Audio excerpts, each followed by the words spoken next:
Stop doing this, okay? Especially not on this day. What is up with... Oh my God, dude. Oh my fucking Lord. Oh my fucking Lord. Sometimes it feels like you just want to debate, okay? You just want to debate. Take a second off.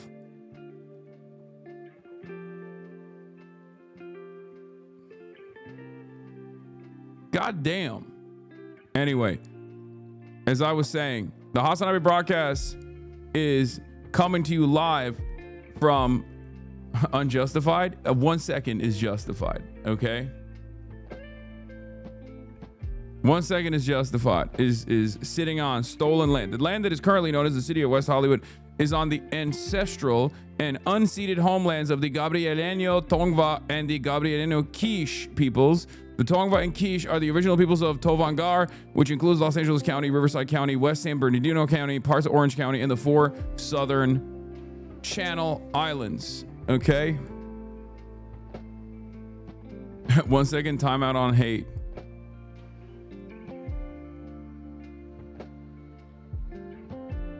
That chatter reminds me of Comrade Leo DiCaprio was talking on the phone. Lamau? Yeah. Comrade Josh.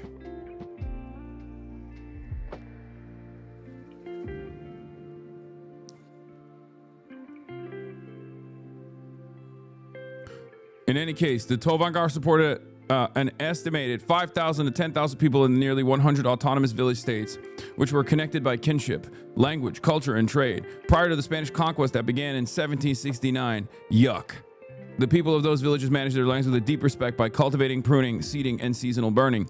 Villages were often built near rivers, creeks, and other sources of water, which supplied a lifeline of food and resources. We acknowledge that the HasanAbi Broadcast is being broadcasted live from the city of West Hollywood, which is built upon and has benefited from their land stewardship over many generations.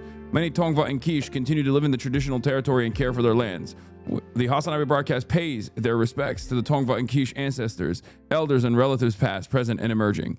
We recognize that the Tongva and Quiche peoples who are still here, and we commit ourselves honoring and uplifting their stories and culture. We seek to build a restorative relationship with people and place, which requires dedication to reciprocity, co-stewardship, repair, and rematriation. There you go. That's the Hasan Pike delegation has hit a land acknowledgement. Can you do this every stream now? I can't. I already have two. People would probably die in the process because there are already chatters who are waiting to explode because I haven't immediately locked in on the news. There are chatters who get really mad about the parasocialist news update in the beginning of the broadcast, in between the time period where I press the stop streaming button and press the start streaming button. All the things that I did that I update you on. There are chatters who hear that and go, I am going to kill myself. Why is he not talking about the news? If I were to do a long land acknowledgement every time, they would die. Just replace, coming to you. Actually, you know what? That's actually kind of cool. Celestial Praxis. Okay. See, 1 second ban worked because Celestial Praxis came back from that 1 second ban with actually a really solid approach. HasanAbi Broadcast coming to you live from sunny West Hollywood, California, which is unceded Tongva and Quiche land. That's actually kind of cool. I'm going to try to, oh my God, I'm going to try to add that in. I'm going to fuck it up, but I'm going to try to add that in. That's actually dope. That's dope. That's actually fire. Okay, that's cool. I like that. See, rehabilitation works, but you also still have to incarcerate a little bit. You know what I mean? That 1 second ban immediately. Yes, it is 77 degrees and sunny here in unceded Tongva and Quiche land. Wow, that's cool. The hogs will hate this. Yeah, whatever. The hogs the hogs love LARPing as though they're native. Like 1% native. But then also simultaneously will shit on that kind of stuff. The hogs hate California though. Yeah, it's all good. Anyway. I'm not used to land acknowledgements because I'm Turkish, and it's a time-honored tradition to do the reversal of a land acknowledgement, which is to say, I'm coming to you live from Istanbul, not Constantinople, where the spiritual successor of the Roman Empire came to a crippling halt as the gates. As the gates of Constantinople were ravaged by the Ottoman sons. 1453, best year of my life. You know what I mean? Like, we don't say it's stolen Greek land. We say it's conquered Greek territory that is now Ottoman, that righteously belongs to the Ottoman Empire, which became the spiritual successor of the Roman Empire, if you really want to get into it. You know?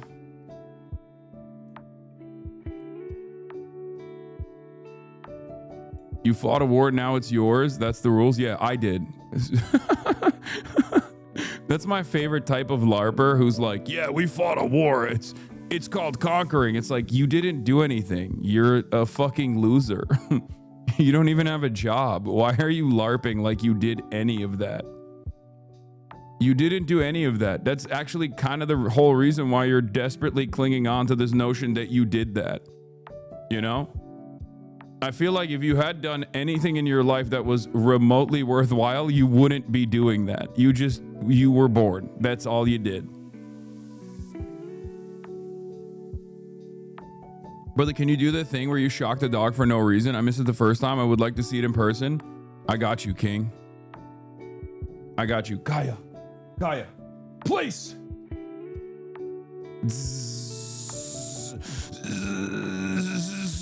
Get down. Boom. Was that good?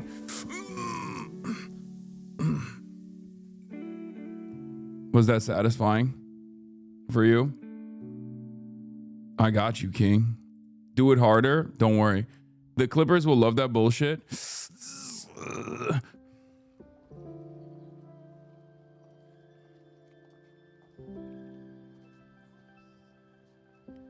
Can't wait for the Reddit edit of this.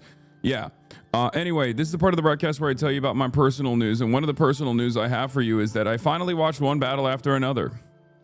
I watched it with my mom last night. I ended the broadcast yesterday after playing Dispatch. Okay. And contrary to what people were suggesting, no, I did not end Dispatch early because there was a sex scene that got me feeling some type of way. No, I did not goon. Okay. I did not. I ended the broadcast and I watched one battle after another. What is this? After Dispatch last night, I jorked it. Okay, thank you, chatter, for filling us in on your jorking.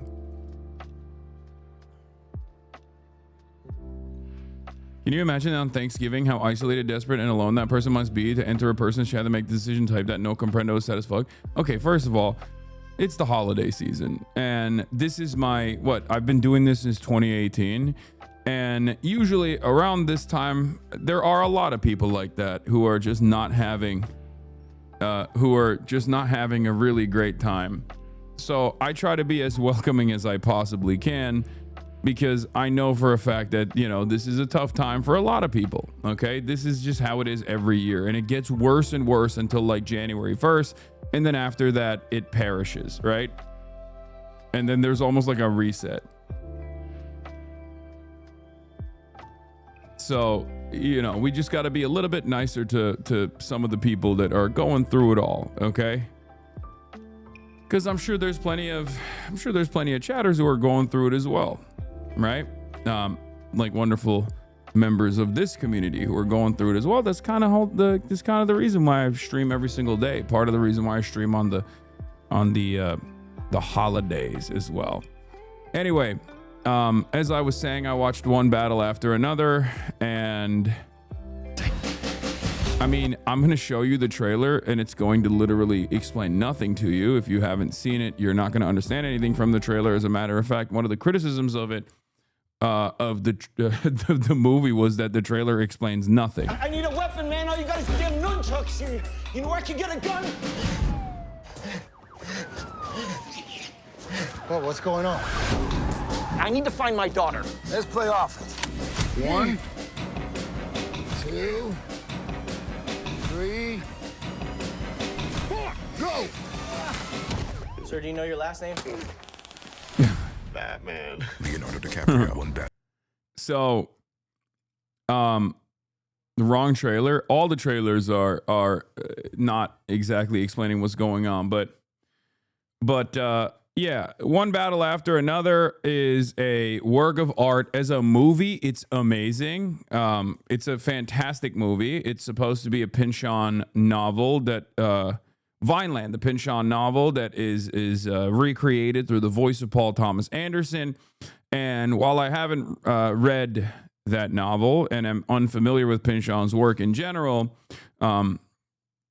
people like Noah Colwyn, who are big fans of Pynchon and Paul Thomas Anderson, were very excited about this movie and have described to me that the Vineland one was like the Vineland novel was supposed to be about the Reagan era, an assessment of like where social progress and revolutionary sentiment went in that time frame, with unimaginable reactionary fascist forces absolutely gutting whatever kind of revolutionary sentiment that existed. And I think that this is like the modern iteration of that. And I will say that, as far as the politics of the movie, I'm just going to say that Paul Thomas Anderson is a little bit of a lip. Okay? He's definitely a lip. I got that vibe from him, I think. FD Signifier has some criticism of the movie that turned me off it. He had good critique. No. As a movie, if you just watch it as a movie, it's fucking awesome. It's great. The only issue I had was with the score, which I know people are going to yell at me over it, but I think the score that was supposed to basically drive the tone of the movie at times could be a little bit too busy, even though it was supposed to be chaotic, and I totally understand that. I do think that, like, just listen to me, okay? The score was fine. I'm just saying every other aspect of the movie was so perfect that the score left me thinking the score left a little bit more that I desired out of it. Okay. I don't know music. It's a bad take. I know, like, the score ultimately was still good. I'm just saying that the movie was like 10-10 across the board, where the score was like an 8 out of 10, if that makes sense. Okay. Cause I do think that there could have been like slight differences that could have made it a little bit better.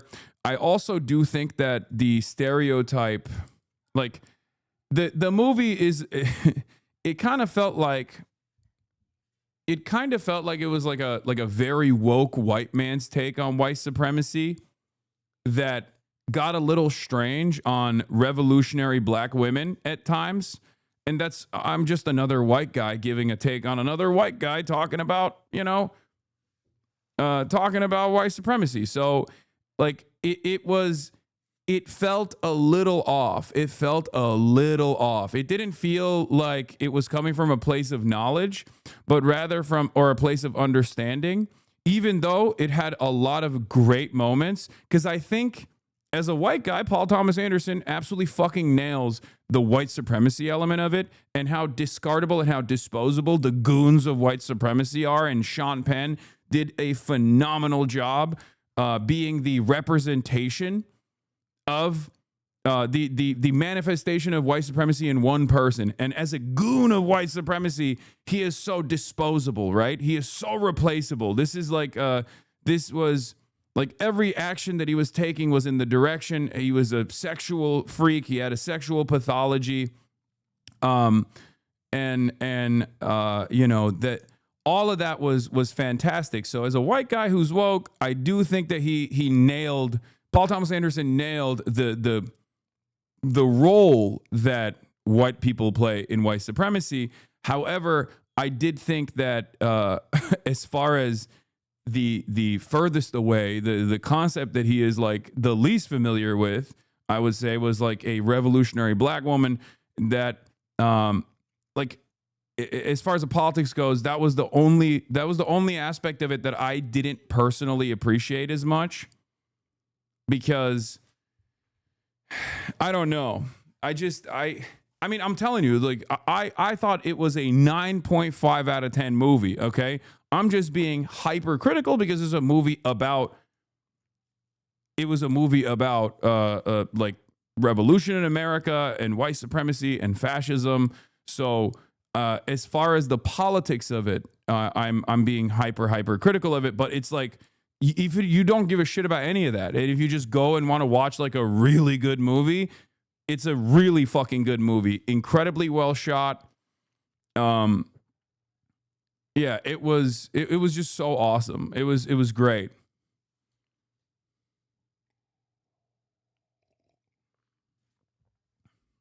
Yes, Paul Thomas Anderson is married to Maya Rudolph and has a mixed race daughter. I understand, which is why I'm saying, as a woke white guy, I think he nailed white people's role in white supremacy. Okay? I'm like, he is very woke. It's very clear that he is very woke. Okay? I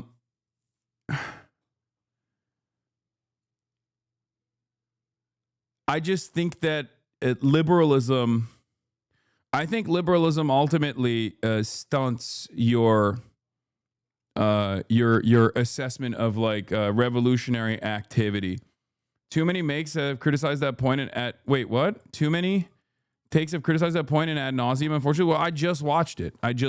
So this is I haven't seen any of the other criticisms of people who I respect and admire, or people who I don't respect. I have no idea what other people have said about the movie. This is just my unvarnished take immediately after watching it. It was, again, fucking awesome though. It was so good.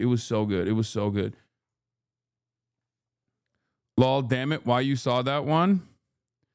I disagree with the negative black women portrayal in this movie. I don't think people quite understand the complexity of humanity nowadays. I think it was good because it showcased the importance of a lot of historic black revolutionary women, right? But also simultaneously, I think it was just like the most pivotal figure. The most pivotal figure is seen as like an anarchist or just a person with no real structured, organized interest in making change. Okay? That's all I'm saying. The black woman's name Perfidia means traitor. No, I understand. I don't think it's a fucking psyop. Okay? I don't think it's a psyop or anything like that. That's not what I'm saying at all. It's also a very good movie. But like the main point, like the most lovable figure. First of all, also shout out Mexicans. Okay? I just gotta say, this was a love letter to Mexicans. Like, I don't know what happened in the movie, but god damn, it was so sick. It was like, shout out immigrants, shout out Mexicans, shout out La Raza. They were portrayed incredibly well. Their role was portrayed incredibly well. I think they did a fucking awesome job with that. I don't know. I just think that it left me wanting more. The role that Perfidia played, even as like somewhat of a villain character, right? It just, it also did a really good job comparing the two revolutions the characters were a part of. Benicio's versus Bob's, like the French 75 was super secretive and focused on passwords and whatnot, whereas Benicio was just like, fuck yeah, I'll help you. Yeah. Movie was poorly written. I think it's like a very dense work that was going to be incredibly difficult to do a faithful adaptation to, especially in Paul Thomas Anderson's vision. And I think he nailed it overall. I think you're wrong about that. It was not poorly written at all. Okay?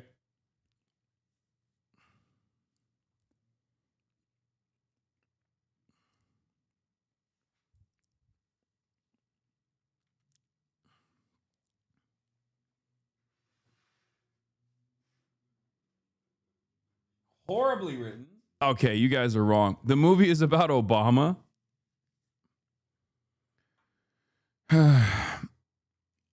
Anyway, I'm talking still about.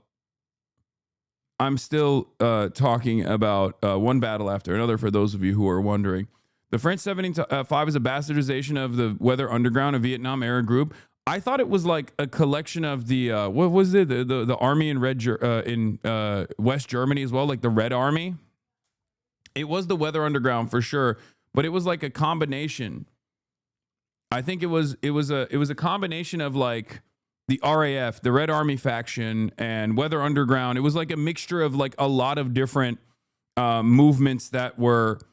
A lot of different movements that existed, like revolutionary movements that engaged in acts of militancy at the time in developed nations in the Western world, for the record, because that's a major difference. Because the Battle for Algiers is like a big part of this. In the background, you see the main character played by Leonardo DiCaprio watching it at a certain point, and I think Paul Thomas Anderson actually suggested watching that as a complementary piece to this.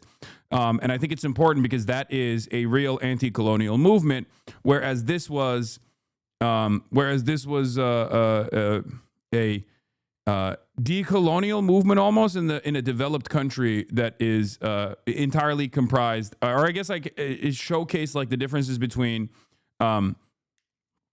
like first worlders fighting back in whichever way they want to versus in whichever way they can against these oppressive constructs that are harming others versus I think perfectly reflected with Benicio del Toro's character and his entire operation, people that have been fighting for hundreds of years, that is a lot closer to the real the real like revolutionary acts, the real anti-colonial actions that were taken by the FLN, right?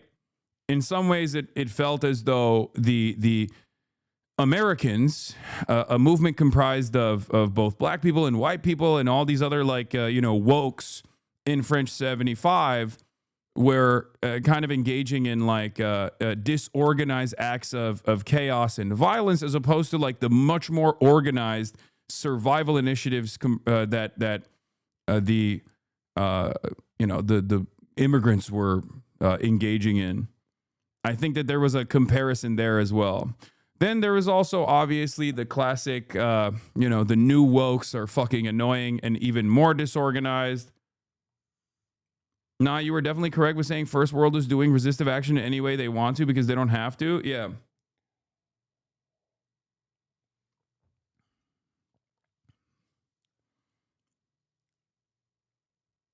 The French 75 was inspired by Weather Underground and Perfidia is based on Asada Shakur, but I think we all agree that the movie fails to do justice to the ideology and the material Paul Thomas Anderson was inspired by.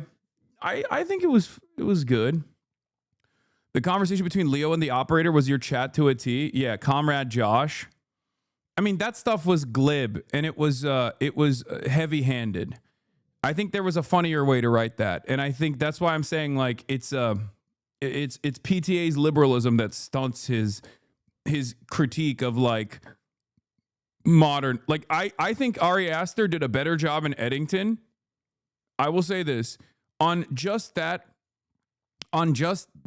moment alone where he just goes, "Oh, I need my safe space" or whatever. Like when Bob, played by Leonardo DiCaprio, also known as what was it, Ghetto Paul or something, or Rocket Man. When he's having this conversation with the newer, with what remains of like the French 75, this revolutionary group, Ghetto Pat, sorry,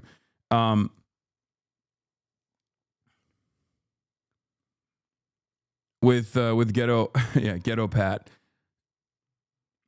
When they were having that conversation, it was supposed to be a reflection on what like newer. Like what Radlibs have done to the move, like the revolutionary cause and the revolutionary movement by being like hyper woke all the time, and how damaging that is. Like I think he was trying to make an argument about that. Okay, he was trying to put that in there, but I do think that the dialogue there was too much of an outsider. Just kind of looking at how stupid like those DSA meetings can look like from the outside. The whole like point of privilege. I have sensory issues, so please don't yell. Like, it was basically a moment like that.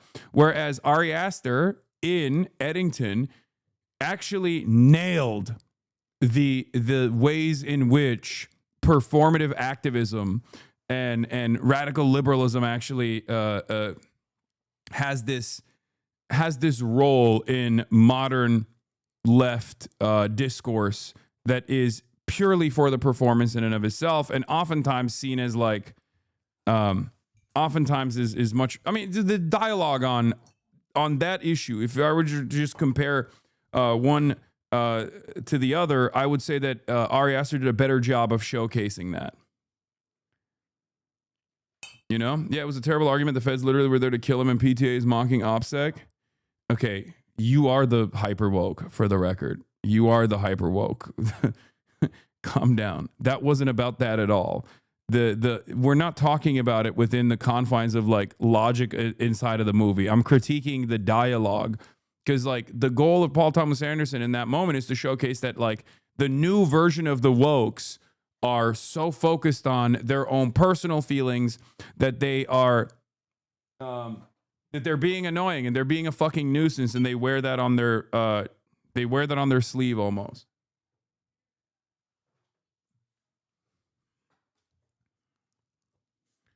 SpongeBob Big Guy Pants, okay.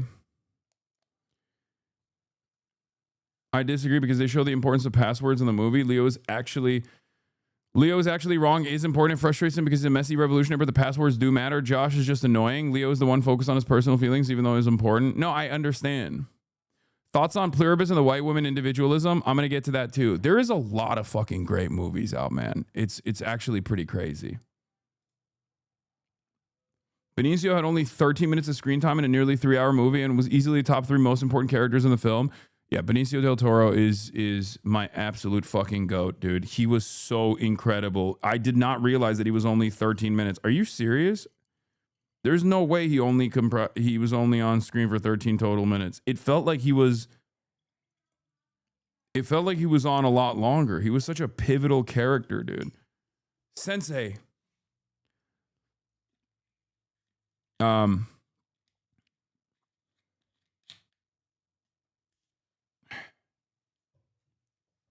Benicio del Toro's performance was incredible. And as much as I hate to admit it, because Leonardo DiCaprio, while this movie was being made and being marketed, fucking came out, aside from being like kind of a creep, openly stated his desires to build a green hotel in Tel Aviv or something, as Israel is just fucking slaughtering Palestinians. He was pretty good. Leo was, as an actor, okay? As an actor, he was great in this. It's just I don't know. He was just very good. He was just very good in this movie. Leonardo DiCaprio was very good in this movie as an actor. He was a great actor.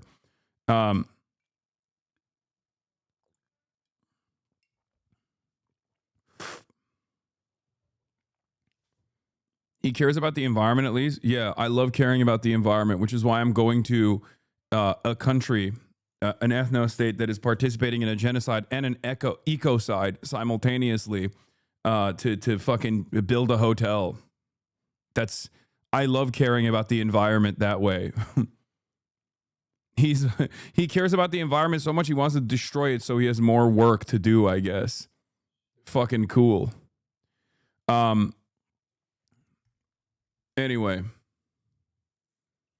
where was I? Yeah, he went to Jeff Bezos' wedding on a private jet. Yeah, that's normal. These guys all do that. I have not seen Bugonia yet. Bugonia and No Other Choice are pretty good too. I have not seen Bugonia yet. I'm excited to see it. Obviously, my boy's in it. Pluribus, as far as Pluribus goes, I have not finished the last episode that just came out, but I'm almost caught up on that. And I will say that Pluribus, from episode 2, when she just randomly does a Stalin name drop, has rubbed me the wrong way almost. I love it. It's, again, incredibly shot. but I do think it's like weirdly anti-communist. Like it's like I can't. At first, I thought it was about like how AI is bad. Like I thought it was about AI and like the hive mind and all this stuff. But I do think in a weird way, pluribus might just be about anti-collectivist, anti-socialist, anti-communist in general. It is such a fucking hyper individualist. It is such a liberal hyper individualist assessment overall. But I don't know. We'll see. I'm not going to throw the baby out with the bathwater on that one because it's such a fucking awesome. It's such a good TV show. God damn, Apple is really fucking cooking. Everything on Apple TV is lib shit, dude. All I'm saying is, before people shit on Apple TV, okay, who's out there doing it like Apple TV? Our boy Phineas did their new intro song, their intro sound, and not only that, but also who's out there doing it like Apple TV? At a time when every major tech company has done incredible amounts of investment into AI, Apple TV was like, no, we're just going to do premiere television, actually. we are going to light money on a fucking fire. Okay?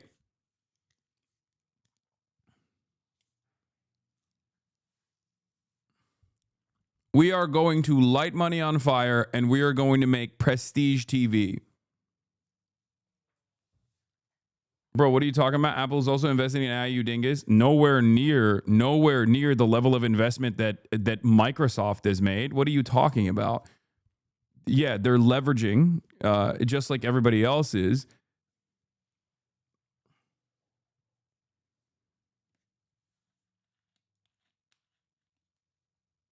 No, you're wrong, man. Okay, well, I think in the era where everyone is pivoting to anti-woke right now, and you're going to see more and more of this, just wait.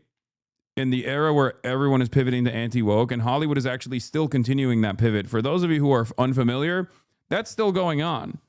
Okay, before woke makes a profound comeback, before the pendulum swings back in the direction of woke, I'm telling you right now, a lot more of Hollywood is going to be even more and more right-wing. I can see it. I'm reading the tea leaves. I'm telling you that's my lock.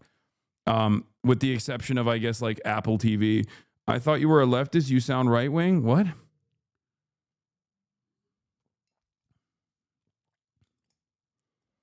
Anti-woke Hollywood is so ass is absolute shit. Yeah.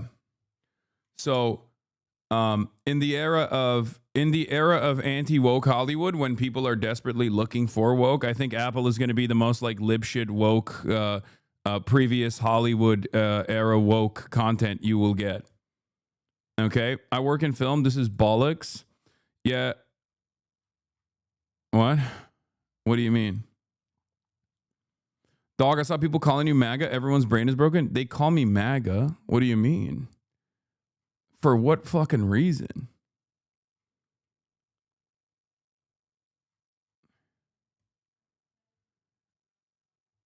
Lamar, you really poured water into another bottle? Yeah, this is cold brew concentrate. I poured water into it because it's cold brew concentrate. I don't think you guys understand how incredibly anti-woke Hollywood is going to get. We're just in the beginning. Okay? We're just in the beginning of that anti-woke pivot. It's coming. It's going to fucking slap you in the face if you're just oblivious to what's going on behind the scenes. Okay? Is Jank coming this year? Is it canceled this year? No, he is. Cenksgiving is still happening. What does that even look like, though? Just absolute, utter dog shit. That's exactly what it looks like. What do you think? Fascists are too angry to make art. They're incapable. And every kind of anti-woke initiative will be just like heavy-handed and boring and shitty. At most, you can, at most I'll allow liberalism. Okay? Yeah, look at the Daily Wire movies. Like the only anti-woke director that's like kind of good is Taylor Sheridan, okay?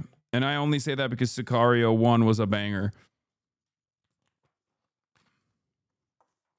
Once again carried by, I think Benicio was in that too, right? Yeah, he was.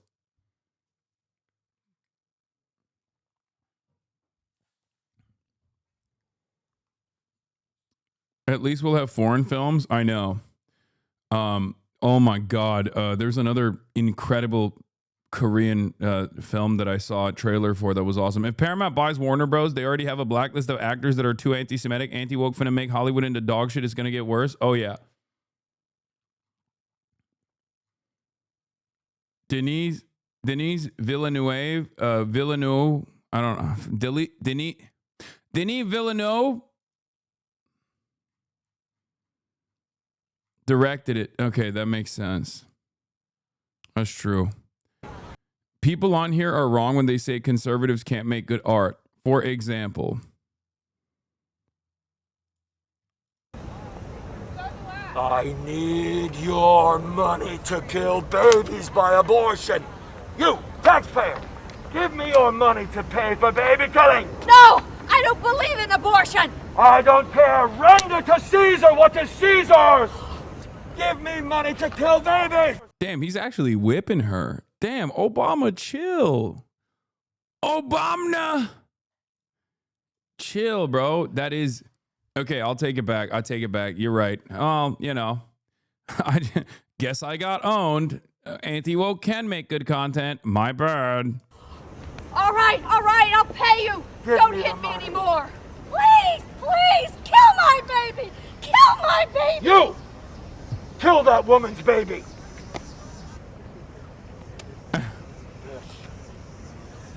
Yes.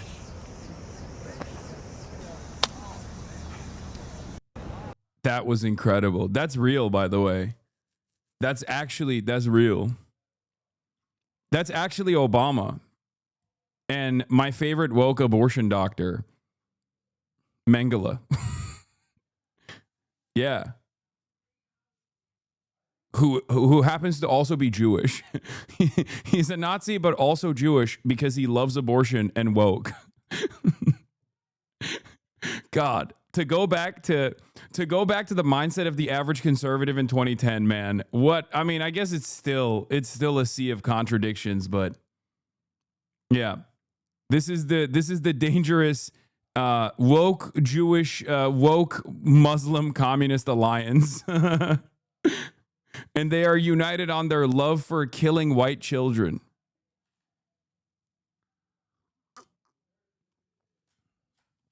And then paying people to do so. Anyway. Sicario is woke. It shows how fucked up and evil the CIA is. Yeah, I know. But also, it's one of those movies where, like, if you are right wing, you watch it and you go, oh my God, the CIA is so fucking cool. Like, it has something for everybody, okay? Yes, if you watch it with an understanding of, like, how the CIA operates, you're like, wow, pure evil, okay? I can't believe how destabilizing of a role they play in Latin American countries. And then if you watch it as a chud, you go, oh my God, it's so sick. I can't wait to be an operator and wear a button-up shirt and a fucking vest over it and be a tier 1 operator in the fucking streets. I never watched the second one, but I suspect the second one is more heavy-handed on the chud side. Leftists think people don't know how the CIA operates. Excuse me. We're watching how the CIA operates, okay? In the mind of a right-winger, the deep state is doing this. I hope you understand that. They don't give a fuck about... They don't give a fuck about the deep state or the CIA and its involvement in, like, Mexico. This is what they think the deep state is doing. Yeah. The average Republican believes that this is what the deep state is doing, okay? Paying off doctors. Anyway. What is this? Muslims are the bane of the earth. EU, get that all out. This guy is the wokest European. We got the wokest European chatter who's like, we should kill every Muslim. We should purge the entire boundaries of the European continent of all Muslims. Also, everyone should be able to get an abortion. Average woke Swedish guy.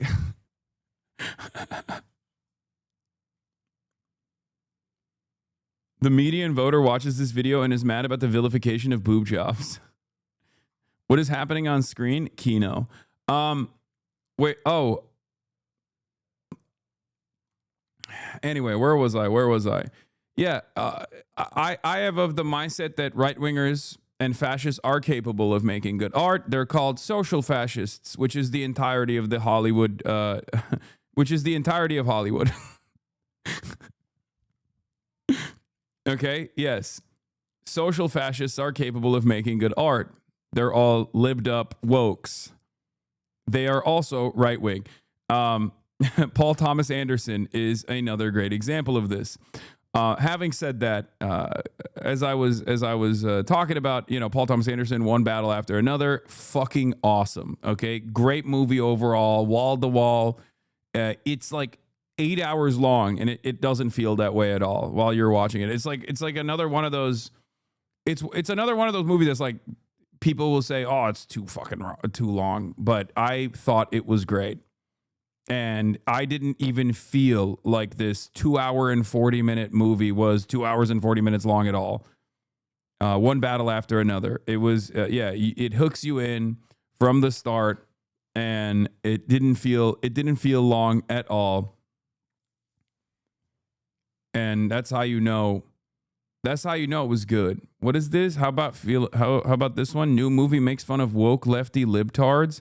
A super progressive movie made by One Nation Australia has been banned in a number of Australian theaters in fear of being offensive. It will be releasing worldwide 26th of January 2026. Basil the Great. We must take our country back.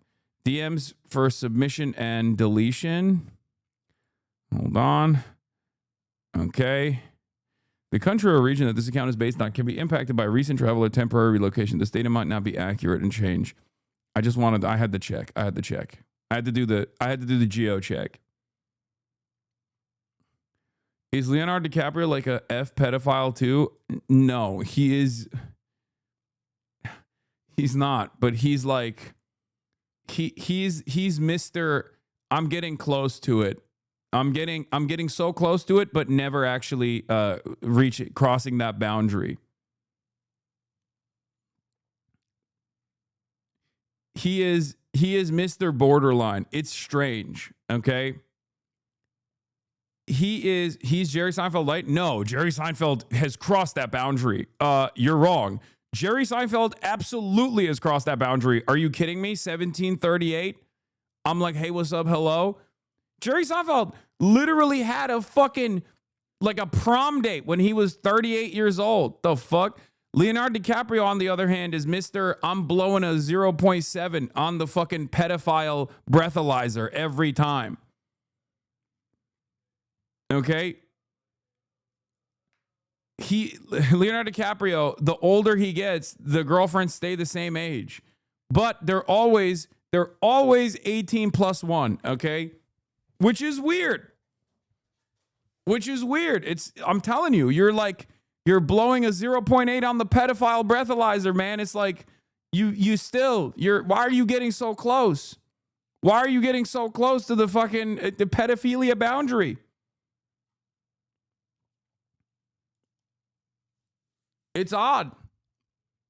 It's a very odd thing to do, especially when you're like, you look like Jack Nicholson now. You know what I mean? You don't look like Romeo and Juliet. You look like Jack Nicholson. What's happening? Your head has gotten so much larger over the course of many, many years of what I suspect is heavy drinking. You know? It's a strange thing. Obvious beards? Okay, I don't know about that.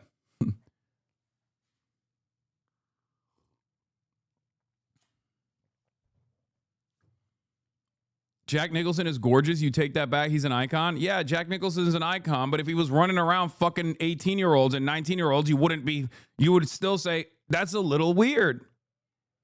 Wow, making fun of big heads? Really? Insecure much? Yes, you caught me. I am insecure about the size of alcoholic Hollywood guys. Okay, and how large their heads get from drinking. Maybe there is a lesson for me there. Okay. Anyway, I forgot that I didn't even blast off yet. It's Cenksgiving, ladies and gentlemen. Get excited for it.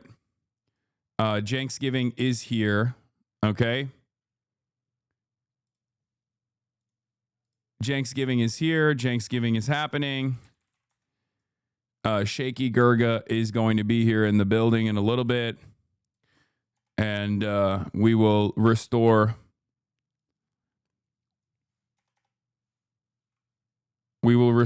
Shaky Gurga in the building later. Shooting near White House. Background of shooter reveals interesting intelligence connections. Mike from PA didn't think it would happen. Mike was wrong. Why did he think that it would happen? Of course it's going to happen. Do you even have an actual Thanksgiving meal, or does he come over literally just to do this segment? I don't know if you know this, but I have an entire family. And, you know, they all come every Thanksgiving. They come to my house every Thanksgiving, and we actually do have a normal Thanksgiving dinner after, you know, I end the broadcast. I know many people don't have object permanence and assume that when I'm done with the stream, that means like I just go into an isolation chamber or something, like I'm Dracula. I just get into an isolation tank and I wait. Yeah, they just shut my brain down, and then they wait until until I wake up and I'm live again. But I do have a life outside of this stream, which is what I talk about in my parasocialist segment in the morning.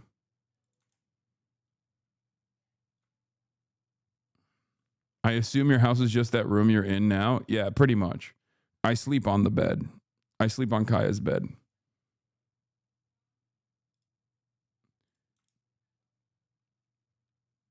Anyway, yeah, the Afghan guy, never have I ever had a harder lock on as soon as I found the background of the person, the shooter yesterday. I didn't even suspect it would go this far. Like the rabbit hole would go this far. The well would be so deep. But because I thought it was just like regular resentment from. I thought it was regular old resentment from, a collaborator with the American forces that was now either having his friends and family members, after all the work that he put in, serving alongside the colonial occupation, okay, the imperialist forces in Afghanistan. I thought he was just like angry, resentful, and wanted revenge. I didn't realize he directly was a part of the fucking CIA as an asset, okay? Holy fuck. Yeah, turns out the very same, he was Ryan Ruth's strongest soldier. Yeah, this is one of the units that Ryan Ruth was talking about, the NATO-trained Afghan soldiers. It turns out if Donald Trump had only sent him to Ukraine, as Ryan Ruth suggested, things would have been fine. Anyway, 01 unit, a CIA death squad in Afghanistan that performed night raids that killed kids. Yeah. He was also, by the way, Americans love talking about how like these barbaric forces use child soldiers. It turns out America is also just as barbaric in their utilization of child soldiers. Yeah, but we'll obviously talk about the background and the details and how hard the Republicans fucked this one up, as always, immediately diving into conspiracies when it turns out there is plenty of real conspiracy, not a conspiracy theory, but real conspiracy. Anyway. Yeah, a U.S. official says the Washington, D.C. shooting suspect was vetted by intelligence agencies and clean on all checks. Yeah, gonna need a live clip of Fox News finding that out. Good luck, absolute space girl. That clip is never gonna happen because they already dove heavily into, oh, this is Afghan illegal. Joe Brandon did this. Joe Brandon did this. And it's like, well, first of all, American foreign policy is uniparty, especially when it comes to cruelty in all of our colonial subjects, in all of our endless occupation and endless militarism around the world. So in that regard, make no mistake, you know, Democrats are just to blame, as Republicans are on this one, okay? Having said that, Donald Trump's very own administration played a formative role in this person as well, in this person's development under Trump 1 and then certainly under Trump 2 as well, because he was fucking brought into the country and got his residency under Trump 2. So the idea that this guy was an illegal immigrant is fucking stupid. He was not. He is maybe perhaps too American. He got that American style PTSD doing American shit in Afghanistan in spite of being an Afghan national. So, you know, that's crazy that because of this, though, they're going to go along with their more white supremacist, white nativist attitudes, their white nativist anti-immigrant attitudes, in spite of the fact that, you know, there needs to be a better assessment of how we got here. Yeah, that's another American Hasan and Joe Biden bringing in all the Muslims to do communism. Yeah, this is communism. Communism is when you work alongside the American occupation in Afghanistan and slaughter a bunch of Afghan nationals, get crippling PTSD, get evac into the United States of America, become a permanent resident, and then lose your fucking mind, American veteran style, and then shoot a bunch of National Guardsmen in the head. Your facts don't matter if I ignore them. It's true. It's true.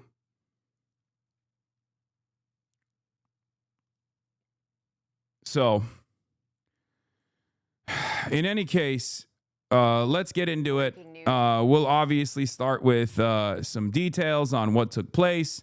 But he was 4 years old when 9/11 happened, and 15 when the CIA recruited him. Yeah, I mean, in some ways, he was destined to have an American veteran-style PTSD moment. I think his entire life was designed around this. But yeah, let's get started. Who's on the shooting of 2 National Guard members in Washington, right near the White House. Jay O'Brien starts us off with the latest on the investigation. Good morning, Jay. Yeah, Rebecca, the scene is clear here now, but it was right at the entrance of this metro station where those 2 guardsmen were shot, ambushed in broad daylight. Our crew arriving here just moments after those shots rang out. A chaotic scene, people running for their lives. Other guards. I'm going to keep it $150. This has been a really rough year for Republican commentators who are first to market whenever a shooting takes place, and they immediately go, this is woke, this is trans, this is Antifa, or this is the Democrats. Oh, this is an Afghan migrant. Oh my God, this is an undocumented immigrant. And then literally the very next day, they're like, oh my God, everything that we said was exactly the diametrical opposite. Fuck! They can't even get their shit together. This is why you need to wait to do theory crafting. You can't just like immediately run in and rush in head first with biased narratives. Okay? Not that it fucking matters to any of these goddamn losers, because they just go along and double down and triple down and quadruple down on this nonsensical bullshit that they're running with, and their audiences eat that slop up. But having said that, if you are even remotely invested in the truth, oftentimes these kinds of narratives fall flat. Been sprinting from parts of D.C. to attend to their wounded comrades. The FBI director now saying this is being investigated as a possible act of terrorism. This morning, new details emerging after a gunman shot 2 National Guardsmen in the heart of the nation's capital, just a block away from the White House, in what investigators are now calling a targeted attack. The National Guard shot in the head. The 2 guardsmen currently in critical condition, identified as 20-year-old Sarah Beckstrom and 24-year-old Andrew Wolf. Law enforcement identifying the lone suspect as 29-year-old Ramanullah Lakanwal, an Afghan national who came to the United States in 2021. What we know about him is that he drove his vehicle across country from the state of Washington with the intended... Fucking awesome, by the way. Having Janine Pirro be the guy. It's like Kash Patel, Janine Pirro, Pete Hegseth. What the fuck are we doing, dude? It's crazy. I know it's just like my issue here is minor. It's just like purely built around aesthetics, but a wild set of circumstances. Release Bongino, he's tired as fuck. Yeah, no. Target of coming to our nation's capital. The CIA director saying this morning, quote, the Biden administration justified bringing the alleged shooter to the United States in September 2021 due to his prior work with the U.S. government, including CIA. Sources telling ABC News Lakanwal was later granted asylum in April 2025 by the Trump administration. Investigators saying the shooter deliberately targeted the 2 guardsmen as they stood outside a busy metro station. Conspiracy theory about this? I mean, isn't the name Ramanullah Lakanwal the name of a cricket player or something? That's what people were saying. So it's like, or a rugby player or something. So that might not be a fucking spike because a lot of CIA was a lot of the people in the CIA in DC were just like actively searching the name or some shit, Conspiracies are spreading on the right-wing side. Oh, it's fucking over. So are we ready to revisit that one time that days before Charlie Kirk was murdered, someone in Israel Googled the exact house number and street name and address where Tyler Robinson planted? Also the names of all the surgeons at the hospital, the buildings at the UVU, senior political... Oh, God. Okay. All right. Well... It's just wild. Like, this is fairly cookie cutter from A to B to C. Like, guy who is activated and resentful. Like, the conspiracy here is like CIA actions causing blowback on American soil. But for some fucking reason, these guys can't comprehend it as like a normal, like a level 1 conspiracy theory. They have to go into level 12 conspiracy theories. Everything has to be more complicated. All right, let's just keep going. Came around the corner, he immediately started firing a firearm at the 2 National Guard members. Our own ABC cameraman, Chris Plater, there as it all happened. What I heard were pop, pop, pop, but then boom, boom, boom. And you saw I'm starting to handle these big guns. People nearby running for their lives. First responders scrambling to help. Some seen here on the ground attempting to give first aid to those 2 wounded guardsmen, a man and woman both deployed to D.C. from the West Virginia National Guard. Immediately rushed to local hospitals. Yeah, it's like, dude, instead of recognizing that recruiting a teenager into the CIA death squad that regularly targets civilians could have blowback down the line, the administration is just going to use it to further target immigrants. And the Republicans are going to go, oh, this is like... this is the Jewish CIA's actions or something. And Blue Anon will probably also go along with it in their own version where they'll say like, oh, the administration actually did this to further encroach on people's civil liberties. The administration will use this as an opportunity to further encroach on people's civil liberties and further justify military action on domestic soil. That is true. Having said that, I don't know if this was like activated deliberately. Okay, this was a sleeper cell that was activated deliberately or anything. Whereas, like, even judging by what's going on here, it's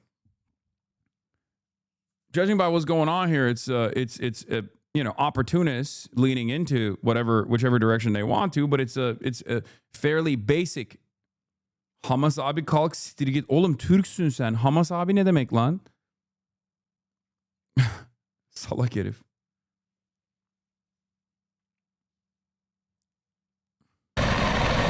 The suspect also wounded. Nearby National Guardsmen jumping into action, subduing the shooter. The reason that this suspect is in custody is because of the bravery of the men and women of the National Guard who responded due to their extensive training to secure American lives today. There was not any further injury and any further shootings.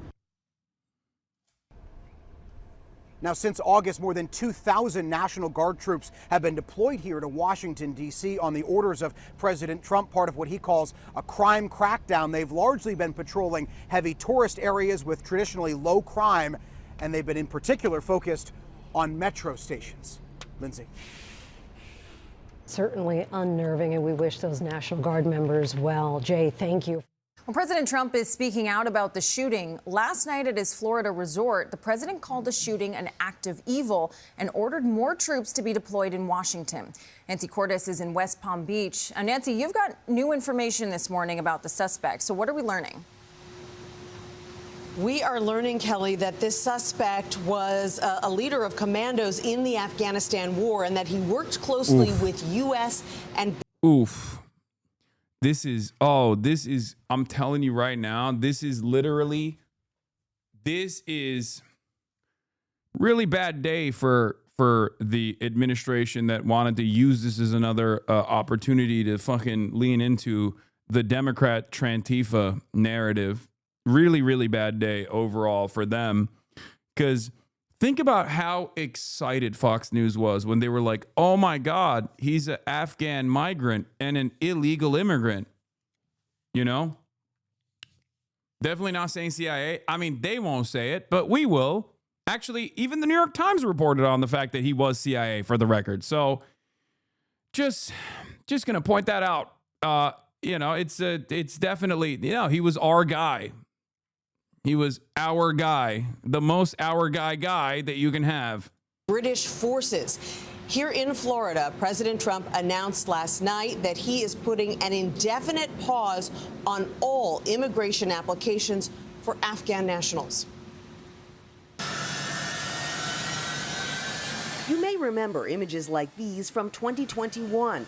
Marking the U.S. withdrawal from Afghanistan and ending America's longest war as the Taliban regained control of the country. In a social media post Wednesday, Homeland Security Secretary Kristi Noem said the suspected gunman in the shooting of 2 National Guard members came to the U.S. through a Biden-era program to evacuate Afghan nationals, including many who had worked with the U.S. military. A DHS official tells CBS News the suspected gunman was granted asylum earlier this year on humanitarian grounds. One of the suspect's former Afghan colleagues tells CBS News the suspect... I did tell you. As soon as his background was revealed and all the dumbest motherfuckers were like, oh, he's an illegal immigrant from Afghanistan. As soon as his background was revealed and he was Afghan, it was fairly clear that he was going to be a collaborator of U.S. forces. Because there's not that many, like, unless you're talking about immediate family members that, like, lucked in, there's not a lot of fucking Afghan refugees that America brings into U.S. soil. Okay? There's a reason why the likelihood that he would have been an illegal immigrant would be fairly low because of where he's coming from.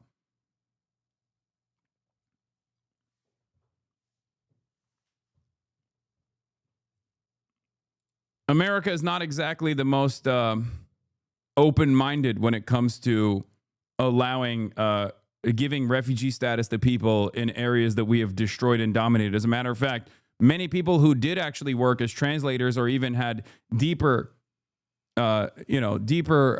collaboration with the U.S. forces in Afghanistan didn't even get the privilege of coming to the United States of America. CIA Director John Ratcliffe said the suspect had worked with the CIA during the war, an arrangement that would have almost certainly required him to be vetted by the agency at the time. Yeah, I read this as no different than an American veteran getting PTSD and doing something like this. It's a very American style. It's a very American style crime. Perhaps the most American style, like veteran with PTSD going rogue, seeing red. suspect was a commander who led a unit of Afghan commandos and special forces in southern Afghanistan and worked closely with U.S. and British forces. The former colleague says the suspect was a, quote, tough and solid commander who fought against the Taliban and helped escort and protect supply convoys. That same former colleague says the suspect had been deeply troubled and upset after the killing of a close friend who was also a commander in Pakistan by unknown armed men. Last night, in a social media post, President Trump says that he wants to re-examine every single person who came to the U.S. from Afghanistan during the Biden administration. He also said that he is requesting that an additional 500 National Guard members be deployed to the nation's capital in the wake of this shooting. Adriana. In a monstrous. I mean, yeah, don't let the admin. The admin is not going to waste this, though. They're going to fucking use this to continue along with whatever narratives they have. They're going to utilize this to justify further troop presence on U.S. soil. You know, it's just they're opportunists. I mean, they try to do it with the Charlie Kirk thing too, except given the nature of Republican messaging here and the media environment, especially on the independent side here, I think it's going to fall flat again because the Republicans are going to see this, like the MAGA Twitter guys are going to see this and go, oh, this is like, you know, deep state CIA, false flag, somehow, bring this back to Israel or something. The CIA is working alongside the Jews. I don't fucking know. But like they are too disorganized to actually to tunnel in on an appropriate unified message here. Ambush style attack just who the steps fuck away takes from the MAGA White Twitter House. seriously, brother? Who do you think is the president? The fucking director of the FBI is a cryptocurrency podcast guy. The deputy director is a Fox News personality. The Secretary of War, previously known as the Secretary of Defense, is another Fox News weekend personality. The Attorney General of DC is another Fox News personality. This is the only era where I always say Twitter is not real life, but the only time when like Twitter becomes real life is because of these fucking charlatans. They do actually care about the expressions of ultra racist sentiment on Twitter. They're dialed in on that shit. They'd been deputized as part of the most successful public safety and national security mission in the history of our nation's capital. Well, I wouldn't say it's very successful. The D.C. Safe and Beautiful Task Force, which has achieved an unprecedented reduction in violent crime and crimes of all type. This heinous assault was an act of evil, an act of hatred, and an act of terror. It was a crime against our entire nation. It was a crime against humanity. The hearts of all Americans tonight are with those two members of the West Virginia National Guard and their families.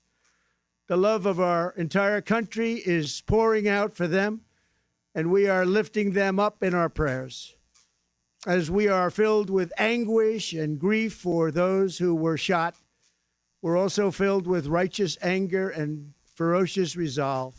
As President of the United States, I am determined to ensure that the animal who perpetrated this atrocity pays the steepest possible price.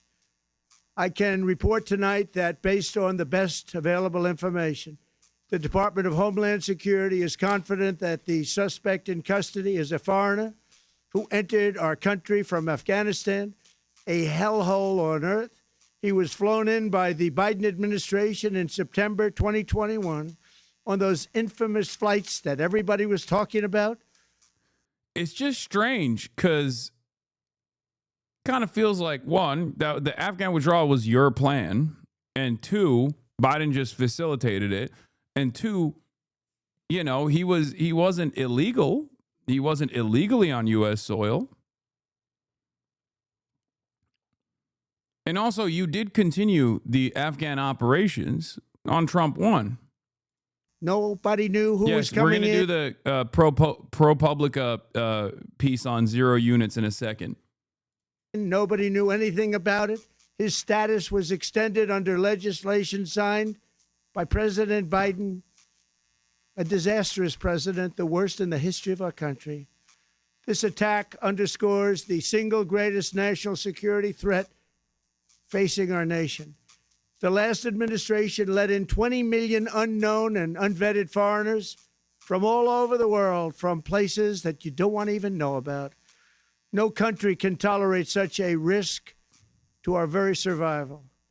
An example is Minnesota, where hundreds of thousands of Somalians are ripping off our country. What? And what the fuck? Bro, that's awesome. That's crazy. That is... What the hell is happening here, bro? He went from Afghanistan, a real hellhole, and also Somalia, another Muslim nation. Think about it. All the Muslims, they're all doing Muslim-style violence all the time. Kaya, no, get out of there. Why are you fucking so invested? Why are you so invested in that part?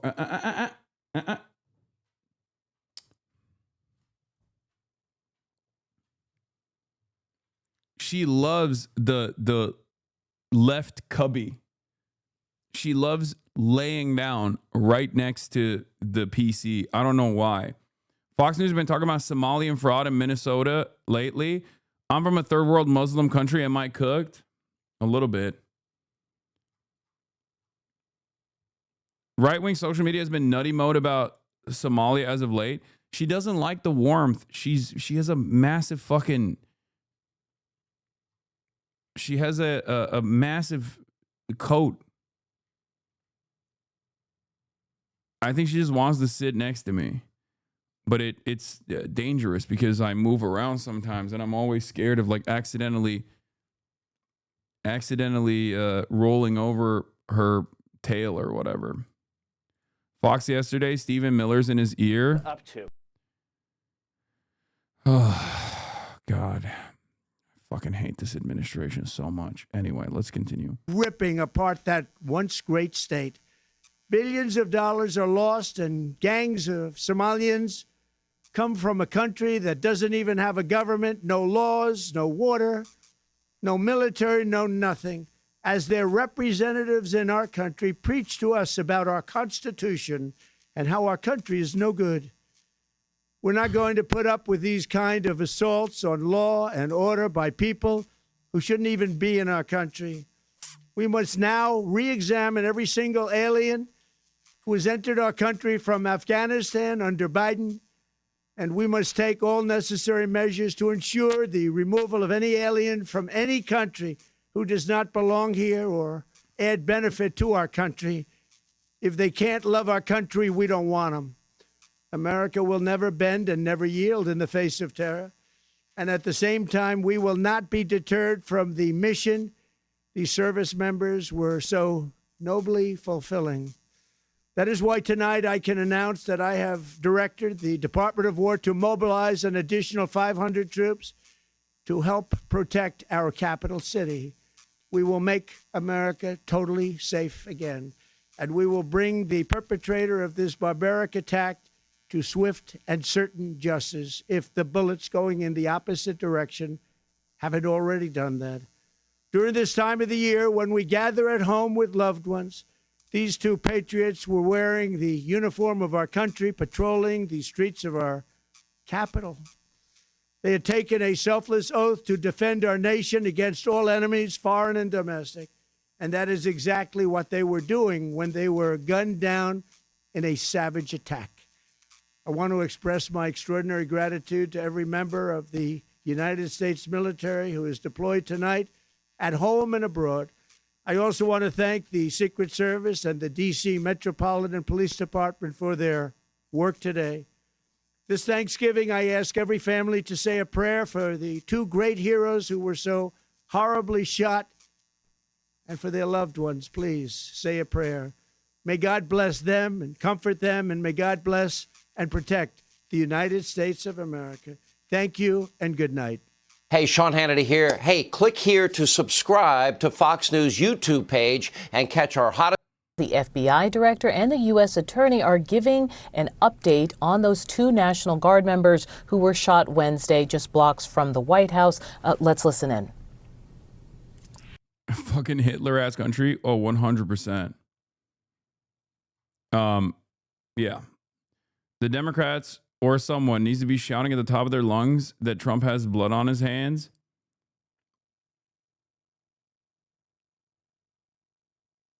Led by Loomer, the Democrats are, what is this?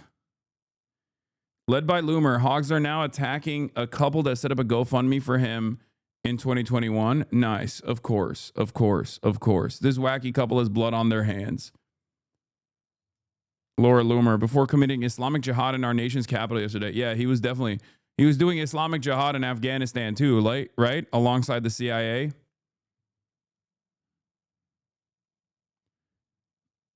Islamic jihad. During this difficult time. The 2 National Guards men that we're talking about are Sarah Beckstrom, who's 20 years old, and Andrew Wolf, who is 24 years old. They were uniformed members of the West Virginia National Guard, and they were in D.C. to keep D.C. safe. Okay, you know what? Let's actually first go into the Afghan zero-unit night raids, okay? ProPublica, the New Yorker, made this animated movie, 16 minutes long, this animated piece, covering the details of Zero Unit. Why am I talking about this? Well, it's because Rahmanullah Lakanwal was the Afghan man suspected of shooting 2 National Guard members, was in a CIA-trained group called Zero Units, also known as Ruthless Death Squads. This is Edward Wong's reporting. No one can predict how someone who kills in war or sees its horrors will change. Okay? These are CIA-backed units that would pluck young Afghans, including Rahmanullah, who was 15 at the time, apparently, when he was groomed to become a CIA death squad mercenary. Okay, at the behest of the American forces, a child soldier. And for those of you who are unfamiliar, we will take a look at the background and what the Zero Units did. The Night Doctrine, ProPublica's first animated documentary, traces the story of Lindsay Billing, a young British journalist of Afghan Pakistani origins who returns to Afghanistan to find out who killed her family 30 years earlier, only to stumble upon a secretive U.S.-backed program killing hundreds of civilians. Okay? This is what a lot of the... I think Seth Harp's work on this is interesting as well. Specifically, like the JSOC operations that take place. But like when you hear about like SEAL Team 6 and all those like Navy SEAL guys, like basically what they're doing is targeted assassinations, right? And because that's like heavily specialized unit that requires a lot of training. The CIA has its own arm as well. That the CIA basically has its own arm that will tap into the local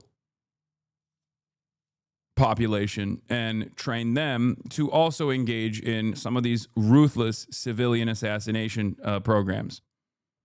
Okay, we've covered JSOC before. The Joint Special Operations Command and what they do, what they're tasked with. It's like the Pentagon's wing of doing CIA style operations, mostly assassinations, right? Drug running, assassinations, things of that nature.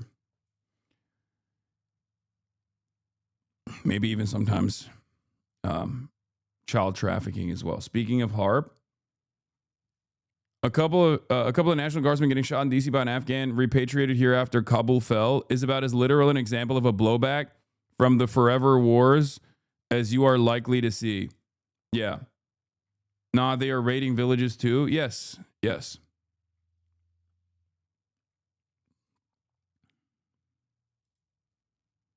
Yeah, I mean,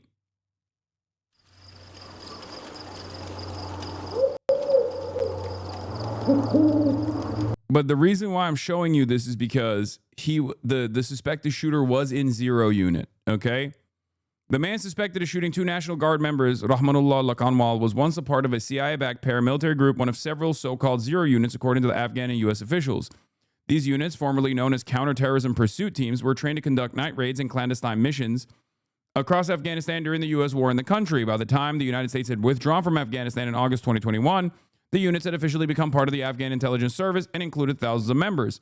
As the Afghan military dissolved and the U.S. military scrambled to evacuate thousands of people during the Taliban's rapid takeover, the 0 units were essential to securing the remaining U.S. and NATO bases in Kabul, Afghanistan's capital. For some 0 unit members, this ensured their eventual evacuation into the United States. Mr. Lakanwal was assigned to the 03 unit, according to an Afghan intelligence official, speaking on condition of anonymity because he wasn't allowed to comment publicly on the issue. The unit was responsible for operations around the southern province of Kandahar and beyond. Though the unit was based in the south, much of its leadership and members like Mr. Lakanwal were from Afghanistan's east. After the Taliban took over Afghanistan, many of the unit's members were evacuated with the United States' help, including its last commander, and resettled in the Seattle area. Several former members of the 0 unit living in the United States were terrified by what had happened. Reached by phone, they said they were trying to live like responsible citizens, working to build a life from scratch. The 0 units were largely recruited, trained, and equipped and overseen by the CIA, according to Human Rights Watch. U.S. Special Operations Forces working with the CIA also provided the units with ground support and intelligence during their operations. By the way, the New York Times won't say it, but I will. Their operations are just murdering civilians. Okay? Just so you know. Like, the New York Times is dancing around the subject matter, but most of it is just murdering people, okay? Door knocking, busting through doors, and just assassinating people. The units, however, operated largely outside a normal chain of command of the United States and Afghan forces. We did a whole lot of murder on our own under the watchful gaze of Joint Special Operations Command, as I talked about. So this was even more ruthless. This is the plausible deniability that you need. This is the reason why, for example, Israel utilizes and taps into the Abu Shabaab-backed popular forces in Gaza. This is a normal part of colonial operations, a normal part of imperialism as well. They will get locals. They'll get pliant locals. They'll either take advantage of like the sectarian tensions that exist in whichever country that they are choosing to dominate, or they will get a bunch of desperate people early on, sometimes even as child soldiers, like this guy who was 15, okay? And they will train them, and they will turn them into ruthless, bloodthirsty assassins.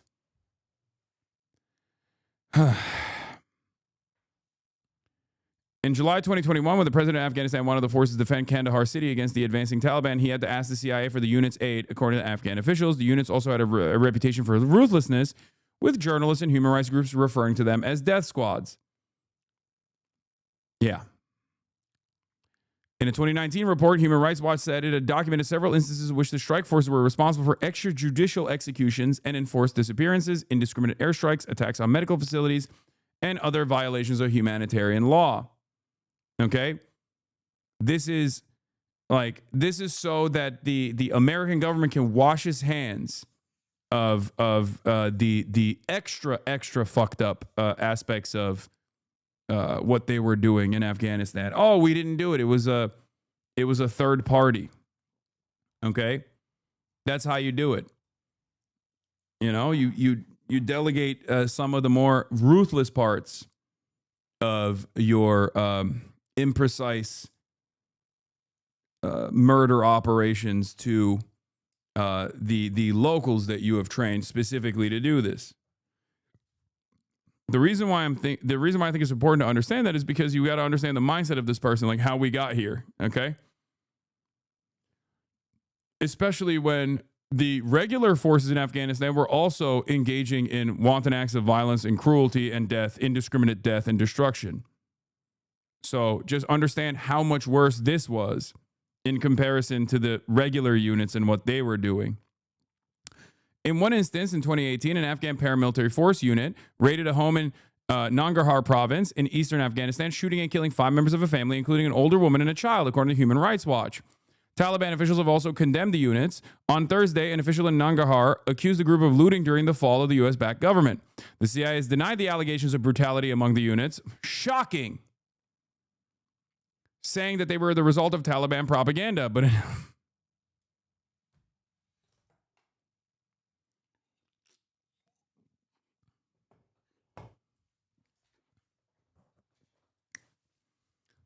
I just want people to understand why, people in the global South resent America. When a lot of people ask this question in the United States of America, this is one aspect of it, just a sliver.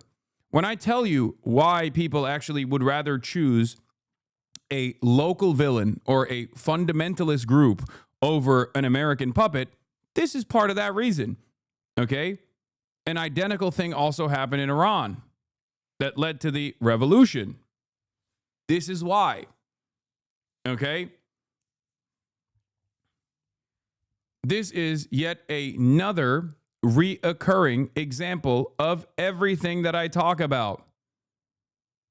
Literally everything that I talk about. Do you understand?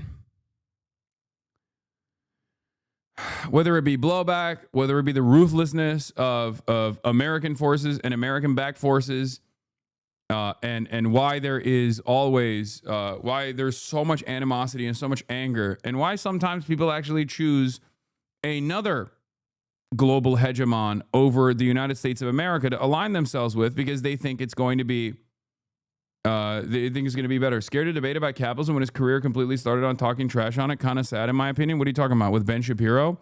Don't you think it'd be a more interesting conversation to talk about Israel with Ben Shapiro over capitalism? I mean, I'm still down to do it, for the record. I'm not the one who's sitting on a panel with Ben Shapiro talking shit about how I must be deplatformed while simultaneously trying to set up a fucking interview. I was trying to set up a debate between me and Ben Shapiro. I like that that's how much of a fucking loser you are, though.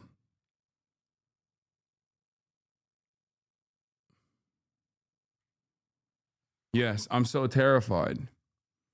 The interesting part of this conversation that you and your favorite content creator, I guess, have extracted is not the fact that Barry Weiss is literally sitting next to Ben Shapiro while talking shit about how I must be deplatformed because I'm a dangerous voice, simultaneously trying to set up a debate.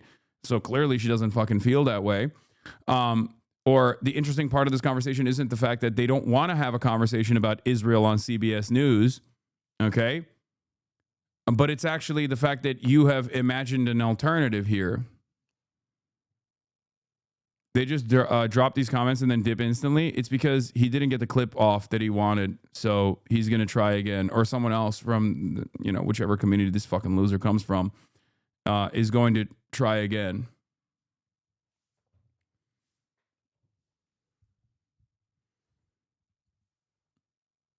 I'd still do it.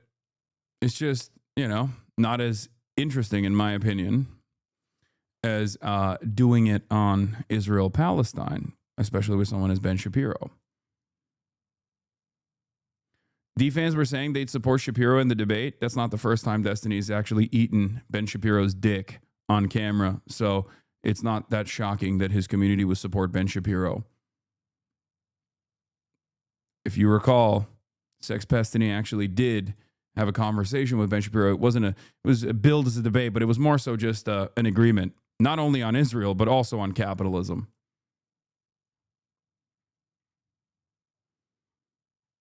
Anyway. Yeah, that was cool when they were doing handshakes. He came to regret that conversation too, lol. Yeah. Yeah, I mean, not the first fascist he sucked off, am I right? All right, let's continue. Yeah, if your politics revolves around just like deeply despising a fucking Twitch streamer, you are not going to be serious at all.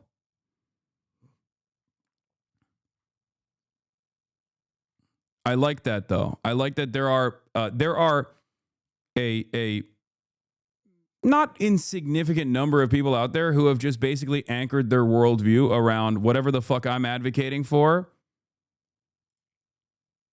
Whatever the fuck I'm advocating for and just opposing it. I've seen those losers saying you're homophobic because you say suck my dick.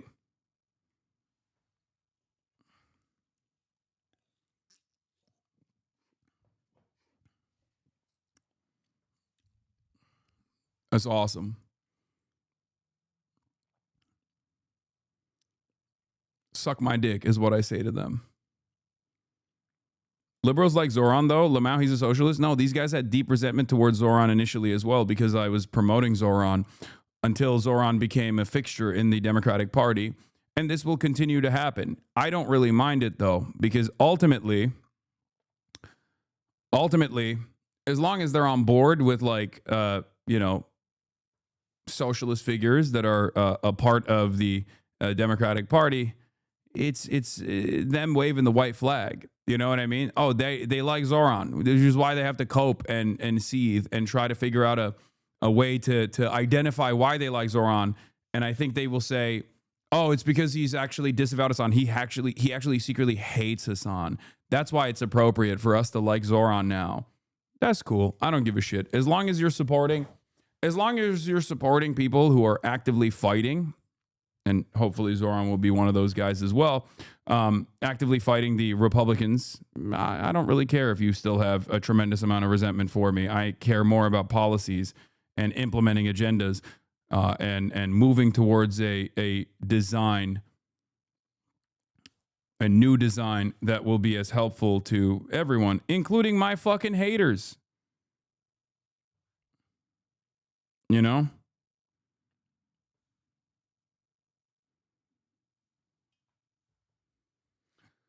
I know way too many people that refuse to watch / support you because they say your debate is cringe and you're too angry, and I fear they have no listening skills. It's all good. No uncle this year? No, he's going to be here in a little bit. Mike issue or on my end? Going to my communist nephew's house later for #Cenksgiving.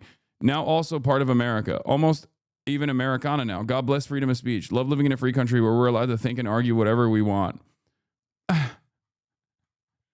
My communist nephew's house. That's crazy. Oh, Jesus. Max left, baby. Max left. All right, we'll continue on with our sorry. As I was saying,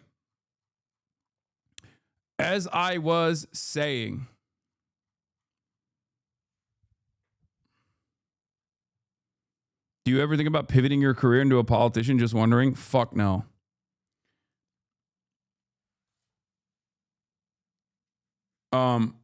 Zero units. What do they do? Let's find out. A raid is one of the most defensive and intrusive ways to place yourself in someone's life. To come to people's homes at night when they are most vulnerable in such a scary way.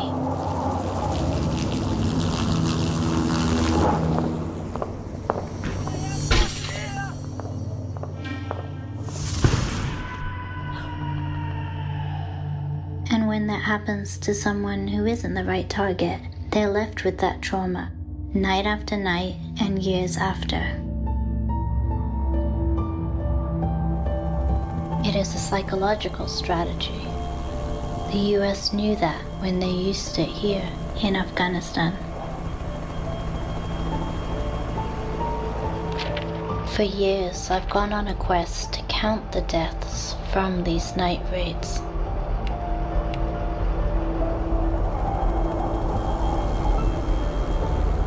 This story is personal to me. My name is Lindsay.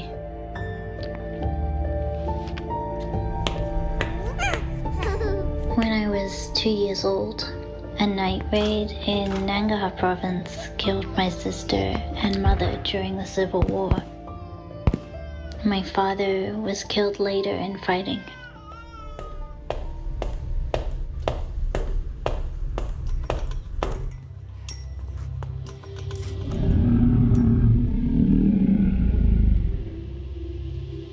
I was adopted by a British family living in Pakistan.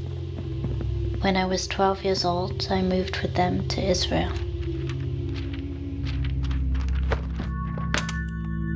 When I was in my early 20s, I started looking into my biological family. I didn't know anything about them. I actually tried to hire investigators to help me look into it. They were totally uninterested to help.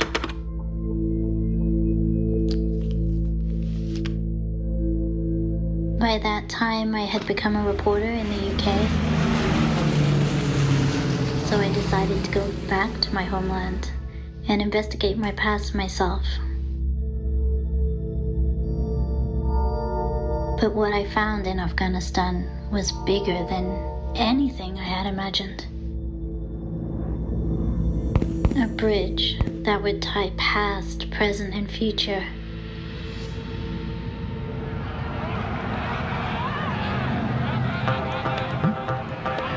Hours ago, the last American troops left Afghanistan. The US's longest war is over. 20 years since it began on October 2001.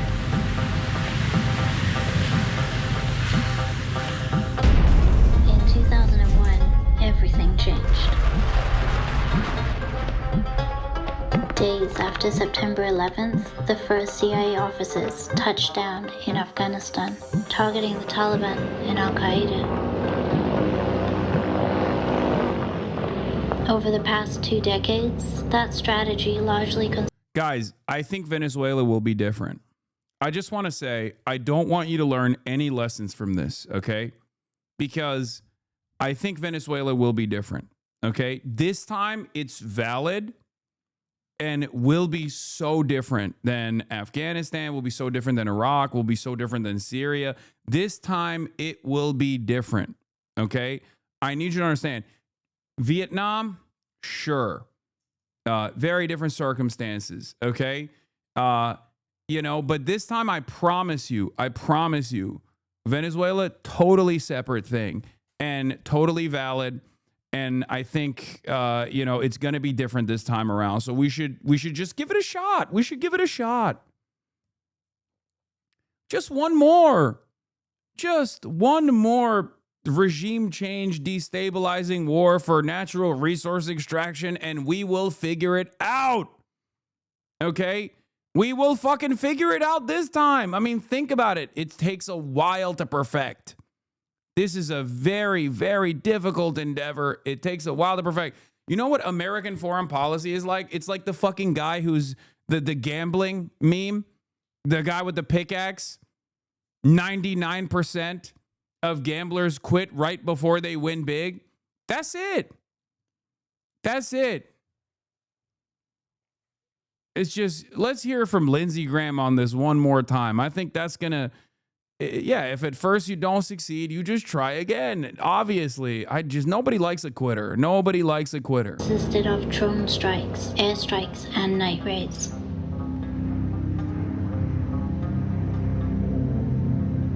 And for the record, this analysis is for the champions of American imperial conquest, not necessarily the military-industrial complex, for example, because those guys do actually make money. They are the ones who are duping the average American into believing and signing on with this kind of shit, for the record. So when I'm making this sarcastic remark, I'm actually directing it towards those who go, oh, insert whatever fucking insurgency group is going to find out why Americans don't have healthcare. It's like, no, you should one day find out why we don't have healthcare. Okay? You should. It's this. This is a big part of it, as a matter of fact. Okay? Just so you understand. Because those guys keep making money. And they sell this to you every time because you're a fucking moron. Okay? I was in Nangarhar, looking into my personal story when I met a widow named Masala. She told me the story of how masked soldiers came to her home in the middle of the night and shot and killed her only 2 sons.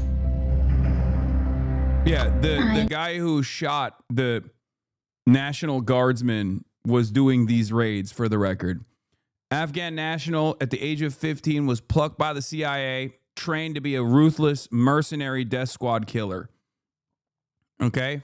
Knew what That's it why we're felt to watching live this without knowing why. ProPublica New Yorker collaborative piece from 2 years ago that was detailing some of the ruthless, wanton acts of cruelty, violence, death, and destruction that these guys engaged in the Zero units. He was a part of 03. Yes, this is the triple Monty, okay? This is everything. This is everything that I fucking talk about. This is blowback. This is American, this is the classic American violence. This is child soldiers. This is the State Department tapping into child soldiers, utilizing child soldiers. This is a textbook. Your family had been killed. That it is not possible to move on from the grief without answers.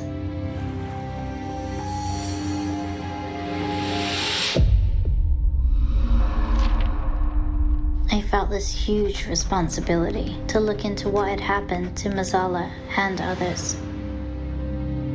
I learned that the raid on her home was conducted by elite squadrons of Afghan special forces backed by the United States. They were known as the Zero units.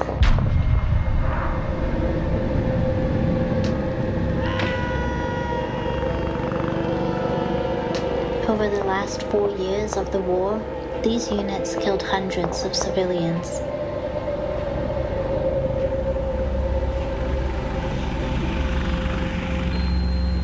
They were overseen by the CIA, and their targets were selected using American intelligence. I spent more than 3 years investigating hundreds of night raid operations.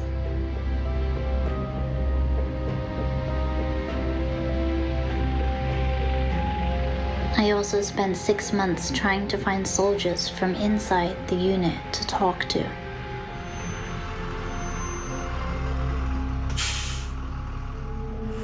I really wanted to find out how they felt when civilians were killed in these operations.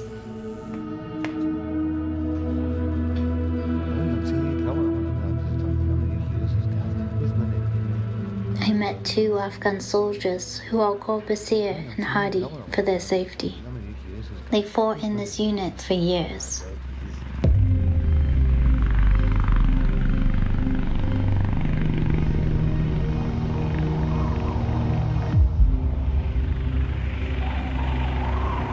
زما نوم مستر بي دی د افغانستان د سفري قطعې د شرقي زون نظامي پاتې شوی یم.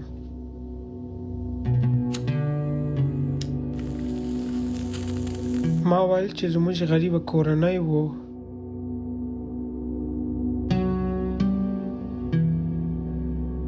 مور مې ناروغه وو. ما پیسو ته اړتیا درلوده. موږ اورېدل چې دا قطعې د CIA مربوط دی او دوی معاشونه هم په $. دی. د خپلې مور د خدمت په خاطر کوښښ کوي. بالاخره د سفردو قطعې ته. If I recall correctly, these taxis were derived from a Green Beret counterinsurgency handbook that was written based on the Phoenix program, death squads in Laos and Vietnam.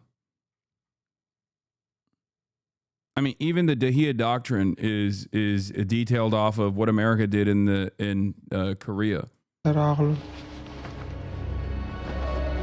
Bringing the war to the entire civilian population deliberately in an effort to punish any sort of liberatory, emancipatory movement. موږ ته د خپل قومندان لخوا معلومات راکول کیږي. موږ یوازې د دغه اجازه لرو. لا اتیا تنو کم عملیاتو ته نه ځي. لس تر 12 تنه امریکایان وي.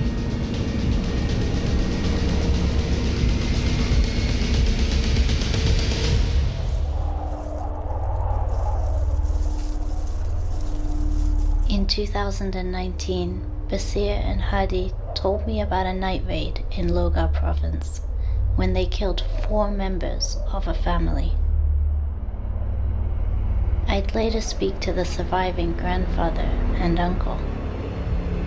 This was not the first time they had killed civilians, but it was this raid that felt like a turning point in their lives.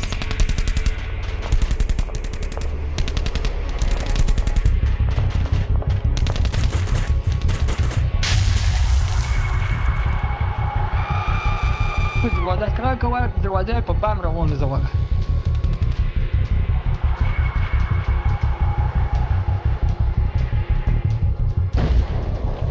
چې دا مساکې د مو سوالي سره وره د دروازې شګې دی و دا ونه کې د نس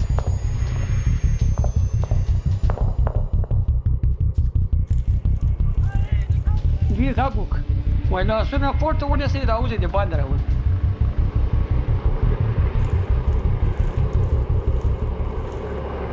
هماغه حکومت منوار نور مکوي چې مکرمان زخمیان شهیدان هم سوي دي مخکې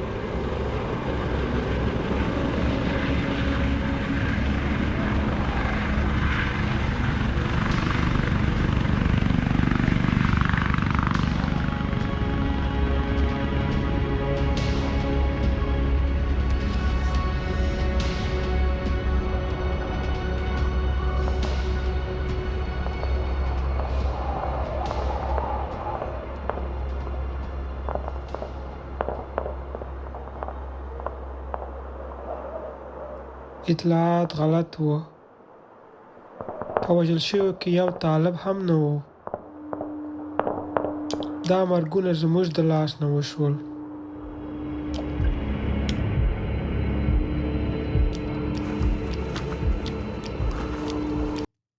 Why were they even doing the raid? Seems like terrorism to me. Environment of fear, but also, I mean, it's just, it is terrorism. This is the point. This is what state-sponsored terrorism looks like. That's why I say Israel's a terrorist. That's why I say America is a terrorist. This is what we do. Like, our understanding is terrorism is associated with like non-state actors, but state actors more commonly engage in acts of terror. What do you think a military occupation is? It's just a legalized version of it. If corporate lobbying is legalized bribery, then military occupation is the legalized, systematized version of terror. شهیدانی ولیدل چې د هغوی قوارې طالبان سوي دي واړه ماشومان زموږ افلاس د خپل قلبي تکلیف لري او یې تر خاطر عصبي کار هم ده لري.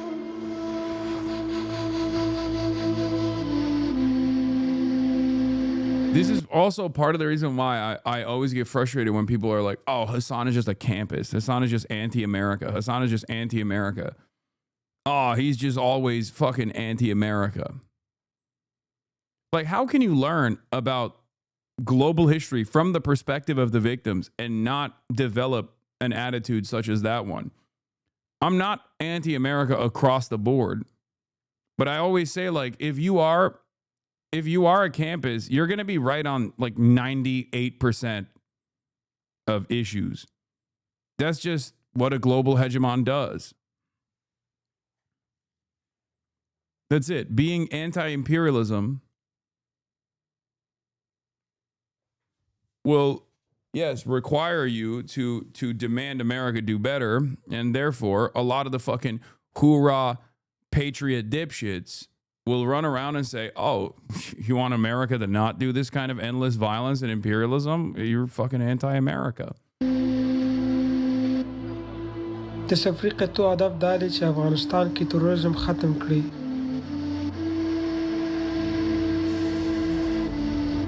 ځینو سیمو کې تروریزم زیات کړی.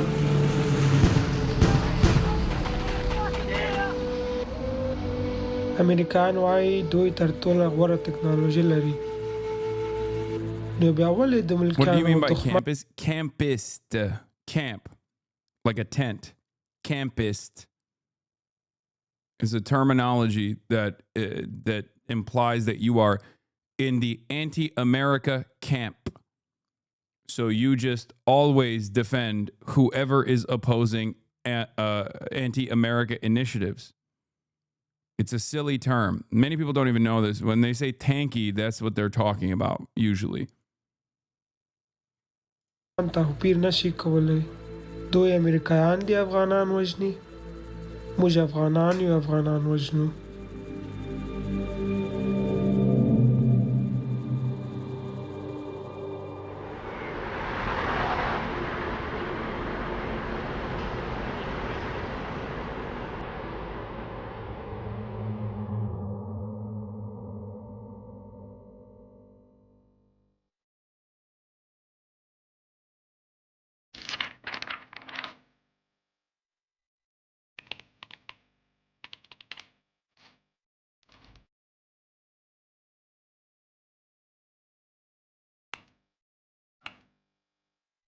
What you are looking at is Taliban fighters inside the presidential palace. I felt so helpless when the Taliban took control of the country again.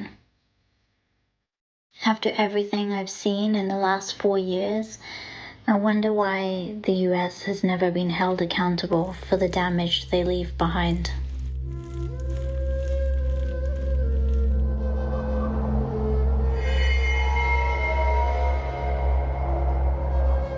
Everyone in Afghanistan has this shared pain about what these raids have left behind, whether that's the families or the soldiers conducting them.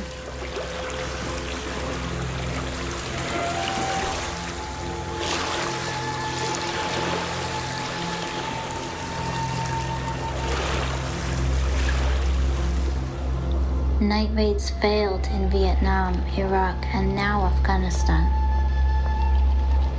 Who will suffer when America uses this same failed tactic in their next war?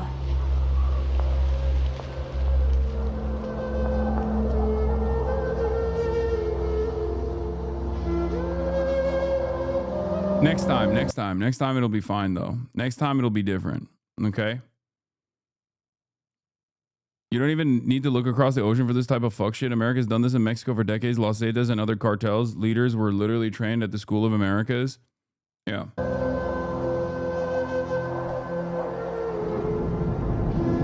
Yes, I am not of the mindset that this is a failed tactic. It's working exactly as intended. I don't disagree with you. Yes, wars are not meant to be won, okay? Wars are meant to simply continue.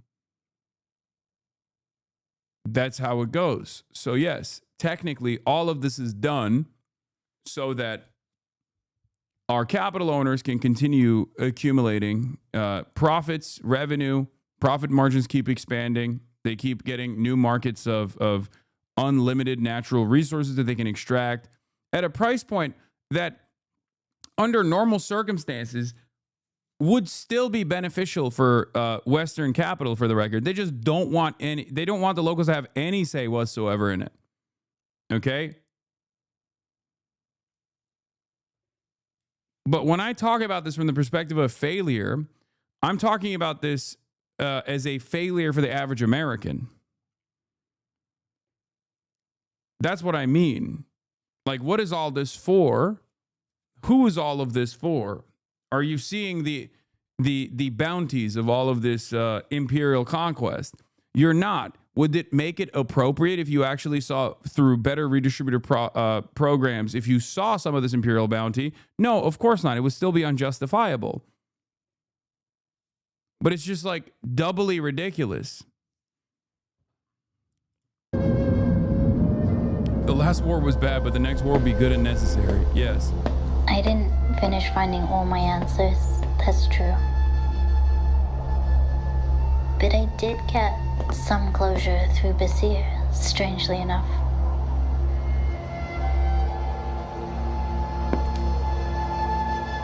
His remorse helped loosen something in me. Although he didn't kill my family, he is a perpetrator. If Basir was brave enough to speak about the pain he had caused, I could also share my own story and talk about the pain I had buried. I could also start healing.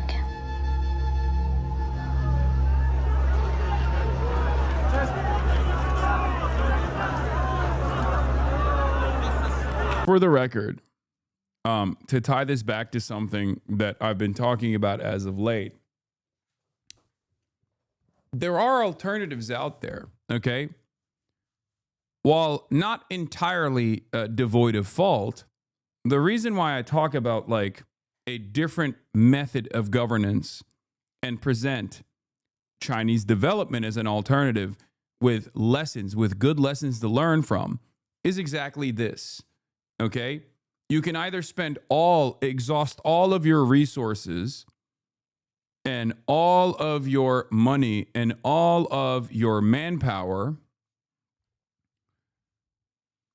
on endless imperial conquest, or you can focus on the revenue that you generate and the capital that you generate to develop your own society.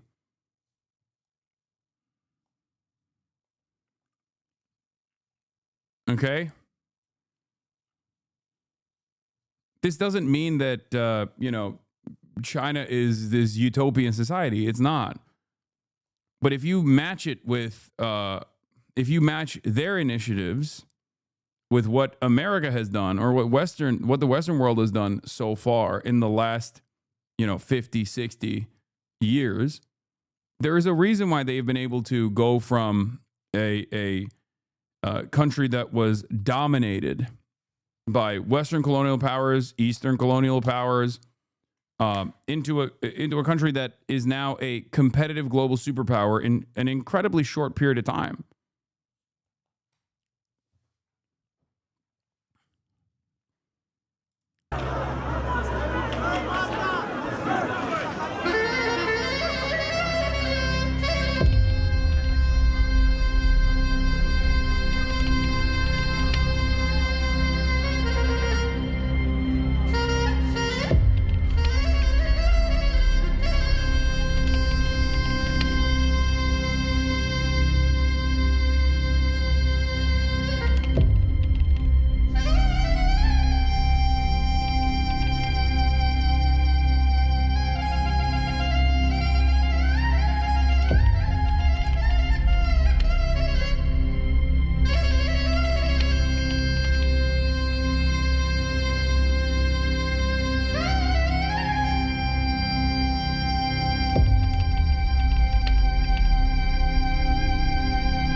Brother, the CIA literally said that the death squads were Taliban propaganda.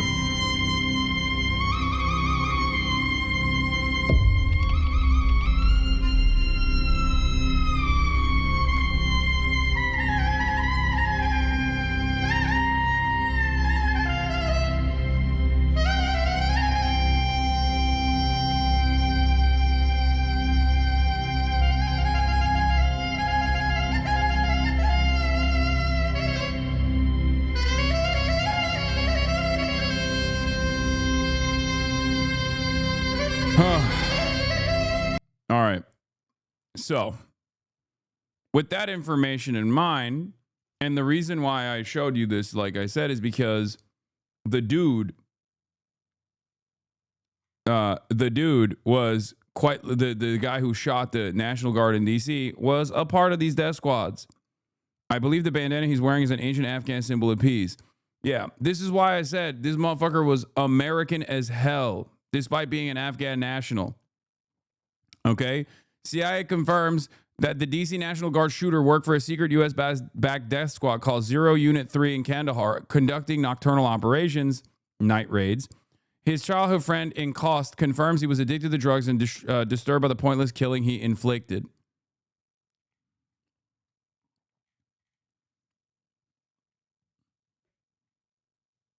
Just an endless amount of cruelty and senseless violence all around the world.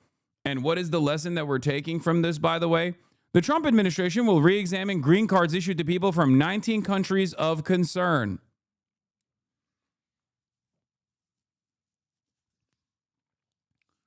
Another instance of blowback happens, and what does the fucking administration do? They go, oh, he was one of ours, but honestly, we can use this as a way to solidify our white nativist anti-immigrant sentiment. Fucking awesome. That's great. Surely that won't cause more anger and resentment, for the record. You know, that certainly won't actually piss off people even further, by the way.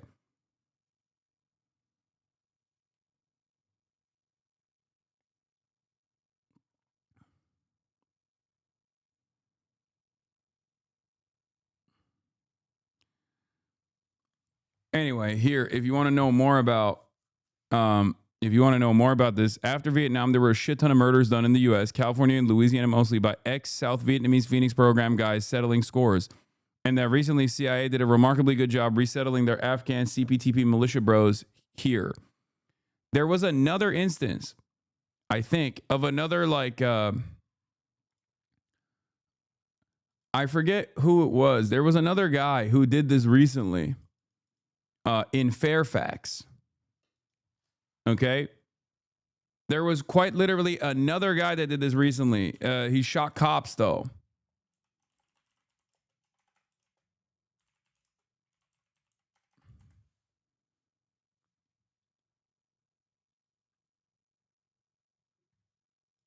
Yeah. Today's the day. Video shows suspect shot 2 VA officers during traffic stop before fatal OIS. Moments before the shootout, the suspect shouted he should have served with the fucking Taliban, expressing anger at the U.S. before opening fire on Fairfax County officers. This was back in May 27th of 2025. This happened earlier this year. Okay?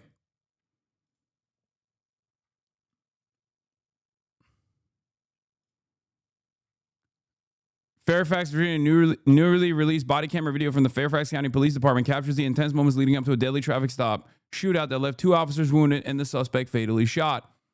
Shooting happened on April 23rd near the Greenbrier Town Center in Fairfax, Virginia. Officers had pulled over the suspect, identified as 36-year-old Jamal Wally, for a traffic violation.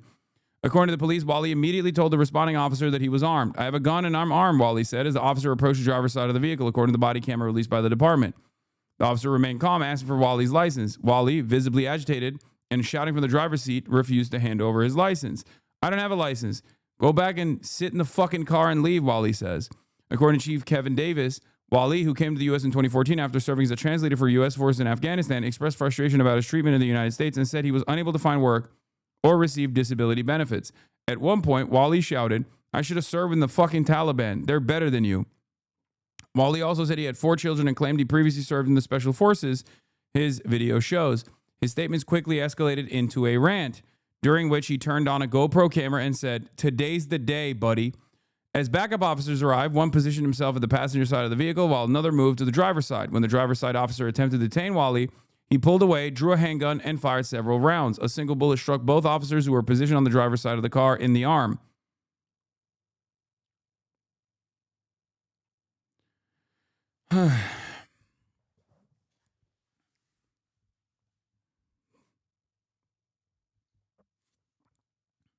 This just happened earlier this year. Some more examples of the white homegrown version of this, for the record, is the guy who drove his fucking F-150 into a Mormon church.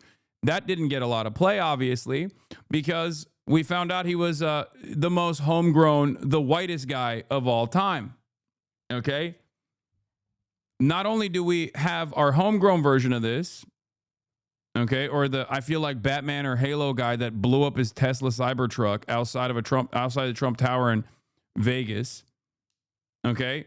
There are a lot of these guys out there, okay? There are a lot of these fucking guys out there.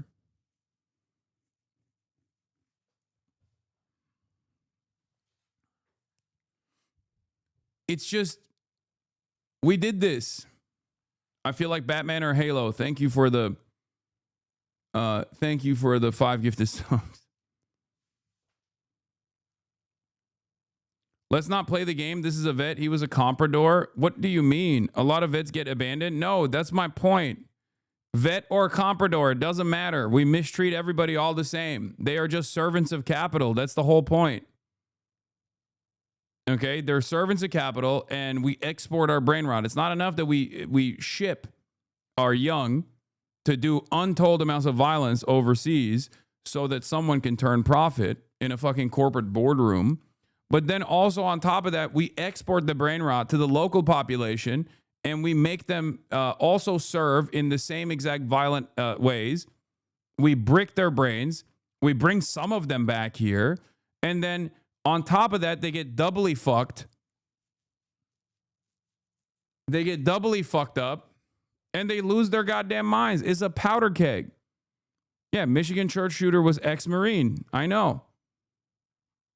What do you think will happen? What do you think is always going to happen? This is the most likely outcome, is what I mean. Yes, comprador for a native agent of a foreign business in a colonial or semi-colonial economy.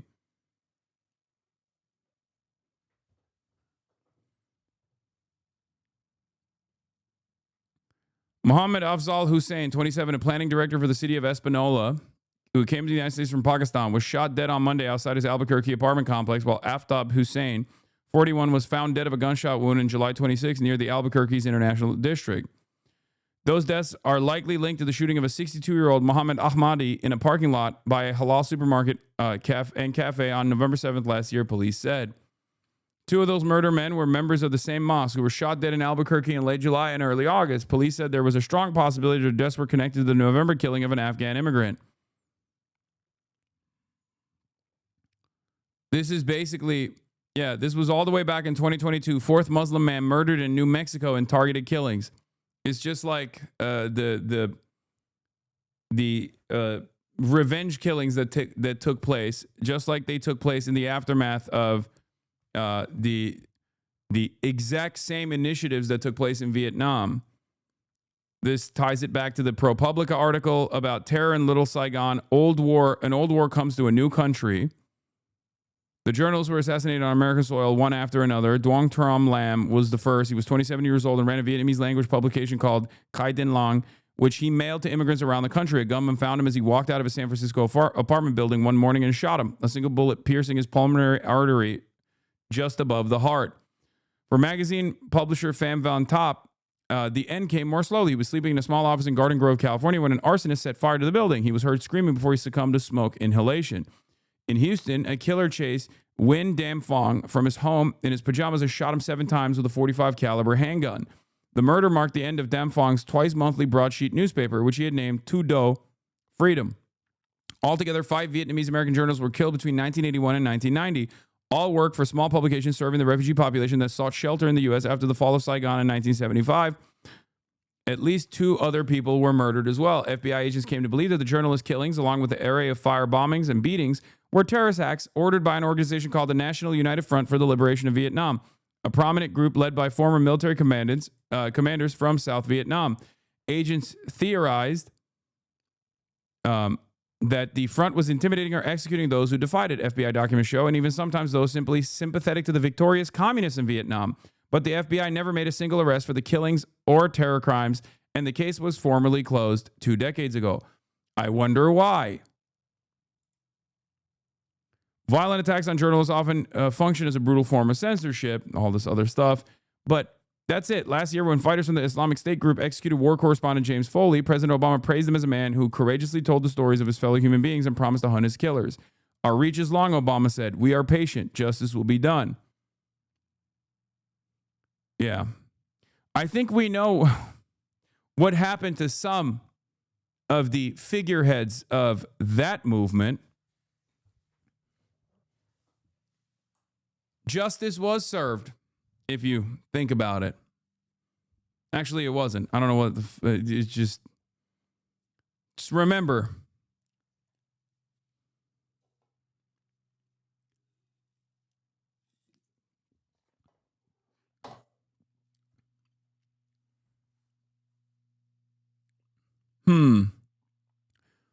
Wonder what happened to the Islamic State leadership. Wonder what happened.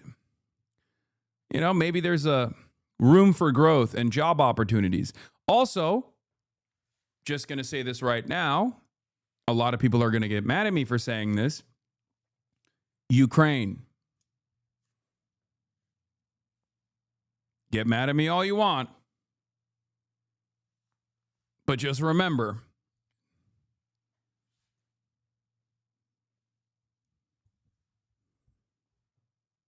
oh my God, how could this have happened? Just wait.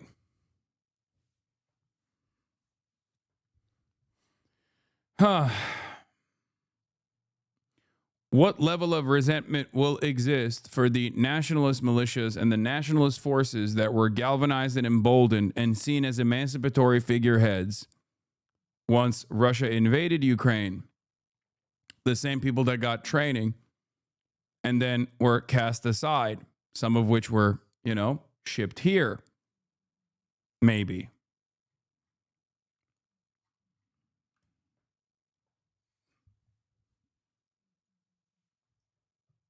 Just saying.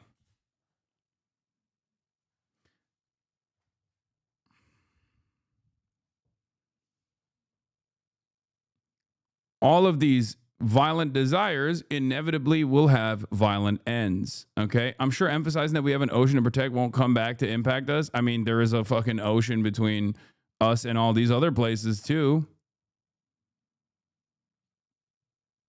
Like, what will happen? What will happen in the aftermath of that? I'm just saying. You're about to see white mujahideen.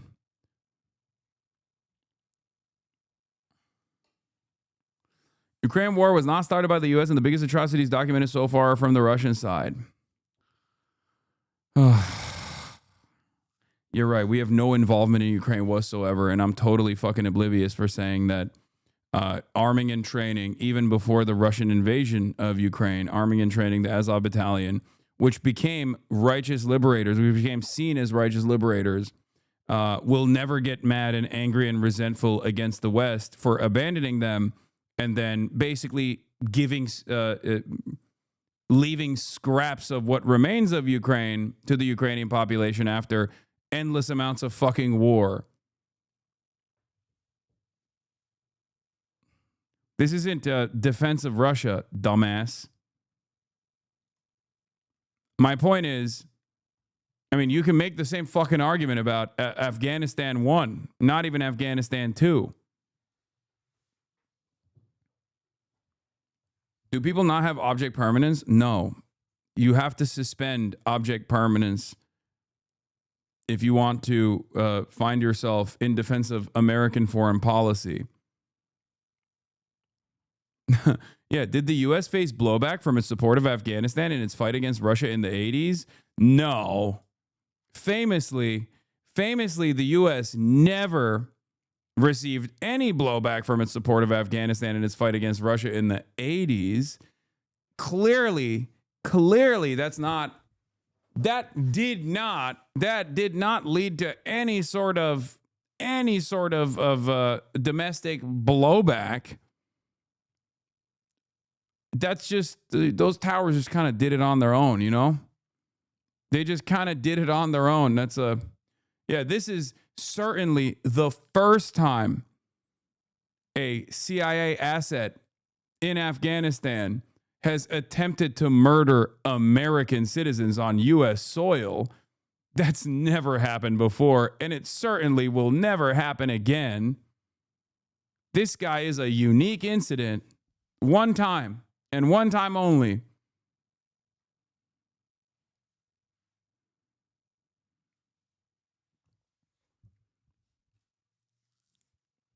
I thought he was Saudi. Well, I'm saying CIA asset who operated in Afghanistan for that reason. I didn't say Osama bin Laden was an Afghan national. He was not. He was Saudi.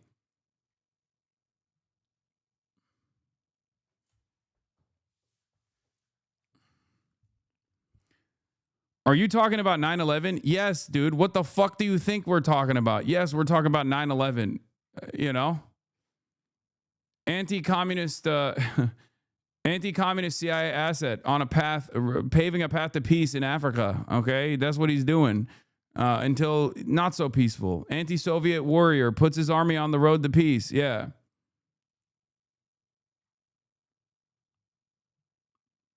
What more can I say? Hi, Twin Tower expert here. Towers only explode and crumble when they're in extreme fear. You're being highly insensitive. Yeah.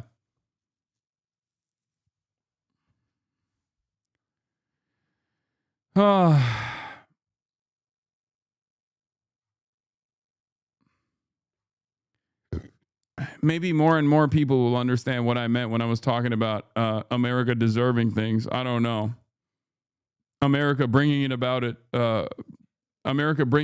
this kind of blowback on its own. Who knows? Anyway, let's get back to this. To President Trump's executive order to make D.C. safe and beautiful. They answered the call. They took the charge. They volunteered. They put their lives on the line for people they don't even know. And that, unfortunately, is becoming a reality. Yeah, by that they mean the president and his own personal ambitions. Like, that's what they're when they say put their lives on the line for people that they don't even know, they just mean like the American government, servants of capital, and the American president that is advancing a domestic fascist agenda. They never knew him. They never will know him. Well, they might get a visit from him now, but, you know, for a photo op. But they certainly didn't know him before. More and more for the members of law enforcement. Yesterday on Thanksgiving Eve at approximately 2:15, near 17th and I Streets in the northwest section of the district, near the Farragut West Metro Station, 2 uniformed guardsmen were ambushed in a brazen and targeted attack. A lone gunman opened fire without provocation, ambush style, armed with a .357 Smith & Wesson revolver. One guardsman is struck, goes down, and then the shooter leans over and strikes the guardsman again. Another guardsman is struck several times. Fellow guardsmen who were there responded immediately, engaging the suspect, neutralizing the threat, and subduing him She's at the fucking scene. lit, always. She always looks like she drunk drove here and ran over a bunch of kindergartners, wrapped the fucking F-150 around the telephone pole, and then stumbled out of the car to deliver the press conference. Every single time she's on camera, 100%. He was transported to a local hospital where he remains, as we speak, under heavy guard. Thanks to the swift and coordinated response of the National Guard and the Metropolitan Police Department, no additional victims were harmed, and the scene was secured within minutes. The suspect, he has been identified as Ramanullah Lakanwal, a 29-year-old Afghan who entered the United States under Biden's Operation Allies Welcome, a program following the disastrous withdrawal from Afghanistan. He resided in Bellingham, Washington, with his wife and, we believe, 5 children. And we're working very closely with our federal partners, especially DHS and the FBI, to review his immigration history and the vetting process itself. What we know about him is that he drove his vehicle across country from the state of Washington with the intended target of coming to our nation's capital. As we stand here today, the charges that are appropriate right now are 3 counts of assault. Yeah, by the way, the Trump admin did grant him asylum earlier this year, for the record. CNN National Guard shooting suspect applied for asylum in 2024, and it was granted earlier this year. So when they fucking talk about, like, when they talk about he was an illegal immigrant, it's like, I mean, I guess technically any immigrant could be considered illegal because it's just paperwork, just like every illegal immigrant could be considered legal because it's just fucking paperwork.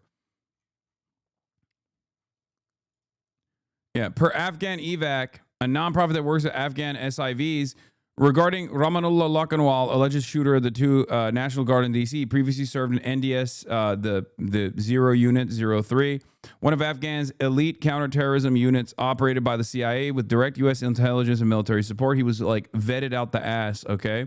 Entry to the United States, the individual was evacuated by the U.S. military in August 2021 following the fall of Kabul. He arrived under humanitarian parole, the temporary authority used to evacuate tens of thousands of American citizens, lawful permanent residents, SIV applicants, and at-risk Afghan partners, you know, the compradors and the like. He was later granted asylum in April 2025. Wow. Immigration pathway. He had an active SIV application underway and had received chief of mission approval, but had not yet been granted lawful permanent residence. Instead, he applied for asylum during the Biden administration, but his asylum was approved under the Trump administration. Both his chief of mission application and his asylum application required review and vetting by the U.S. government, including the CIA. Asylum is a permanent status granted by the USCIS after reviewing identity and background checks. There is biometric vetting, in-person interviews, and assessment of individualized risk and eligibility under U.S. law. Asylees can apply for lawful permanent residence 1 year after being granted asylum.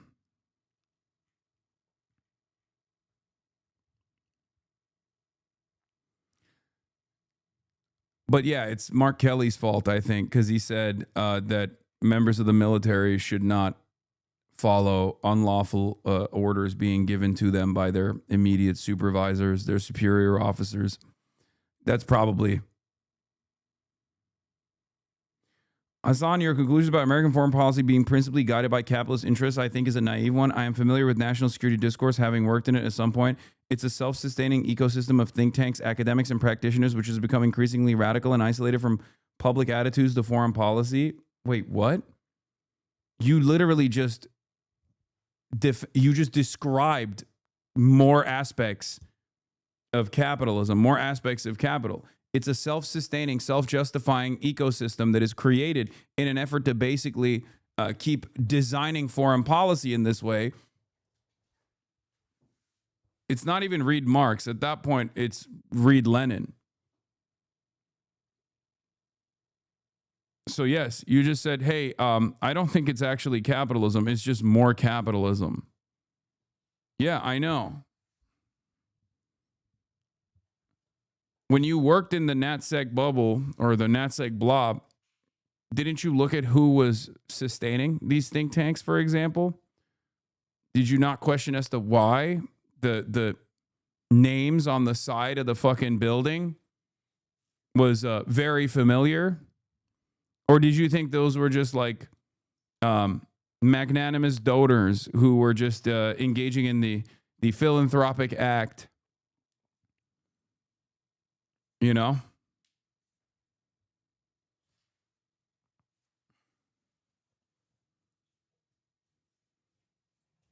That's what it is.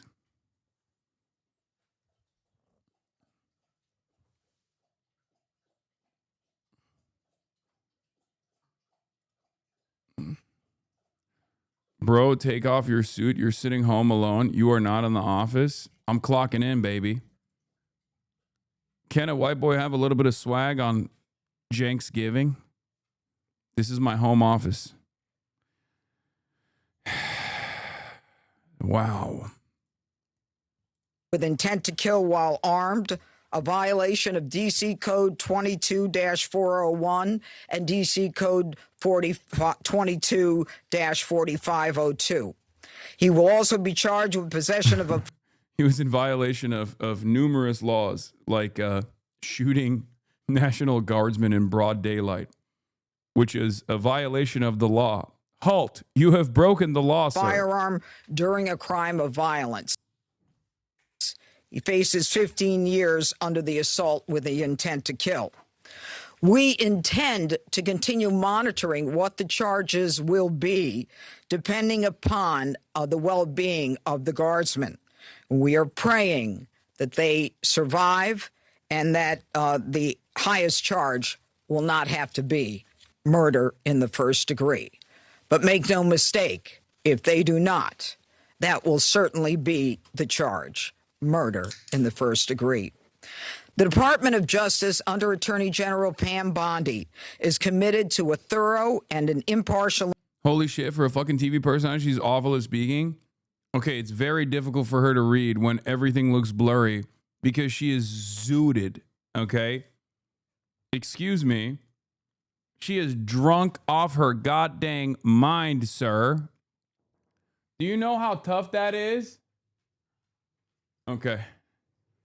Do you know how difficult that is to competently read while you're hammered? Investigation where we will hold this perpetrator accountable under the full weight of the law.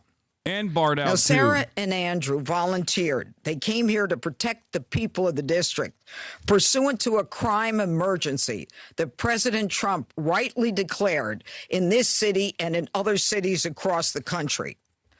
Our nation's capital should not and must not be a place where evil comes to commit violence, whatever their cause or motive may be. We should not have to live in fear in the nation's capital, especially by one who came here from a foreign country. And through a process that was so absurd that he came through and released into this country, as many were, knowing virtually nothing about his vetting. This is what happens in this country when people are allowed in who are not properly vetted. These guardsmen and all who are here to protect the district are the line that separates a civilized society from a barbaric one. They are the ones who stand for law and order. This was not just an attack. It was a direct challenge to law and order in our nation's capital. And the individual will be made fully accountable. And though it seems that we have been here before under President Trump, make no mistake, and the Attorney General, we will not allow this to be normalized. It will be confronted, condemned, and prosecuted to the full extent of the law. Now, my message to the individual who committed these acts is you picked the wrong target, the wrong city, and the wrong country, and you will be sorry for the violence and the evil that you perpetrated in our nation's capital. And now I call upon the director of the FBI, Kash Patel. Thanks, Judge. I'll begin my remarks and my remarks the same way. I mean, he literally is the outcome of American civilized society. There is no perfect demonstration of this outcome being directed by American civilized society, defended by liberals and conservatives alike in perpetuity. This is, this is the violence that we dish out coming back to the home front in the hands of people who we have trained since they were 15 in this case. Like, there is no better demonstration of all of the things that I complain about with regular frequency than this instance right here. This is why I always say this is like American brain rot. This is blowback, everything. Prayer for our fallen soldiers, prayer for our law enforcement community, prayer. And we're back to Kash Patel looking like he did it, even though we know who the shooting suspect is. For our National Guardsmen and women, prayer for our brave prosecutors at the Department of Justice and the offices of the D.C. United States Attorney. We must... She said she wasn't vetted. He was vetted. She's wrong. He was vetted out the wazoo. Okay? He was maximum vetted, by the way. Like, more vetted than the average asylum seeker. Say it's a joke before chatter believes you. I'm not. I'm going to keep everybody guessing. Come together as a nation, especially on this Thanksgiving Day, and remember the sacrifices that so many are making around the world and around this country to secure our freedoms under President Trump's brilliant leadership and administration. I'll provide an update on the case as follows. It is an ongoing investigation of terrorism. Make no mistake about it. The FBI is leading out on these federal assault on a federal law enforcement officer investigation on many fronts. We immediately, with our law enforcement partners in the Metropolitan Police Department and the interagency, secured the scene, seized the weapon, sent in our evidence response team immediately to collect evidence and started doing block by block canvasses. We are looking for and interviewing witnesses. The firearm and other materials have been sent to our Quantico laboratory already yesterday for immediate analysis. That work is on. He got like quadruple vetted, bro. He got vetted by the CIA. He got vetted by the American military. He got vetted by the immigration services. He got vetted by everybody. A senior U.S. official confirms that the suspect was vetted by the CIA and then by the NCTC to see if they had any known ties to terrorist groups, coming up clean each time. He came up clean on all checks. Yeah, because the ties that he had to the terrorist group was the fucking CIA.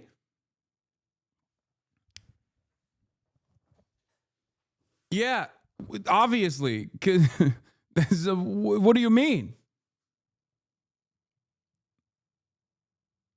He was one of, quote, unquote, our guys. Worth noting that the vetting done by U.S. intelligence and people overseas is different than what domestic agencies are expected to do once individuals arrive and are seeking asylum.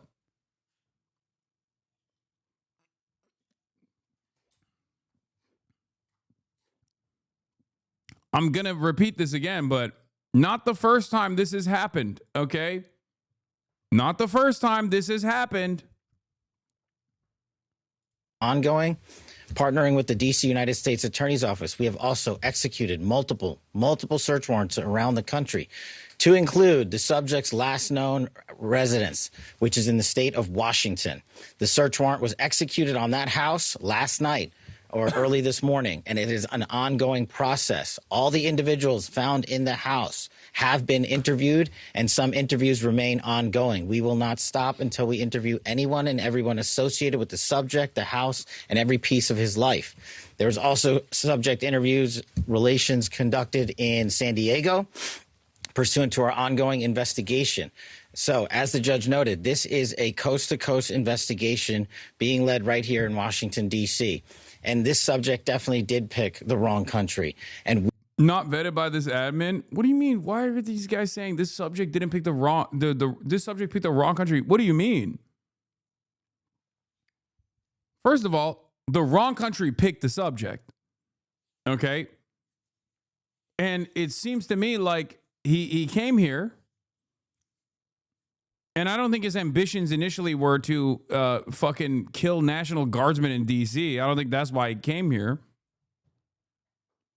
I don't know what this what this conversation is supposed to imply here. He's like, he is our guy. We will rise together as a nation to show the world what we do here. And we are thankful that we have the Attorney General's brave leadership and President Trump's brave leadership and priorities to safeguard our communities. I also spoke to Director of the CIA, John Ratcliffe, last night, and Secretary of War, Pete Hegseth. There is confirmation now that the subject had a relationship in Afghanistan with partner forces. We are fully investigating. 99% won't know that. I think you're wrong. I think with the ways in which people get informed nowadays, most people are going to know that this guy was an intelligence asset, especially because a lot of conspiracy theorists are going to jump on this for understandable reasons. But yeah, this is 100% something that, I mean, Candace Owens is going to do so much content off of this for sure. Who knows which insane direction she will move the subject matter to, moving millions in that same direction. That aspect of his background as well, to include any known associates that are either overseas or here in the United States of America. That is what a broad-based international terrorism investigation looks like. We will provide continuous details to the American public while at the same time not jeopardizing the ongoing prosecution to ultimately hold this perpetrator accountable in our courts of law. We will provide as much transparency as possible, but as you can see, the breadth and scope of this investigation will... It's going to hit the echo chamber, and normal folk aren't in those. This is why Fox is so successful. No, I think normal folk are going to hear... Normal folk are already hearing that this guy was CIA. I think it will shock you. I suspect Blue Anon will say this is a false flag. You will see more and more liberals say this was a false flag, specifically designed by the Trump administration. I think that the right, the conspiratorial right, will say they might even tie this back to Israel somehow. I guess if I were to try and tie this back to Israel, I would say America went and did the global war on terror because of Israel, and that this is violence coming home. The CIA is doing it for Israel, and then I don't know, somehow they'll figure out a way to say that it was Benjamin Netanyahu's doing or something. Maybe some people will say this is being used as a distraction away from the Epstein story. There will be those. Yeah, lucky for us, everyone has the perfect opportunity to poll their families on this today. So that's your homework, chat. Go ask your parents and your grandparents what they think about this. Will continue. We will continue to hit the streets and hit every town and every house and talk to every witness. The men and women of the FBI and the Metropolitan Police Department and the interagency, to include the Department of Homeland Security, DEA, and ATF, are working tirelessly on this Thanksgiving Day. And I know just by talking to the leaders behind me that instead of going on and being... Do you not think he's CIA? What do you mean he is CIA? There is no thinking involved here. It's just an objective fact that he was a CIA asset. There is no...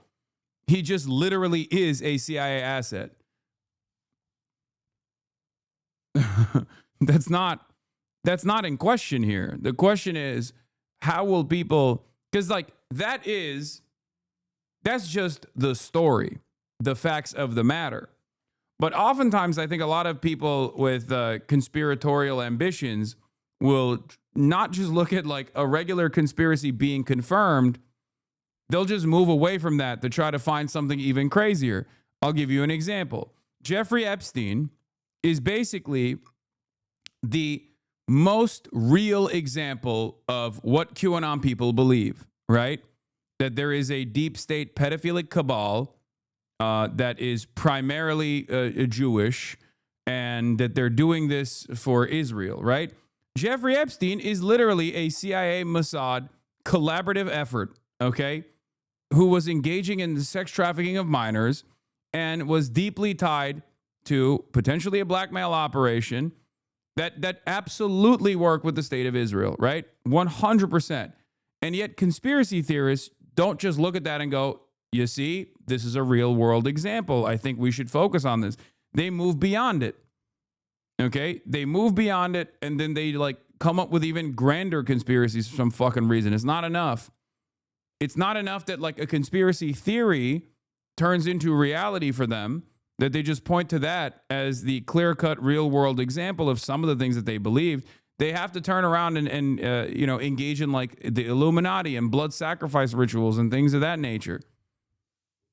Right? Same goes for this. You got a fucking a CIA asset, a child soldier at the age of 15 that was plucked and groomed to do death squad shit in Afghanistan, who comes to the United States of America and is angry as fuck and ends up shooting and trying to kill 2 National Guardsmen in D.C. Okay?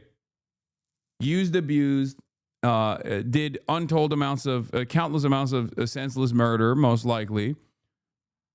At the age of 29, he has a PTSD-style snapping moment in the same way that you've seen many other veterans engage in these sorts of domestic terror incidents, okay? And this is an open and shut case, and yet people, I think, will turn around and find new ways to make this conspiracy more grand. With their families, everyone rogered up and showed up to work today, and none of them want to go home. That's the resolve that we have together as a team to bring to you justice for this heinous act of terrorism here in our nation's capital. And as the judge said, we will ensure that our law enforcement partners are out there in full force to make sure the world can enjoy our nation's capital. We will not let this heinous act of violence prevent people from visiting our beautiful nation's capital. And we will also continue to highlight any evidence that we can publicly. And as the judge said, this individual is in this country for one reason and one reason alone, because of the disastrous withdrawal from the Biden administration and the failure to vet anyway, in any way, shape, or form, this individual and countless others. And this administration has taken the rightful step to stop any further allowance of people with this similar background into the country. And we're thankful for that. And as I said, this investigation remains ongoing. And I think I'll turn it over to General Blanchard. Like, how can you turn around and be like, oh, this is because he's a fucking immigrant? Like, I just don't know how you can actually turn around and try to argue this, try to continue with this argument when he is a CIA guy. Do you see what I mean? Sure, there are some people who are so racist that they're like, well, this is different because he was a CIA guy, but he was an Afghan national. But I don't think this is going to be enough for people. I don't think people are going to be like, well, you know, Afghan national vets are a little different than our homegrown version of like veteran snapping. It's different, actually. You see, he's brown. Like I think this makes it harder to come up with a unified message on this, especially once everyone recognizes that this is a CIA involved situation. The National Guard now. Thank you.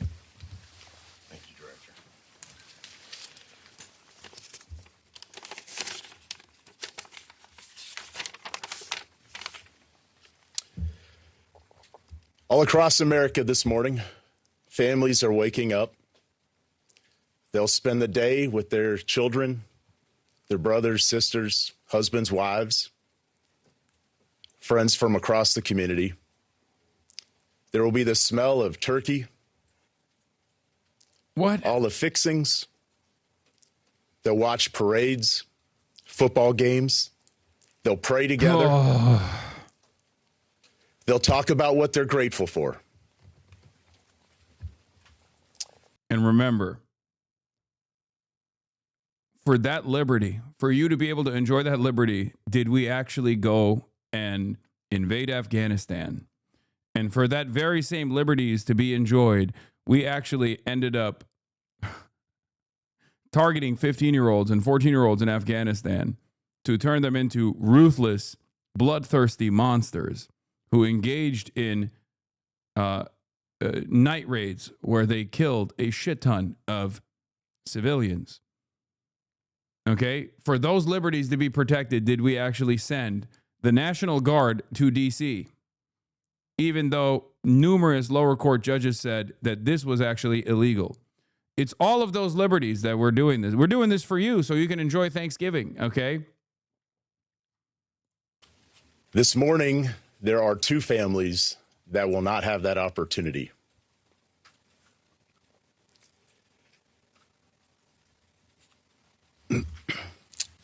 Andy and Sarah's families, they're spending the day reflecting on the past. And in the days coming, they'll reflect on and think about what could have been, what might be. Because regardless of the outcome, we know that their lives, their families' lives are all changed forever. Because one person decided to do this horrific and evil thing.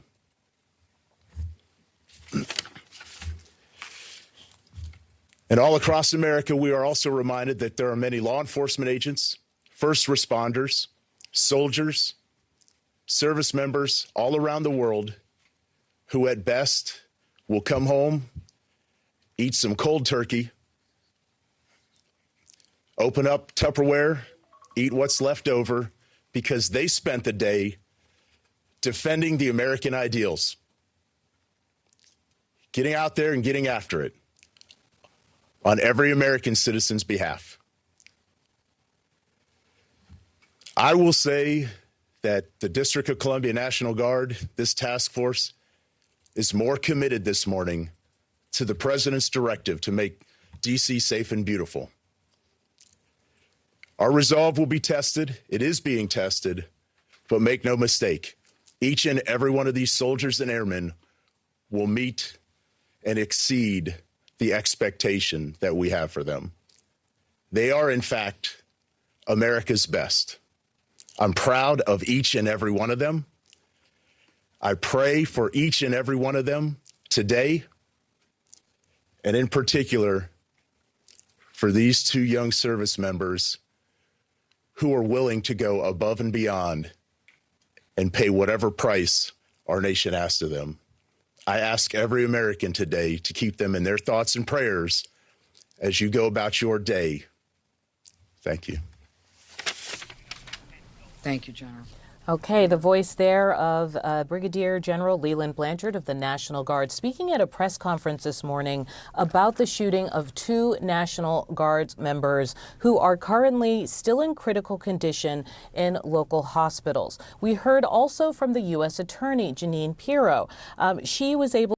Dude, I swear to God, every time I see another instance of unlimited super violence on U.S. soil, okay, and then I hear from the official organs of government and how they explain why it happened and what they are doing to fix the problem in general, and they have no ambition whatsoever in actually solving these issues and simply use it for their own agendas.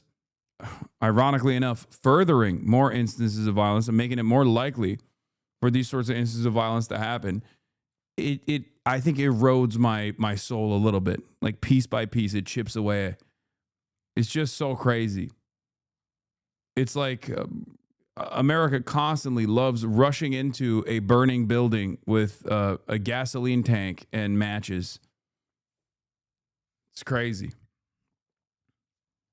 Yeah, this is going to only be fixed by taking a more reactionary approach to immigration and also continuing to justify our endless militarism and also doing more of that militarism at the domestic front as well. To tell us that the suspect, who is Ramanallah Lakhanwal, 29 years old, Afghan, entered the U.S. back in 2021 under what was then known as Operation Allies Welcome.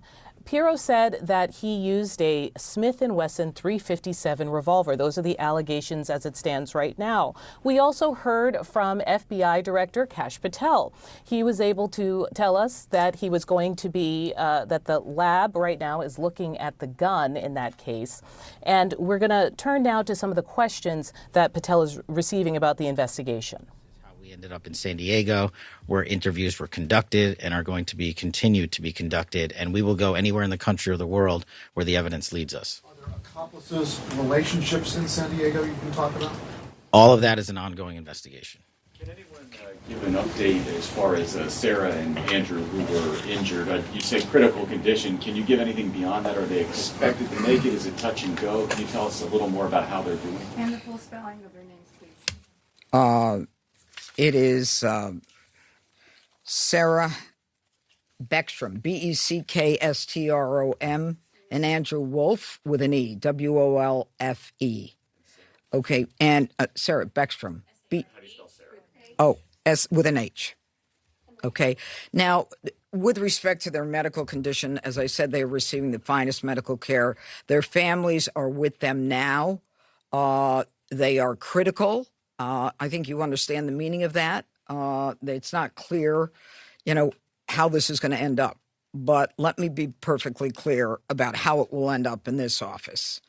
If one of them is to pass, and God forbid that happens, this is a murder one, period, end of the story. We are praying on a day like today when families come together in America and they hold hands around the Thanksgiving table.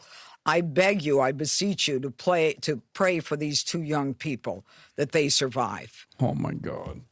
Okay, I think that's it. Insane how we're just in a Fox News sponsored burger government nowadays. I hate it.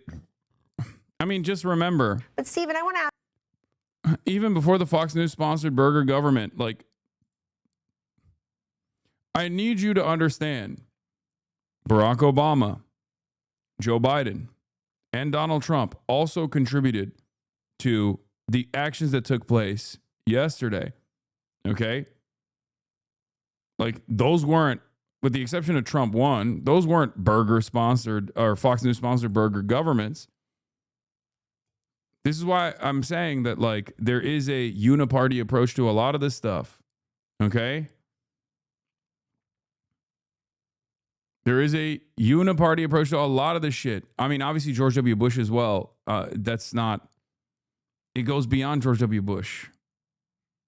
Ask you a question. Do you think, given the reduction in robberies and murders and crime in the district, how much safer and more beautiful it is now? Because like, Republicans look at this and go, oh, the real problem here is that we brought any of these collaborators back to the U.S. soil.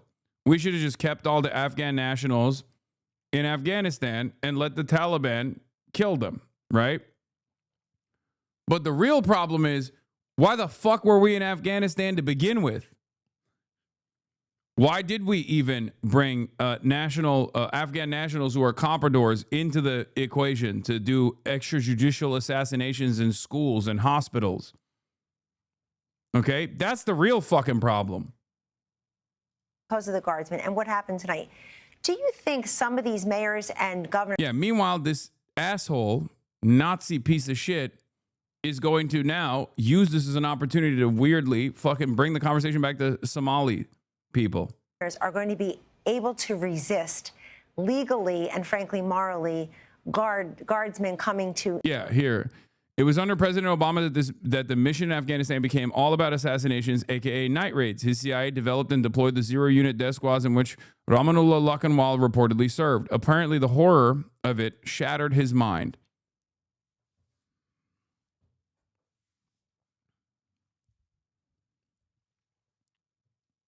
Just so you guys understand, like, it's not. This isn't a new thing. This isn't a new phenomena. Yeah, 29-year-old Afghan man who shot two nearly sworn-in West Virginia National Guards members in Washington, D.C. had previously worked with CIA-backed militias in Kandahar, the agency confirmed. Rahmanullah Lakanwal entered the U.S. in 2021 under Operation Allies Welcome and received asylum this year under Trump, according to CIA Director John Ratcliffe.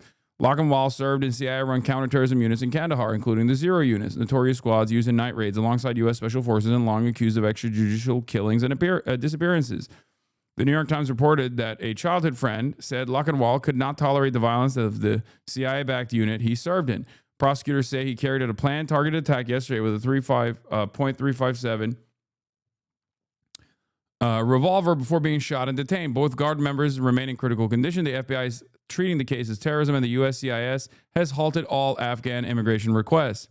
Here's a video from early on of Democracy Now! In 2010 with friend of the show, Jeremy Scahill, discussing American night raid operations in Afghanistan.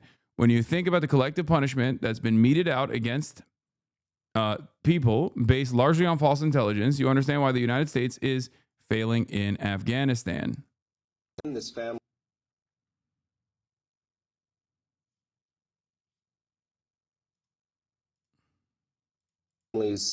Mud brick kala compound. People live in these. They're like huge, almost small fortresses. Why are there ads? We don't run ads at the HasanAbi Broadcast. The Piker Broadcasting Service is ad free,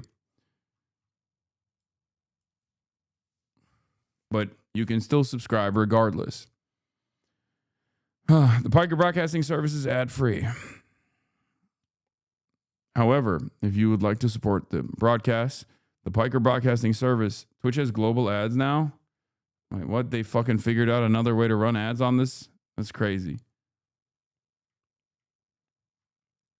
Piker Broadcasting Service is sponsored by you, the viewers, for you, the viewers. The only reason why you're maybe seeing a fake ad being served is because you probably have ad blocker on.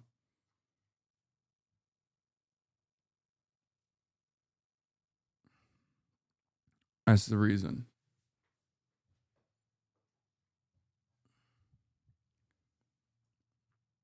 Is built up, 10, 12 feet high with mud brick walls. And then inside of it, you have multiple generations of families living.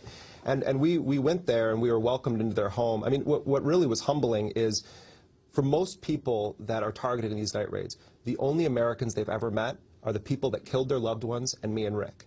And in fact, one elder in a family that we went to visit, said to our translator, and we found out about this later, first the Americans kill us and then they want to put us on camera. We were in this family's compound where this man, 8 people were gunned down, and U.S. forces threw a fragmentation grenade into a courtyard where children were sleeping outside because it was hot. And multiple children got hit with fragments of this in the face and the stomach, and we saw the injuries on these children. What crime did they commit?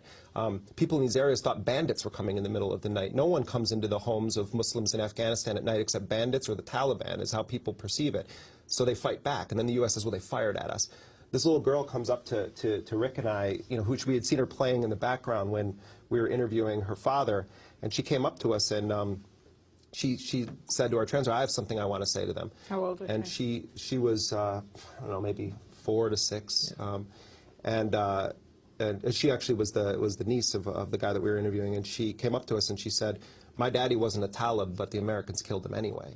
And it wasn't a staged thing or anything. We had watched her the whole time playing there, and she came up. We went to another place in Paktia province where this little girl was sort of weaving back and forth and repeating this thing, and Rick was filming her, and we were thinking that she was just playing, and we were filming a kid playing in a courtyard, and our translator had a tear going down his face, and we said, what did she say? And he said she was reciting all the members of her family that were killed in the night raid. They killed my mommy, they killed my aunt, they killed my uncle, and she was a kid playing, and this is a kid who's 3 or 4 years old. We met a kid who had been shot in the stomach and in another place by U.S. Special Operations Forces. They literally shot the speech out of him. He couldn't speak. And we didn't know this until, we're documenting these things in a sort of forensic way, going through each person that was killed, how were they killed, interviewing all of the eyewitnesses. No one's ever done a thorough investigation. So what Rick and I were trying to do is piece together all these targeted killings. So we're in this place in Paktia province, and we're interviewing all these people, and there's this kid, and we see this gaping wound in his stomach. And so we bring the camera over to interview him, and the translator asks him a question, and he's just kind of going like this, and then someone says that he can't speak, and he just puts his hand in front of his face and just starts wailing in front of our camera, going, ah! He wasn't like that before this incident. He is so traumatized. He got shot in his stomach that he literally can't speak anymore. And so when you think about the collective punishment that's being meted out against people based largely on false intelligence, you understand why the U.S. is failing in Afghanistan. The insurgency is spreading. Yeah. Fuck, we are now the bad guys? We've been the bad guys. We've been the bad guys.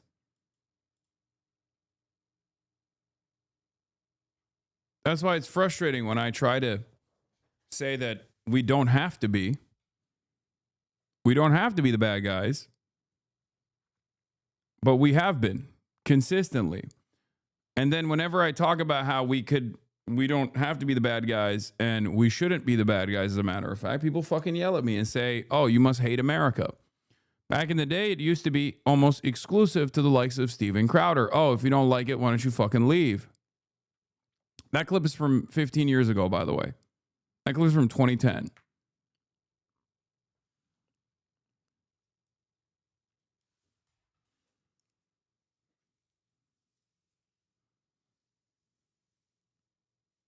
And it's crazy that back in the day, it was mostly just like the Steven Crowders of the world who would fucking screech about this shit. But now liberals do it too. Everyone is so swept away with this false sense of patriotism. Not trying to be mean, but my wife is working today as a nurse and she's a fan of you. Can you say, I hope you have a good day, Josie? I hope you have a good day, Josie. Their cities to help do the same thing. Well, I mean, look at the situation in Chicago, where the governor, Pritzker, is fighting President Trump with everything that Pritzker has to try to keep President Trump from ending the murder epidemic in Chicago. Pritzker and Johnson are fighting on behalf of the murderers, not on behalf of the citizens, fighting against the National Guard, fighting against law enforcement, and fighting against federal investigators at every step of the way. Let me begin by saying to the beginning of your question that the president's remarks, I think, were among the most moving that I've ever heard. It was perfect for this incredibly tragic occasion. this heartbreaking, anguishing tragedy right before Thanksgiving. I think she spoke movingly and beautifully to what we've lost, but also demonstrated the tremendous resolve and determination to not only continue the mission these soldiers died for, but to expand the mission, declaring that far from being deterred, the commander-in-chief, our president, is sending 500 more troops to the city to show that no terrorism will sway us. And also having a conversation tonight with America, the conversation that we have to have with President Trump saying that Joe Biden, the Biden administration, the Democrats have inflicted on this nation the worst national security threat in our history. We've never faced a threat like this. 20 million people brought into our country from the most failed societies on earth. Afghanistan, Somalia, Libya, Iraq, brought here. No vetting, no conditions, no rules. Brought here on visas, brought here on... Yeah, except everything you just said is wrong. Why did they fail? We failed them. We caused them to fail. And also, this guy was vetted.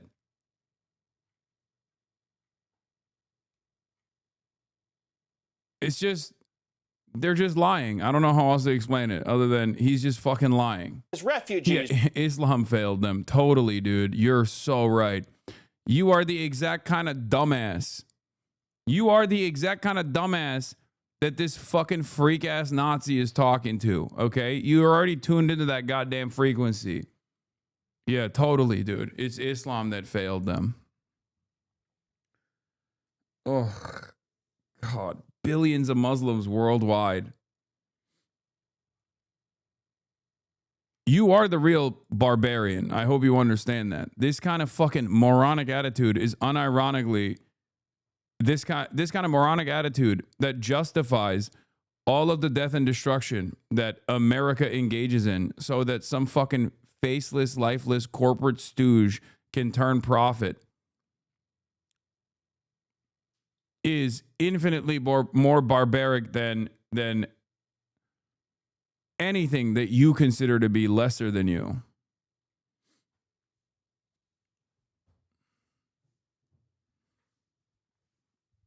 You need to wake the fuck up, dude.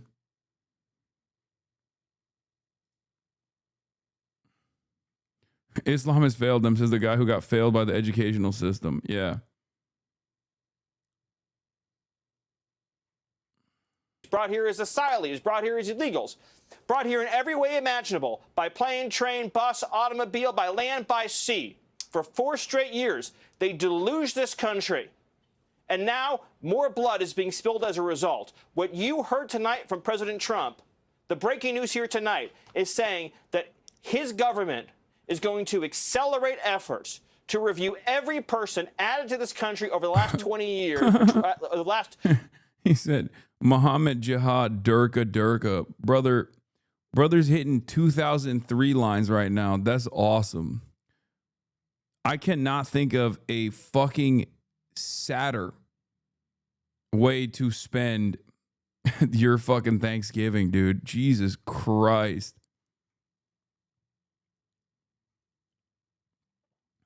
He's not wrong on the immigration part, though. What the fuck are you talking about, dude? What the fuck are you talking about? This guy is our guy. Once again, there is very little daylight between what this guy did and what, like, the 17 other fucking veterans that you know, either burned a church down or fucking engaged in mass shootings or did like a police assisted suicide in the last 8 months. You're a fucking idiot. Name a single other mass shooting. Yeah, Americans famously never commit mass shootings.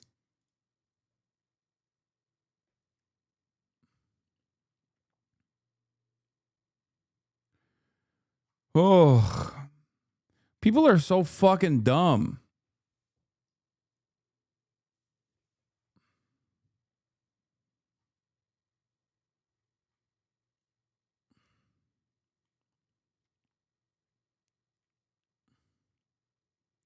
Well, if you think about it, being racist on Thanksgiving is the OG kind of way to celebrate. Okay, true. True. That is actually in the spirit of Thanksgiving when you really think about it. 4 years, all 20 million. Now, obviously, if you're illegal, you're out automatically.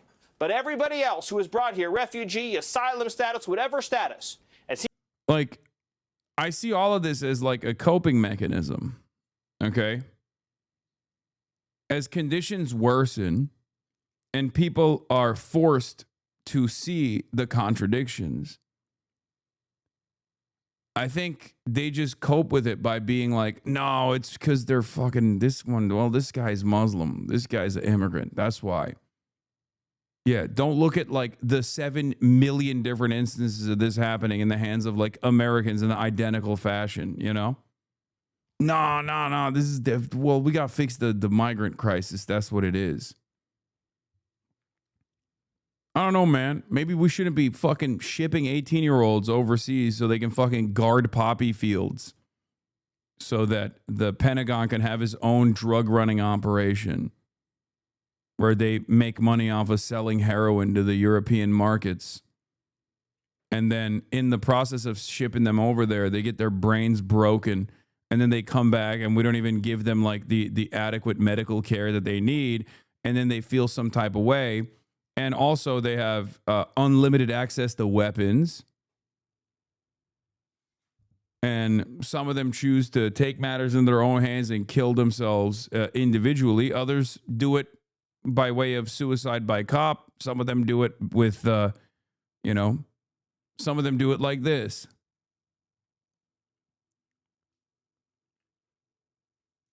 None of this has to happen, by the way. None of it. he said, if you're not someone who loves this country, if you're not adding benefit to this country, then we're going to send you out of this country because it's enough already. No one else has to die. No one else has to be murdered. No one else has to be shot. No more empty seats are needed at the Thanksgiving table or the Christmas table because of what Democrats have done to this country. So tonight we heard from a commander-in-chief a historic announcement, a brave announcement, exactly what America needed to hear, Kellyanne. Absolutely. Stephen Miller, and you've amplified How come we don't so talk about guns beautifully anymore? tonight. I do First, all the time. It's just not even an issue for so many people.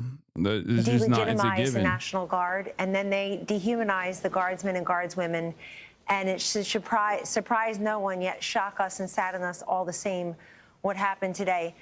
Stephen, that's also a president I know influenced by you and others as well, who is helping to lead the nation in prayer. And he's praying for those victims. He's praying for their families. He's praying for the other brave men and women in all types of uniform who wake up every morning and run toward the danger to protect our freedoms and our lives. Stephen Miller, thank you very much. God bless Katie and you and the family for Thanksgiving. Appreciate it. Thank Stephen you. Miller, God bless. White House God Deputy bless Chief President of Staff. Trump. God bless America. Yes.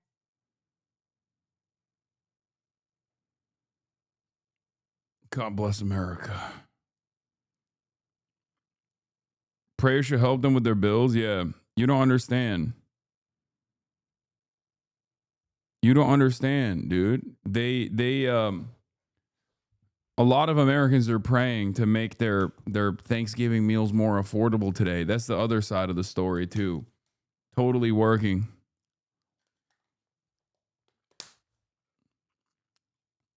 Why does he stand sideways like that? I don't even fucking know. We've now learned the names of the 2 West Virginia National Guard members who were shot at point-blank range just blocks from the White House. The Justice Department identifying them as 20-year-old Sarah Beckstrom and 24-year-old Andrew Wolf. You were right. A lot of people on X are speculating it's a false flag operation. Of course they are, dude. Our brains are fucking fried. Everything sucks. People want answers. This seems like a neat little bow. I think in many instances the truth requires people to come to terms with the fact that their favorite, political leader, for example, all the way back to like Barack Obama, is somewhat responsible for this. Like American normalcy in the foreign policy side of things is directly responsible for it.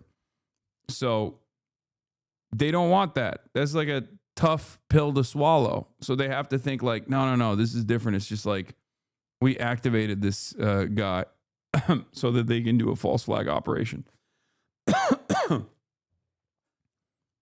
It's the other side of the coping mechanism coin, right? Neo-Nazis look at this and go, well, he's brown, he's Muslim, he's migrant, you know? And then other people look at this and think, no, it's not because, like, you know, we have fucking CIA-backed death squads in Afghanistan, a country that we didn't have to fucking be in at all, as a matter of fact. We had no business being inside of. A country that we've actively destabilized for decades, even prior to our direct involvement with boots on the ground, military invasion and occupation.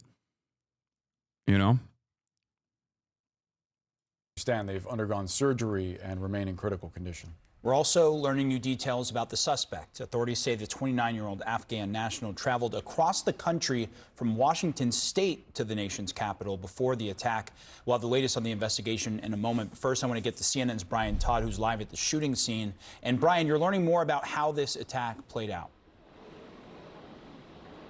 That's right, Omar and Boris. We have important new information this afternoon on how the attack played out. We're going to get to what Janine Pirro said about that in just a second. But first, we have access here that we have not had before to the actual spot where the shooting occurred. I'm standing at the spot right now. And if you come over here with me, our photojournalist Jay McMichael and I are going to walk you over here. This area here, excuse me, ma'am.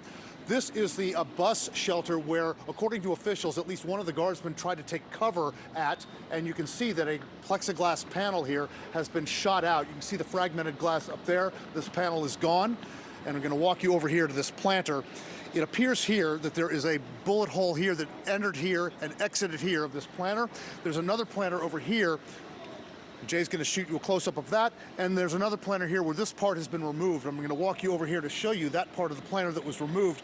And in the meantime, you see a makeshift memorial here to the victims, people laying flowers and an American flag. Over here is a part of that panel that was actually removed, and you can see additional bullet holes here, one here, one here. And this looks like some evidence that was handled by authorities as they started to process the scene last evening. So in addition to that, we have new information from Janine Pirro. She is the U.S. Attorney General for the District of Columbia.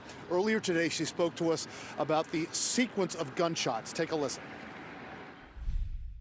A lone gunman opened fire without provocation, ambush style, armed with a .357 Smith & Wesson revolver. One guardsman is struck, goes down, and then the shooter leans over and strikes the guardsman again. Another guardsman is struck several times.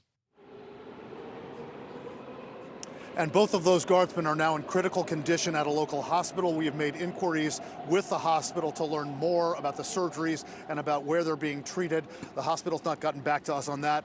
As Boris and Omar mentioned, they're identified as Sarah Beckstrom, 20 years old, Andrew Wolf, 24 years old. Those are the two guard members who were struck yesterday in this attack. Beckstrom has been in the guard since 2023, according to officials. Andrew Wolf has been in the guard since 2019. According to officials at the news conference, were sworn in yesterday. We believe that meant that they were sworn in not as new guard members, but sworn in as deputies for the U.S. Marshals, which they have to do about every month. Guys, back to you. Brian Todd live for us in Washington, D.C. Like, part of the reason why I don't think is a false flag is because, like, he's not Venezuelan. You know what I mean? Like, I feel like this doesn't benefit the administration as much. And it seems more so that they are, that they're opportunists that are taking advantage of the situation. You know? Like, a much better, like, a false flag would be if this guy was, like, saying he's Antifa, or you know, he's just like a card carrying leftist Antifa guy, or if he's like Venezuelan and, you know, we have to go and do something about it. Yeah, he's even better if he's a Hamas/Hezbollah illegal from Venezuela. Exactly.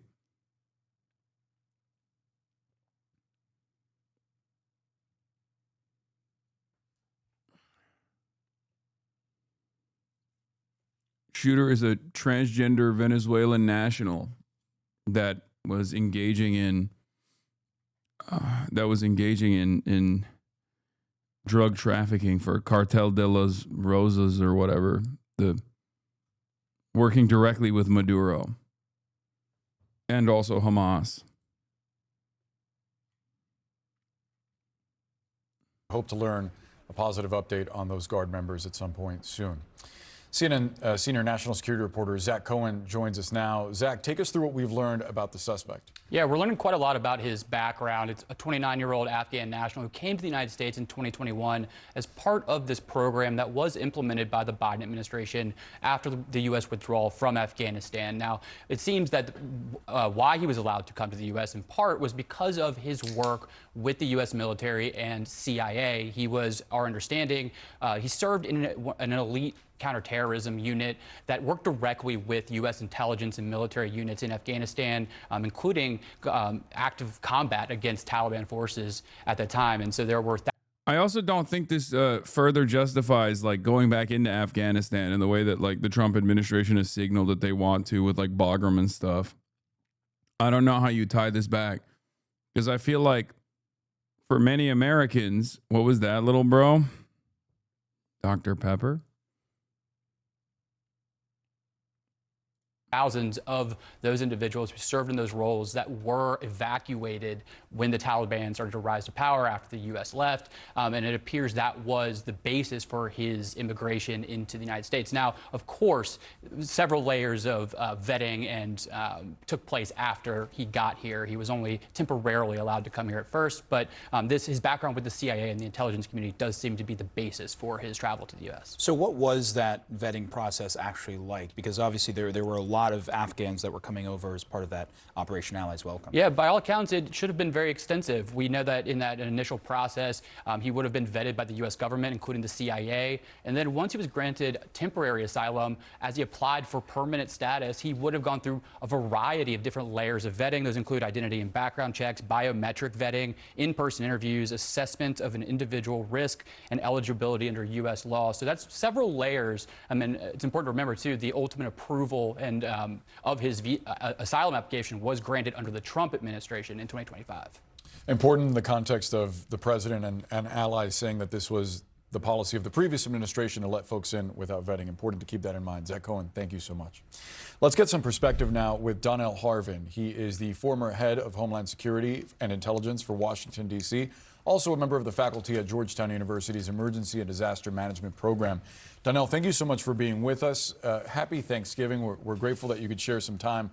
I wonder what a review, as the president has said, of every migrant admitted to the U.S. under the previous administration would look like, as we've also learned that officials are going to pause any migration case related to Afghans pending further review. What does all of that entail? That entails going through and interviewing quite possibly anywhere from 70 to nearly 100,000 people, depending on what reports you read. It's got to be very clear to the audience that, these Afghan asylum seekers who've come over have committed crimes at such a low rate. I was unable to find any major crimes that were committed by these individuals. These individuals and their family members serve the U.S. service members abroad, help save lives. In fact, there's many documented cases of former service people going over to rescue them even after the evacuation. What happens is that once these individuals go through that layered process of vetting and they get into the United States, they're kind of free to move around the country at their will. There's no further surveillance of them. There's no surveillance state of them. They're just like any other asylum seeker. They'll go through their process, and throughout their process, they will have interviews, and then they'll be part of a normal, non-enhanced vetting. What I believe that the administration's talking about now is some type of advanced vetting. The other thing I wanted to mention is that when you interview these people, when they go through the vetting process, you're looking behind, right? You're looking at their previous history, their ideology, who they've been associated with. That can't predict the future. And so this is the difficult part that the administration finds themselves in now. Yeah, especially as we've seen so many cases of people being radicalized through a number of different means. If The obsession with vetting is just a distraction. It's going to fail occasionally. No system is 100% perfect. What do you mean? There's no indication that this dude was going to snap. What do you like? Why? How would the vetting show? If the vetting is looking for criminal associations or associations with known terror groups, and the vetting is being done by the CIA, and the CIA itself has made this guy into a fucking terrorist, of course, you know, that's not something that they're looking for in the vetting.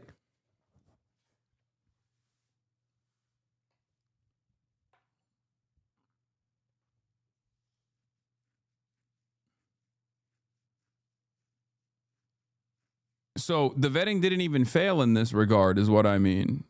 Like, sometimes vetting can fail. This is not even an instance where the vetting failed. If this, in fact, turns out to be No one's going to be like, hey, is there a moment where you will snap in the future?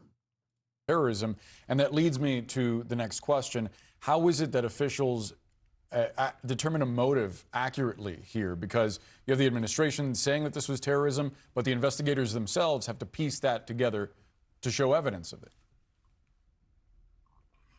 Yeah, in the absence of the surviving individual who's now under arrest cooperating, all reports saying he's not cooperating, they can still piece together their background, who they communicated with. You know, Boris, you and I have been on this topic for many times. Yeah. Invariably, many of these individuals who are radicalized and mobilized to violence have some type of breadcrumb trails. We call that leakage. They may have told someone, they may have intimated this online, spoken with someone, shown some type of signs. It's always some type of signs. People just don't wake up, drive across the country with a gun and open fire on uniformed service members. So there's going to be something there they'll be able to find, even though he's not cooperating. I wanted to go back to something that you alluded to a moment ago, and that is the suspect's previous relationship with the U.S. government and his work in Afghanistan, including with the CIA, according to Director John Ratcliffe. How do you read that relationship? You know, everything I've read that's open source available says that he served honorably and was trusted at a very high level. Like, you don't get attached to a secret top secret unit with the CIA and special operations if you haven't been vetted even before the evacuation, right? So they trusted this individual quite possibly with their life. When they were 15, when he was 15 years old, he served honorably in the CIA death squad. The vetting was extremely successful. They just went like Alex Acosta. He's intelligence. Leave him alone. Yeah.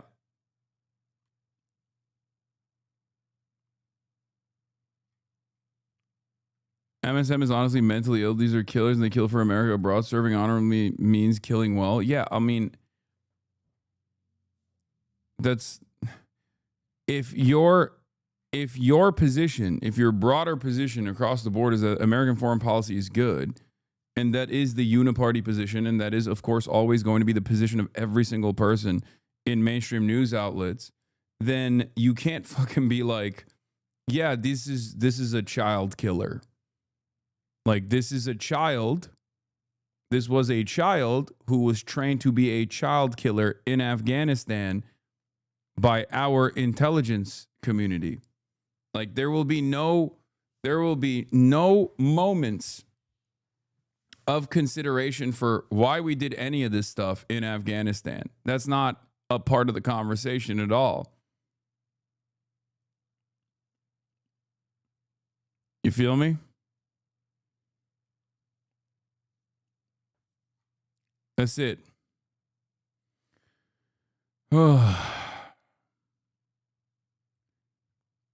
didn't consent. I'm just saying, this stuff happens completely outside of our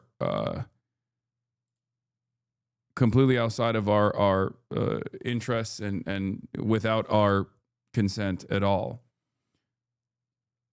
At most, they will justify it by saying, well, they're scary brown Muslim guys. They deserve to be fucking ruthlessly slaughtered because they're barbaric, right? That's the most consent you will get manufactured. So you'll be on board with at least like the broader initiatives.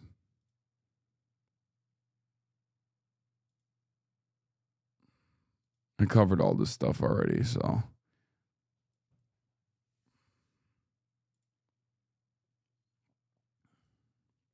Where's Jank? He's coming in half an hour, maybe a little bit later. Cenksgiving will start at 3:30 p.m. Pacific time. But before we do Cenksgiving, there's a little bit more. Yesterday, I received the phone call from an Afghan friend in San Diego. A friend of his had arrived a day before to LAX on a valid SIV. CBP refused to let him into the country and just deported him back to Afghanistan. Suicidal empathy, buddy. You are really harmful to average Joes in this country. Yeah, suicidal empathy. Okay. Oh, yeah. Stephen Miller also took advantage of the situation to craft, this is not even from this instance. But if you're wondering why the Somalia, you're kind of garbage at reporting the news. Well, sorry. Hold on. Let me fix it for you. Are you ready? Yeah. I'm about to show you a based guy. Yeah. Millions are going to be radicalized by this. Yeah.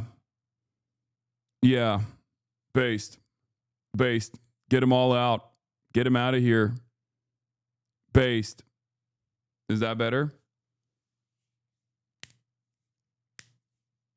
Yeah. Based. It's happening because obviously we're letting in too many Muslims into the country. Get rid of them. They don't belong here. They can't assimilate to American culture, even though this guy seemingly was maximum American culture, whether it be, killing kids in Afghanistan or having crippling PTSD due to what he did in Afghanistan. It seems to me like he had a real deep understanding of American culture, but I'm going to completely avoid thinking about that. Based. Cuck talk. It's awesome. Yeah, I mean, every American is cucked to a major degree. You're a cuck, Hasan. Every American is cucked to a major degree. We are cucked to capital. At least some people recognize that we're getting cucked. You, on the other hand, are jerking off on the cuck seat, yelling at the one guy who's telling you that none of this is serving your interests at all. Ban me, pussy. No, I'm not going to. I dare you.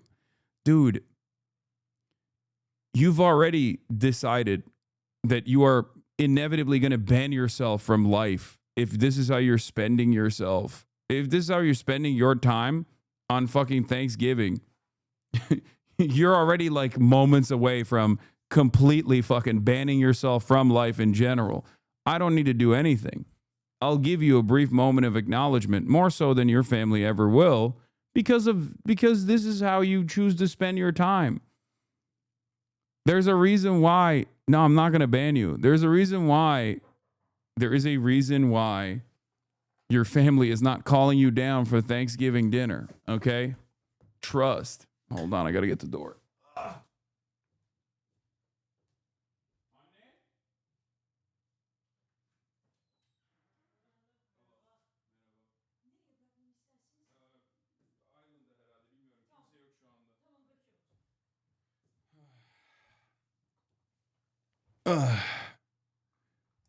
Anyway, listen. It doesn't have to be that way. Okay? It doesn't have to be that way, chatter. No, it's not jank. It's not shaky Gurga. I promise you it don't have to be that way. Is it bad to want to experience state violence to be able to describe it better as a journalist? Wait, what?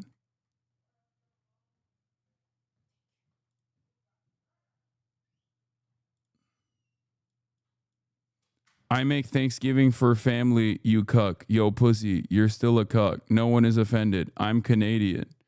Oof, it's even worse. You're watching from the sidelines, fantasizing about being an American right-winger. It's somehow even more pathetic than being a homegrown American right-winger, you know? That's crazy. Oof. Oof, that is so much worse, honestly. Oh, god damn.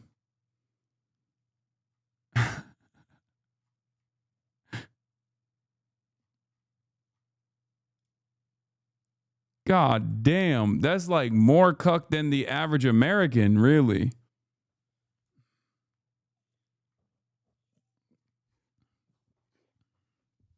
Definitely from Alberta. For sure. That's a lock. That's a Alberta national right there. Alberta cessationist.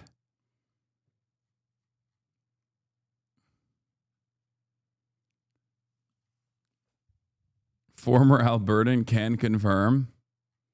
Yeah, at least like the average American I have some sympathy for because, you know, they're direct victims of the American education system. God damn, you got nothing. Bro, I didn't need this level of shame today. I apologize to the Albertans that have to literally live with guys like that down the street and then also have to hear it from me. Why do you call yourself as the one guy vanguard against fascism, though? You're not. You're kind of racist, too, with your Uttar Pradesh shit. Just saying. Yes. The 40 minutes to an hour that I spent yesterday describing how a lot of people also immediately shift the blame over to like India for all the white nationalist sentiment in the United States of America or being racist. All of that actually is cast aside. It doesn't really matter. Yes, you're right. I'm racist. You caught me. I'm not only racist, but I also do call myself the one guy vanguard against fascism. Both of these things are true.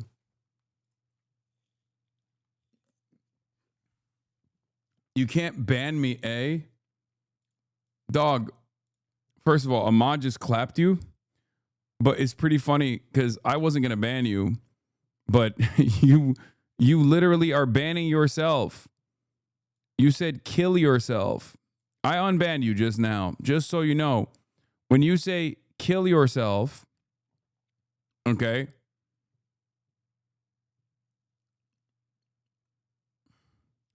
Toronto, you cuck. Sure, ban me, you're a cuck. Remember that. That's a fact. Kill yourself. You don't deserve happiness. You can't ban me, eh? Nobody fucking thinks you're cool for saying this, chatter. That's crazy. You got your whole ass face on this too. God damn. God damn. Oh, internet beef. Yes. Kill yourself. Please. Please kill yourself. I'm not mad. I'm laughing.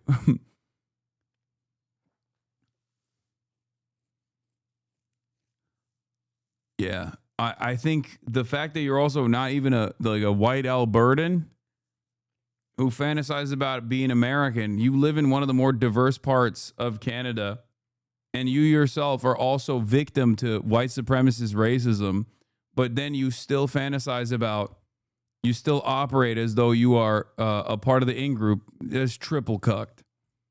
Straight up. That's crazy.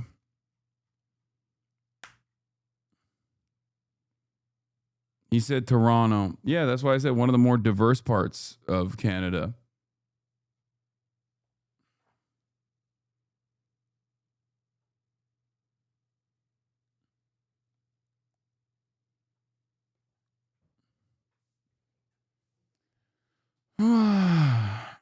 You cheesing, fam.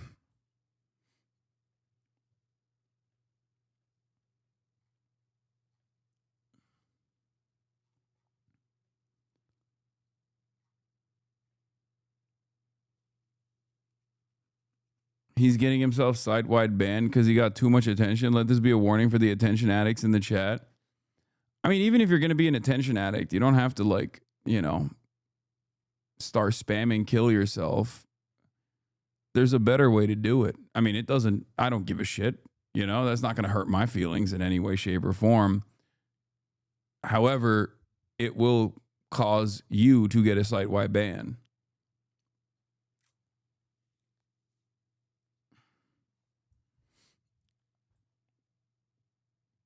Also, not a single person in the process will think you're brave or not feeling some type of way on this day. I'm confused about your view on Canada and Canadians, Lamau. What do you mean? In comparison to the average American's existence, I would say that like Canadians are marginally better off. At least they have some social safety nets. You know, there's plenty of problems in Canada too. Many of them similar to American issues. But what I can never understand is why Canadians don't feel proud that they're not American, but instead LARP as though they're American right-wingers. That shit blows my fucking mind.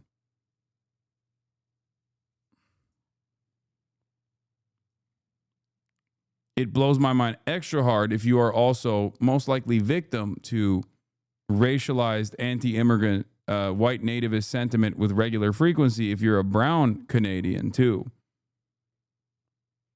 That's like triple fucked.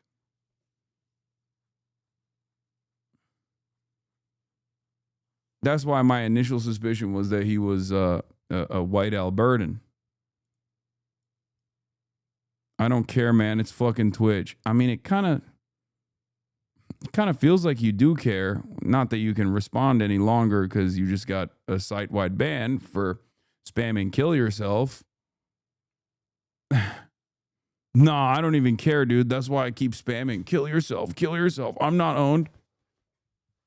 I'm not owned. I'm not owned. Kill yourself, please. Kill yourself. I'm not mad at all. I'm actually laughing by myself in my basement.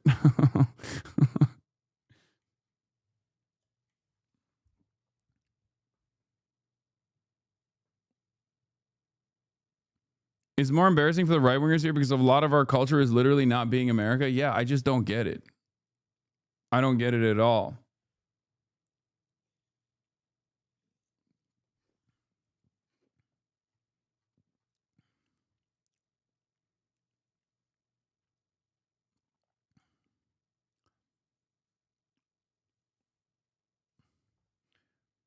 Unfortunately, you have a perfect read on Alberta. This man's probably living in my own city, yet he wants to be an American. Chud more than anything else. Cringe as fuck. Yeah, I never understood that.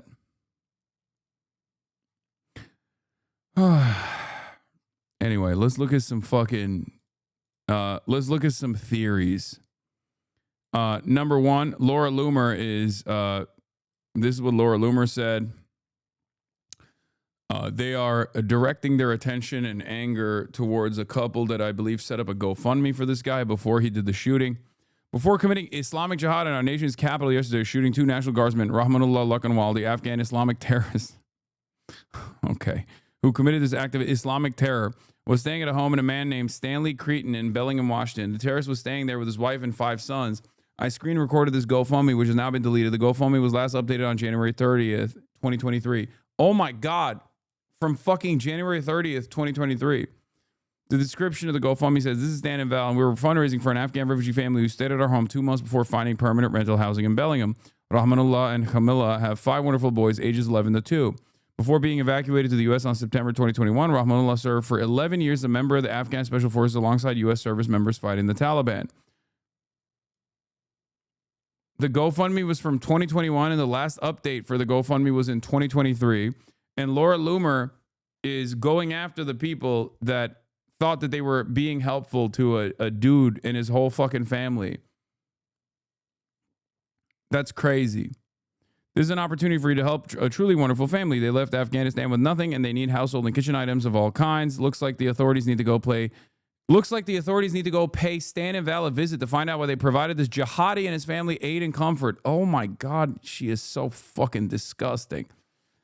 There should be consequences for people in our country who provide safe haven to Islamic jihadists under suicidal empathy. The public, if you want to get angry at someone, you should get angry at the fucking CIA, dumbass. The fuck do you mean?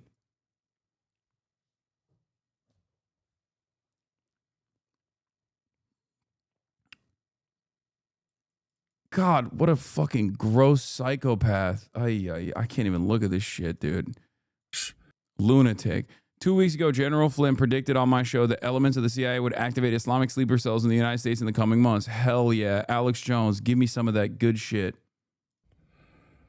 2 weeks ago, on my syndicated broadcast, General Flynn, the former head of the Defense Intelligence Agency, predicted that in the coming months, or even weeks, the deep state CIA elements, ally of the Democratic Party, with Communist China, Venezuela, and others, would begin triggering sleeper cells inside the United States, particularly Islamic. I'll post the interview below. He was on my broadcast yesterday and pointed out that all the evidence is clear. We've also had whistleblowers that have talked to Jesse Waters and others at Fox from inside the CIA, that this whole program with the seditious six and the script they admit they were given, Brennan's the handler, former head of the CIA, from my analysis. This whole operation they've been running of saying, implying Trump's putting out illegal orders, is ahead of major events to destabilize the United States with different paramilitary forces. And then when Trump tries to call it the military, the corporate media would already pre-planted the idea that his orders are illegal. This is sedition. This is the prep phase for a violent coup. And I've been predicting it along with General Flynn as well. This is a very, very serious time right now. And now we know, as you see below, this has been released by CIA Director Ratcliffe. Laura Logan has posted the information, and she's got incredible intel connections. I'll just leave it at that. That this guy was part of a CIA strike force, and that's what his ID says, in Afghanistan. And of course, her husband's been deployed over there for forever and was a leading commander. And it's I just can't take him seriously, even if he has like moments of random clarity in all of the sea of bullshit Trump defense that he engages in. Because like, this is Alex Jones's like aha moment in his career, right? The deep state pedophiles have been outed with Jeffrey Epstein, right? And he's like, oh, it's just actually not that significant. Don't even worry about the Jeffrey Epstein stuff because I love Donald Trump and he would never actually fuck kids. Like, how can you spend your entire fucking conspiracy theory career talking about deep state pedophiles, working with Israel, working with the CIA, and then you have a deep state pedophile who was an Israeli and American intelligence asset, only to turn around and be like, yeah, actually, the entire thing that my career hinged on is true, and I can't even fucking say it is because I love sucking Donald Trump's penis. It's fucking awesome. It's awesome. Thank God, dude.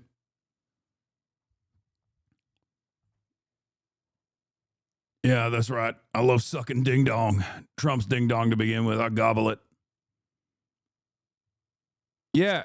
That also, yeah, troops on the streets, he yelled Pasa Comitatus constantly. Yeah, that's the other side.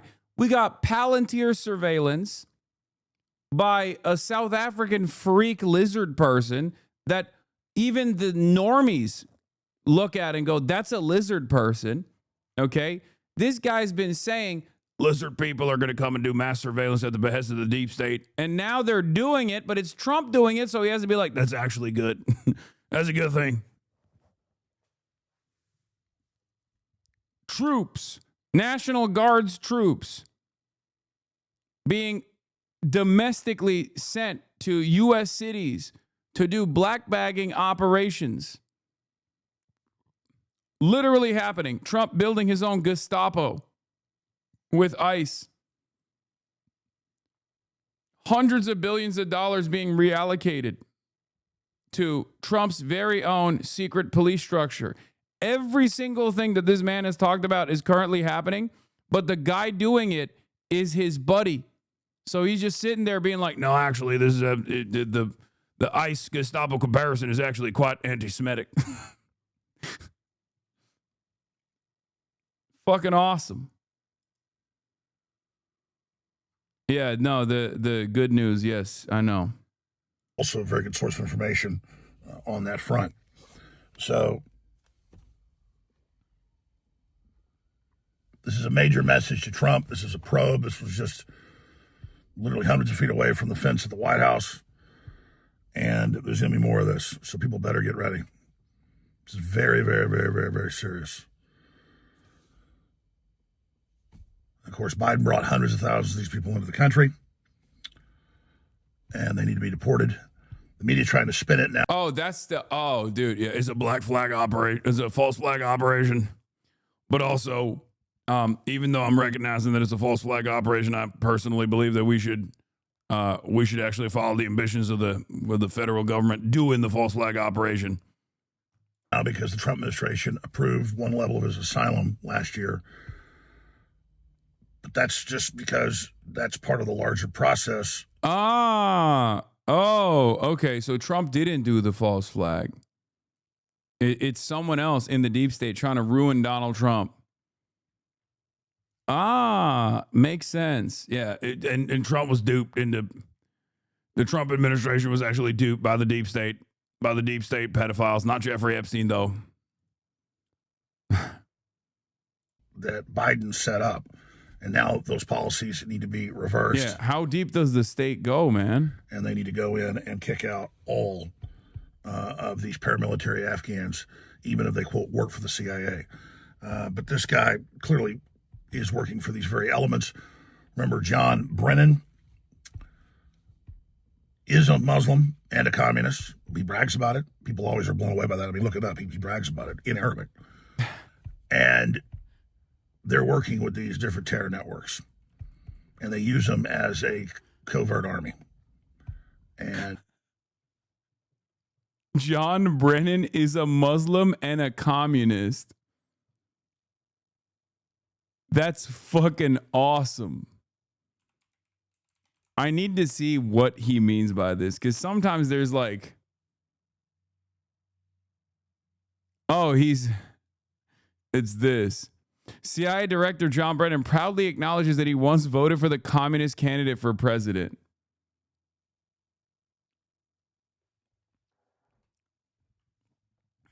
That's got to be a trot, right? That tracks with, that has to be, he has to be a trot, right? I suspect. Because like he goes from voting and being a part of the communist movement during the Cold War to being the fucking director of the CIA. That's trot behavior, the trot to neocon pipeline, you know? It has to be.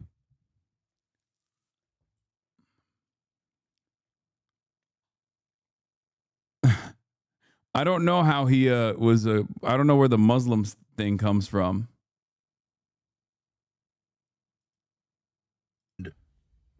They're gearing up the drug cartels and others to wreak havoc in this nation. General Flynn didn't just predict that. He has sources that give him the chatter and the information that's being picked up, and I'm getting that from other law enforcement intelligence sources as well. So I'm very, very sad for the two National Guard soldiers that were shot. You know, the governor of West Virginia came out where they were deployed from and said they were dead. And now there's conflicting reports, but we'll just continue to watch. Not all trots chatters. Everybody's put their head on a swivel. And we don't need to give into this intimidation. The left wants the troops off the streets because they want the crown to be high. But like come on, dude.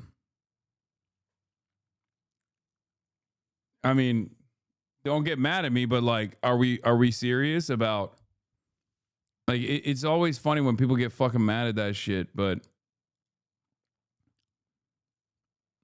the official Frank Wuko also elevated far-right conspiracy theories, including that Obama was not born in the U.S., John Brennan converted to Islam, Eric Holder belonged to the Black Panthers, and Huma Abedin has ties to the Muslim Brotherhood. What the fuck? A Trump official who suggested dropping nuclear bombs on Afghanistan is now responsible for arms control issues at the State Department.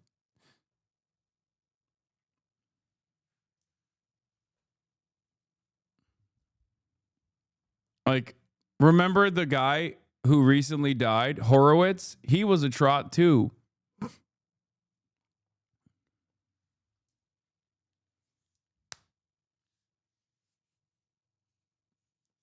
He was just, he had different He had a different evolution. And in the nicest assessment possible, Western capitalist ideologues absolutely utilized a lot of his later work in designing some of the most successful anti-communist propaganda that was implemented during the Cold War.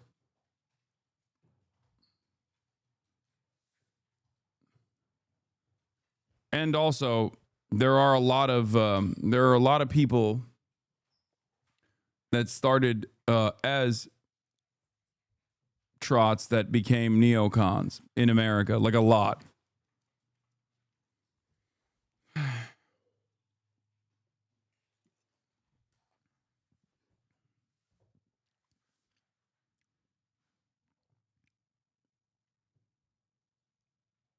What, you are no longer view botting? Yeah, I stopped today for Thanksgiving.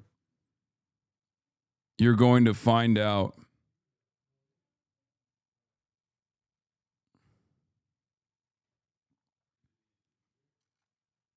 This is what Fox News is focusing on. We remember the light. Yeah, all my bots are gone, dude. Why are you responding to every troll? I don't know. I mean, this guy's fucking 12-month subscriber.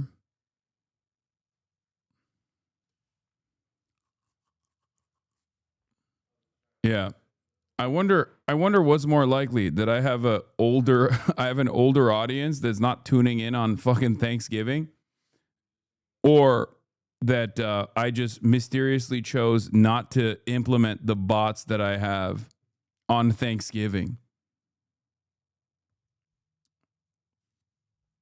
And also on the weekends in general as well. It's probably the view bots. Even though my biggest haters who have looked through my analytics have time and time again repeated that I'm one of the few top content creators that has never botted, when they personally have every ambition and every interest to say that I'm a botter.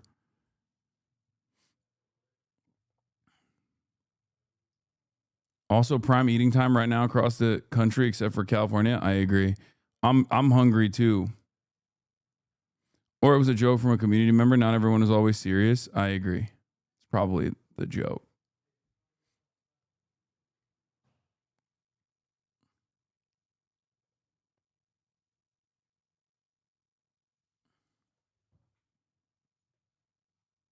Why does it feel like a dig at those who are here? I mean, I'm here.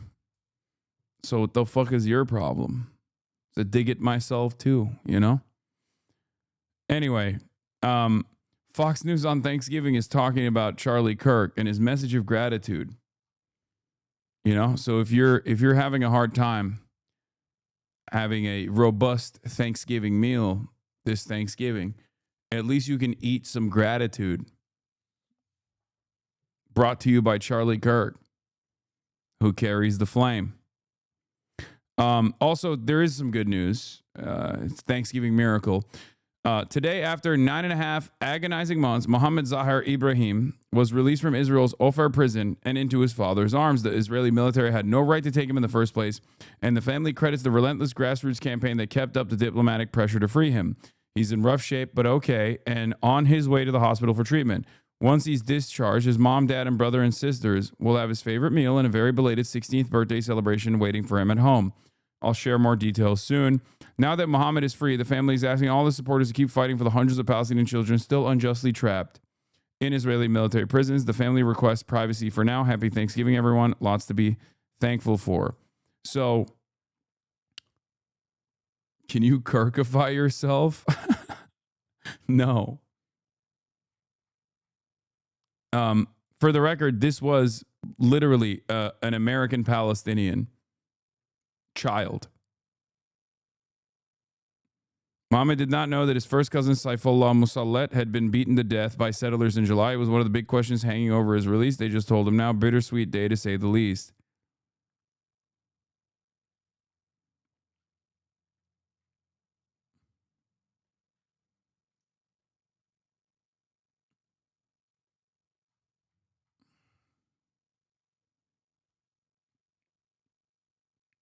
Fucking insane. My brother was there to greet him, and he found out about his cousin Safe being murdered by settlers and couldn't stop crying. Oh.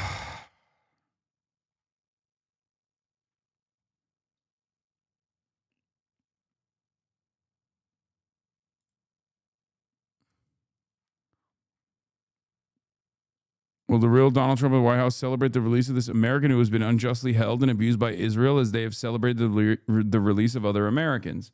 Probably not.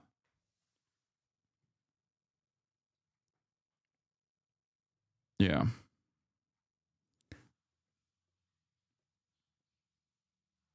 It's fucking disgusting.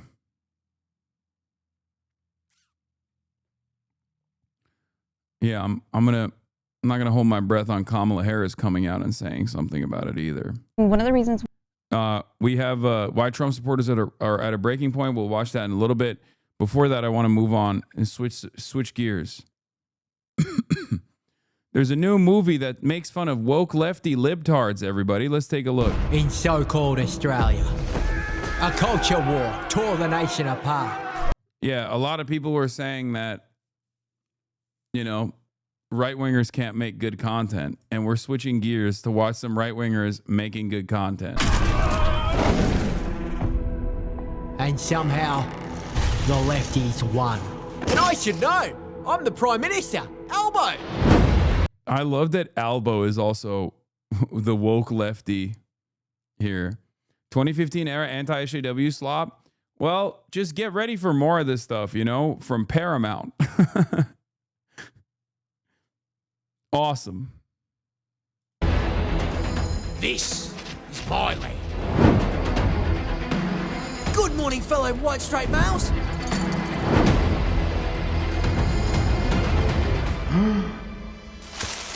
Hey, big boy. Just as the elders foretold, this is Namageddon. I'm gay and retarded, Your Honor. I'll allow it. That's toxic positivity. I'm sorry. In case you haven't noticed, Pete, I'm black. Daddy, I don't believe him. You have to believe him, honey. He's 1/16th Aboriginal. Wait, what if someone sees us? Let the cookers watch.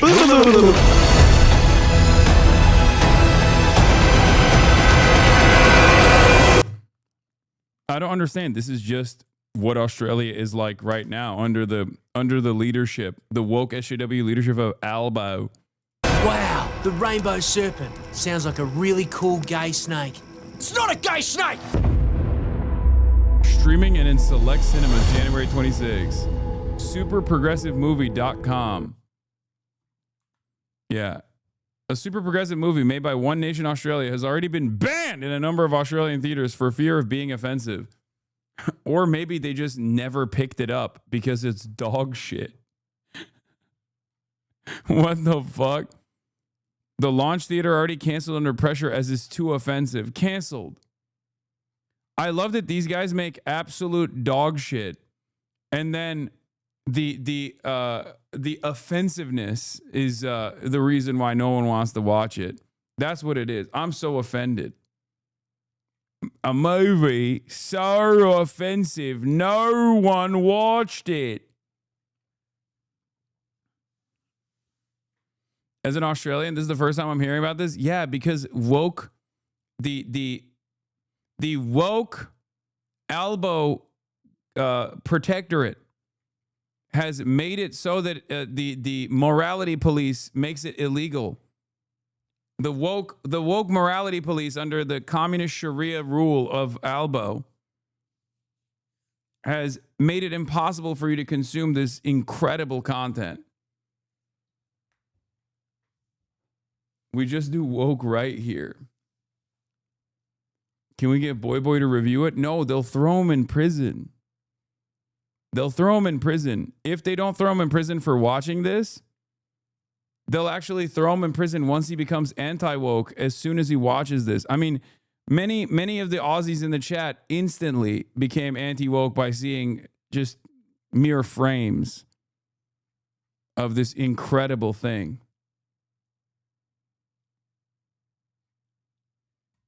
Yeah, he's black because he's 1/16th Aboriginal is considered woke now by hogs. Not like that's their own definition of blackness. I know. The one drop rule, initially invented by the anti-woke forces, now being used as a line of attack against the woke forces. Times have changed.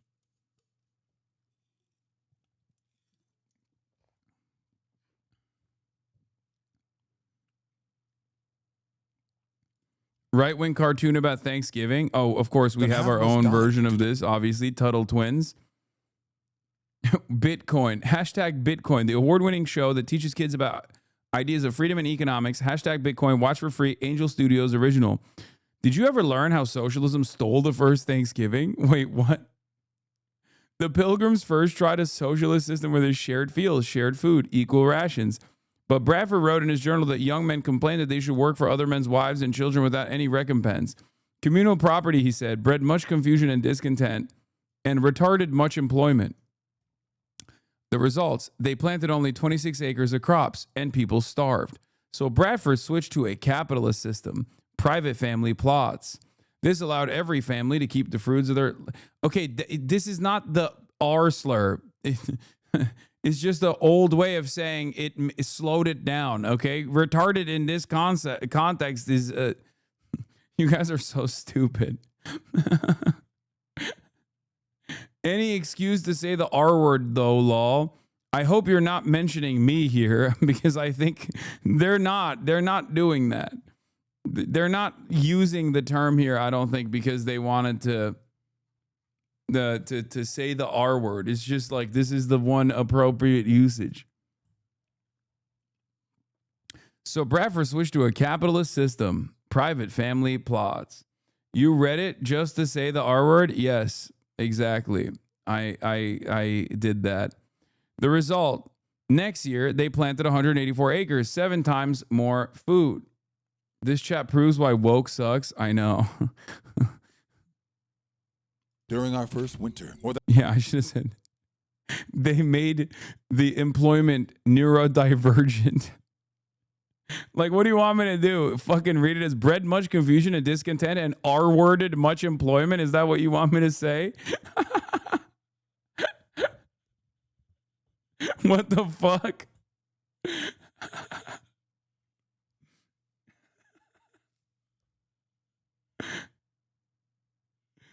Oh, that's funny. That is actually low-key funnier. They R-worded much employment.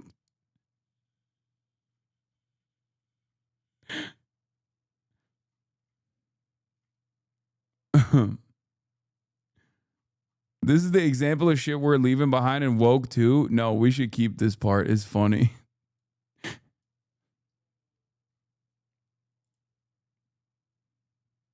Hasan woke OSHA violation. Flame retardant clothing required. Yeah, this is flame R-worded. Flame R-worded clothing required.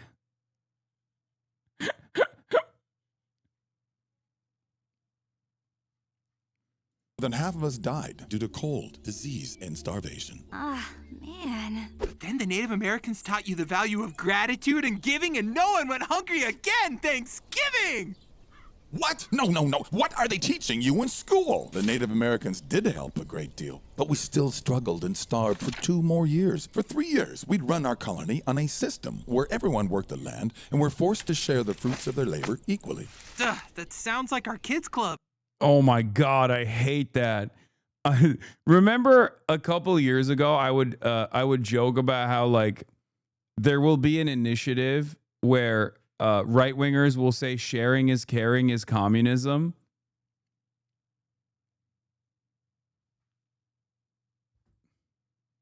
Sharing is not caring. That's amazing, dude. Forced to share.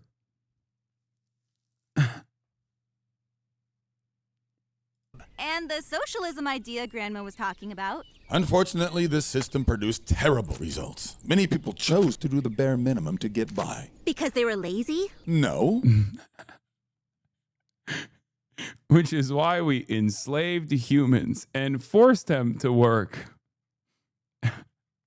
You know? That produced wonderful productivity.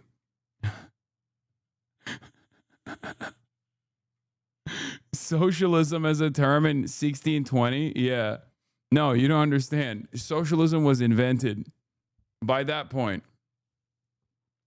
Suicidal empathy, suicidal sharing. Because they weren't incentivized or motivated to work hard. And when incentives are lost, we all bear the cost. I used to make jokes when Ben Shapiro was like, I'm going to write a child's book. And I was like, what are you going to talk about? Like, sharing is not caring? Like, what the Like, you're going to be that guy? Or like, actually, hypothetically, sharing is not caring. Sharing is actually communism. That's how the USSR was developed. It's like, that's it? That's the lesson that you're trying to teach? Well, now they have done that, by the way. They literally did do that, for the record, which is crazy.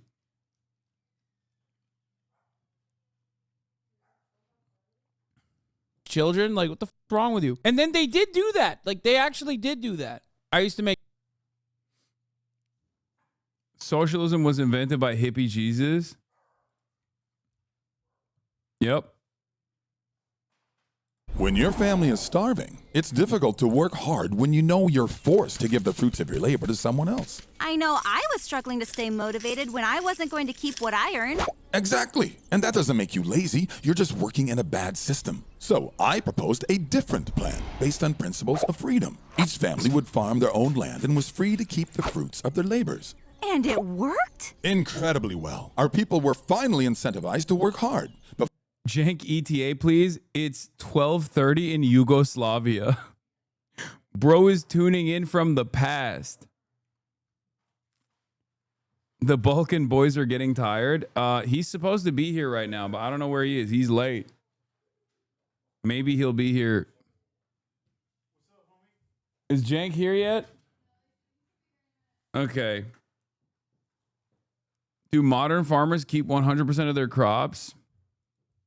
Yeah, I love the way that these guys also talk about like how you're keeping the fruits of your labor. Meanwhile, you know who's not keeping the fruits of their fucking labor? Was good. The guy who's actually working the crops, okay? Not the guy who owns the farmland, but it's actually always the guy who's not actually working the farm. The farmhand is not keeping the fruits of his own labor. That's the point. 4 men tended the fields while families stayed home. Now, entire families gladly pitch in and farm together, increasing our food supply dramatically. And everyone's incentivized? It seems like there's more than enough to go around. The year of our first Thanksgiving feast, we planted just 26 acres. 3 years later, once we adopted freedom, we planted 184. That's 7 times more food.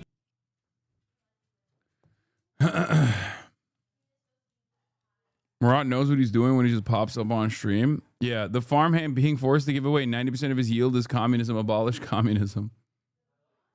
We did family Thanksgiving over the weekend, and one of the MAGA people said, I think the government is still doing MK Ultra. That's why all of the mass shooters are trans and leftists. Even Charlie Kirk's shooter was a trans leftist.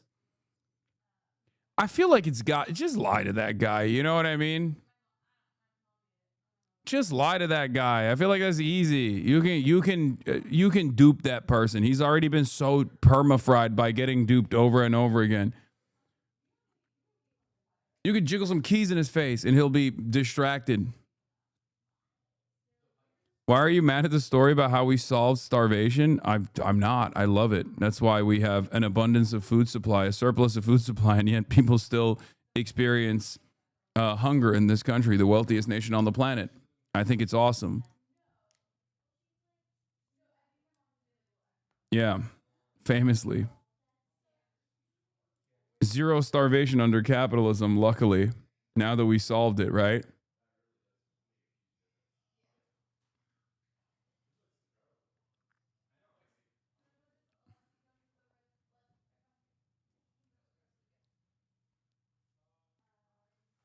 Tell that chatter that native farming techniques were way better plus suitable. Those pilgrims were forced by kulaks to give their grain to the pilgrim czar, and you're laughing. Unbelievable. Good morning from Kabukicho. Any cool recommendations? Everything. Just walk around. It's the coolest.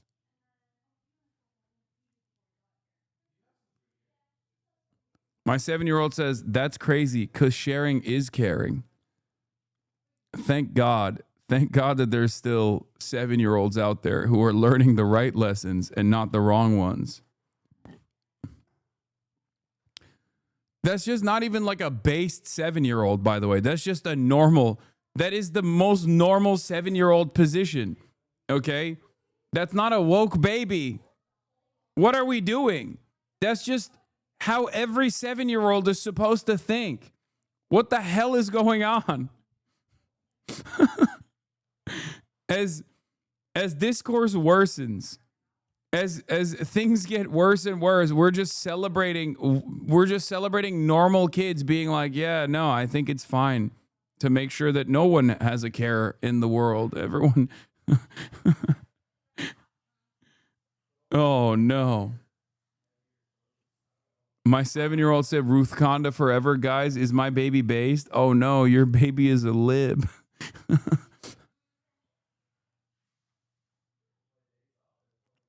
Child fell down the extreme left pipeline with sharing is caring. All right, let's watch more Perfect Union. Why Trump supporters are at a breaking point. Why I like President Trump is because he uproots everything and changes the dynamics. But when it comes to healthcare, it seems to be a very complicated system. A good portion of Hispanics, we all voted for Trump, so it's kind of. What is this? Sometimes I feel like such a hater when I'm around normie moms because they'll say normal things like, does your son like Miss Rachel? And I'm like, he's never watched her because I can't stand her or her performative politics. Or they'll be like, wow, the public schools here are so good. And I'm like, I don't trust the government. And at this point, I don't know how to pretend to be normal, so I'm just honest. And I feel like I come across as negative, but I just can't smile and nod. It's not in my nature. I'm opinionated and loud. Wait, what? Please tell me this is a fucking parody post. Please tell me this is a parody post. There is no fucking shot.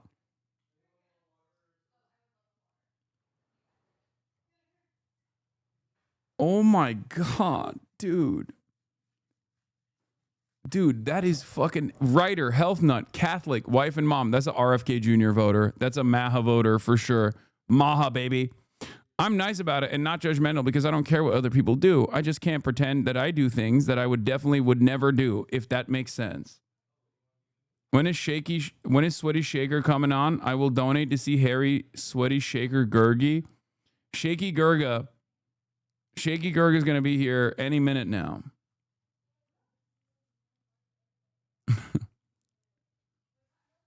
Shaky Gurga, baby. The hero of Cenksgiving. The man that Cenksgiving was named after. What the fuck are you talking about? Every year since like 2018, I've always had Shaky Gurga, Unk Chunk Weigert, also known by his normal name, Cenk Uygur, on the broadcast where we chop it up. And over the years, the dynamic has shifted as his politics have changed on some issues, and it has unfortunately resembled more of the common Thanksgiving back and forth that many of you have with your relatives, with your uncles, as a matter of fact.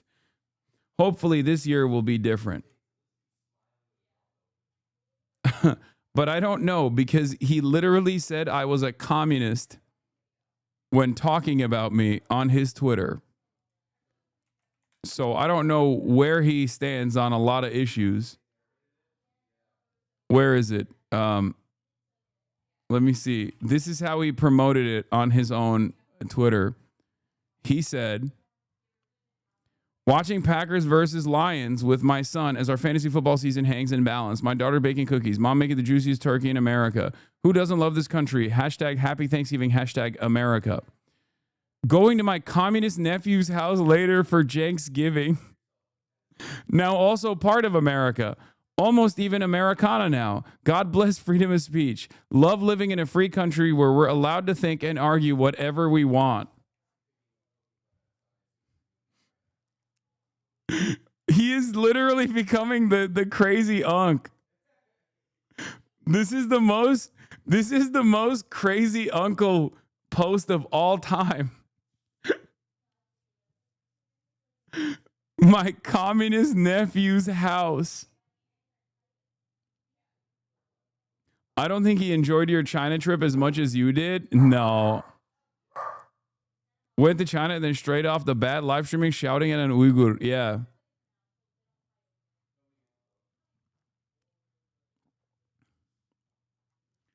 We'll see. I have no idea.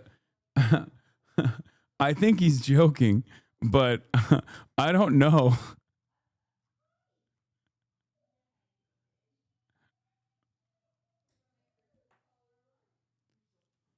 Every year, the Cenksgiving conversations evolve and resemble the normal American Thanksgiving conversations. Cenksgiving. I'm going to hashtag Cenksgiving.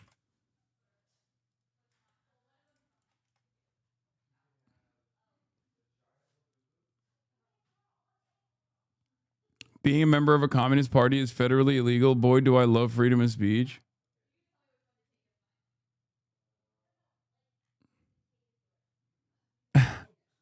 This is my favorite image still.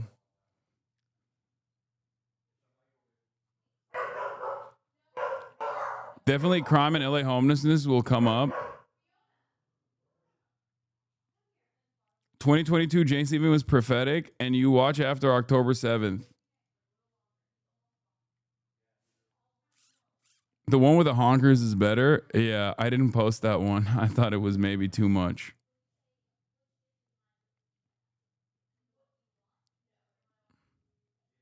Does Cenk like Zoran? I mean, I assume, yeah. Can you do a dispatch sex scenes tier list with Cenk later? No. Oh, he's running late.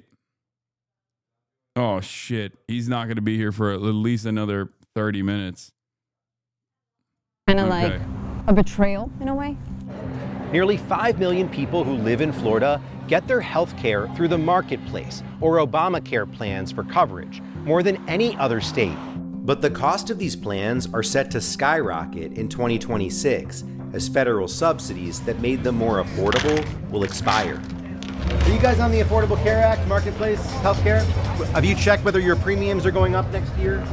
It's open enrollment period. I think they are. I think they're going to triple or quadruple, something like that. 29, el seguro se me puede incrementar a $380, $400. It's going to be $684, and that's going to be a $7,500 deductible.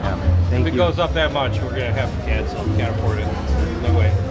Entonces uno dice, ¿cómo pagas tú un seguro tan alto, verdad? Con unos sueldos tan bajos que uno tiene aquí. ¿Cómo haces? The premium is going to be $1,261 every month. At the end of the day, people are going to die.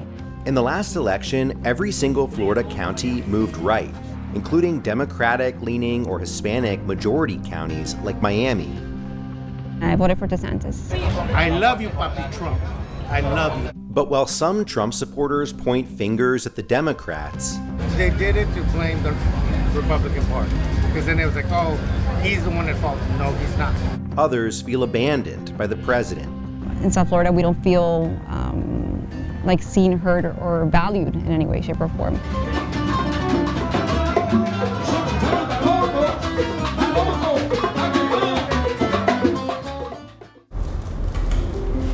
Catalina, who goes by Kat, is a freelance community mental health consultant. She gets her health insurance through the Affordable Care Act. Health insurance, it's something that you don't think about when you're younger because you're just healthy, right? You can just kind of like bounce back. Kat didn't give much thought to health insurance until a sudden medical emergency changed everything. First, I had really bad lower back pain. They told me that I had issues with my kidneys. It was a total of 3 weeks of being hospitalized. I guess while I was in the hospital, my hands started swelling. After her kidney issues began in 2022, Kat's health made full-time work nearly impossible.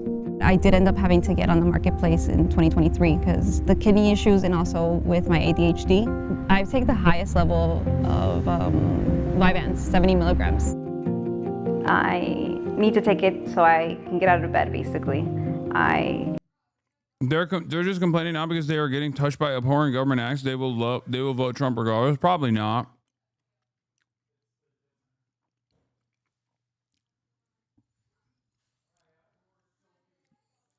Probably not. I mean, we'll see. 70 milligrams sounds like it would fry my brain. 70 milligrams of Vyvanse? That seems crazy. You need these medications to function. If you can't afford health insurance next year, what happens to your medication? Trump is never going to be on another ballot. You can't vote for him again, law. Chatter.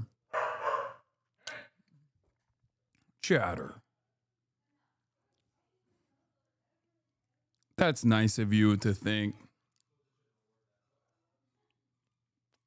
We shall see about that. Well, particularly the Vyvanse is very expensive. Without health insurance, it's $300 to $400. The ACA subsidies were part of a COVID-era stimulus package that was aimed at easing financial burdens caused by the pandemic. They've saved enrollees an average of about $1,200 a year on their health insurance premiums, but they're set to expire at the end of 2025. Democrats in Congress tried to make the subsidies permanent, triggering what became the longest government shutdown in U.S. history. In the end, 7 Democrats and 1 independent senator broke ranks and voted with Republicans to advance the funding deal, which included a promise of a mid-December vote on extending the subsidies. However, no agreement. And to the people who are saying, oh, well, you know, I don't think he'll survive that long. I don't think he'll last that long. Evil never dies. Look at fucking Dick Cheney and how long that took, you know? Agreement has yet been reached in the House under Speaker Mike Johnson. Without the subsidies, millions of people like Kat will face a new monthly expense on top of an already rising cost of living. When I go to the grocery store for myself, it's not unusual for me to pay $200. I'm definitely loving the buy one, get one free. It wasn't like that a few years ago. It's, you know, you really feel it in the pocket now. Hi, how are you? We followed Kat to a meeting with insurance broker Steer Pierre Paul to see what her premiums will look like next year. Right now, she's paying $175 per month. So as you can see right now, the premium has gone up. So if I want to go and give you a Cigna plan, it's going to be $684. That is without the subsidies. They even have a premium up to $1,000. I have zero sympathy for Trump supporters who are suffering now. Zero. Well, I understand where that sentiment is coming from, but it's not helpful. Ultimately, you gotta bring those people back and move them beyond like unlimited loyalty and unconditional support of the Democratic Party as well. This is an opportunity in this time of crisis. It's an opportunity for people to understand why they're experiencing this kind of pain. That's it. And then the deductible are still high. Yeah, I see that's exactly. Especially when considering many of these guys, many of the Trump supporters don't even come to this, don't even have this come to Jesus moment. Those numbers are so like, oh. Is it more than you thought it was going to be? So yes, that price is just too high. I definitely will not be able to afford that. And I don't have anyone to fall back on, any family members to help me out. And so that makes me wonder, like, what's going to happen to me? You know, if I don't have access to medication, then I can't function at the most basic level. Then am I going to end up being homeless? You know, I just don't know. It's just, it's terrifying. So. The Republican Party has long talked about getting rid of Obamacare, but according to this KFF study, support for the ACA among Republicans went from 8% in 2012 to 36% today.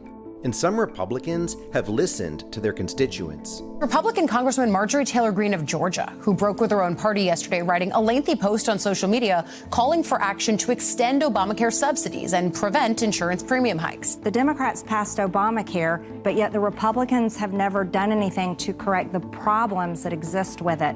And I blame my own party. Florida's Governor Ron DeSantis has downplayed the importance of health insurance altogether, saying that most people under 50 don't really need coverage above a catastrophic plan. And you did vote for Governor DeSantis. The midterms are coming up next year. How would you be making your decision? What do you need to hear from any candidate to earn your vote? I guess if they're voting for me, for the people, for the American citizens, then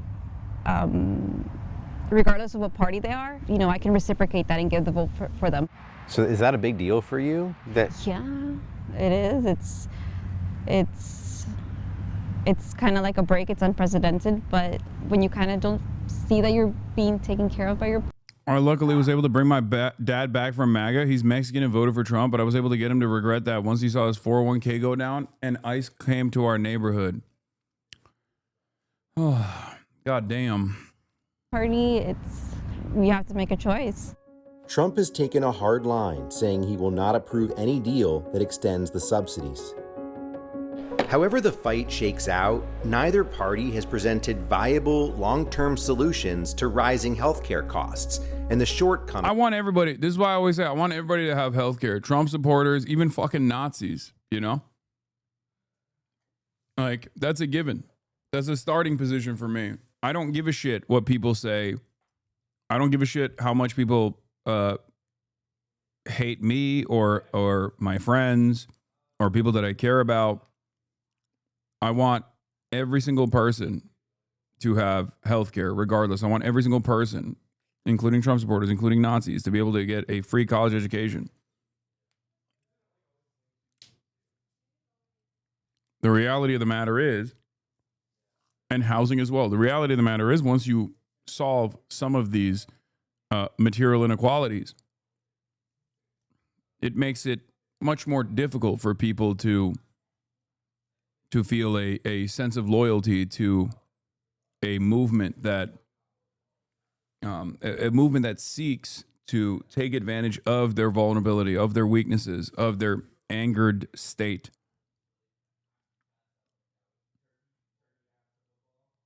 This is how it is. Of the Affordable Care Act. So what's next? Is this a good system to defend? To defend today, political yes. capital? All right, Okay. but obviously, right. It is a system designed to make huge profits for the insurance companies and the drug companies. Right. Period. We have got to move to a Medicare for all single-payer program. Absolutely. When you think about Obamacare, when you think about the Affordable Care Act, do you think it's a good system, or do you think there's something better? I don't know the big details of it, but it just seems like it's a system that needs to be revised. How? I'm not sure. Do you support the policy of Medicare for all, for example, universal health care? I mean, after what I went through, yes, I think so. That may We take those. I mean, it is what it is, but you got to take those.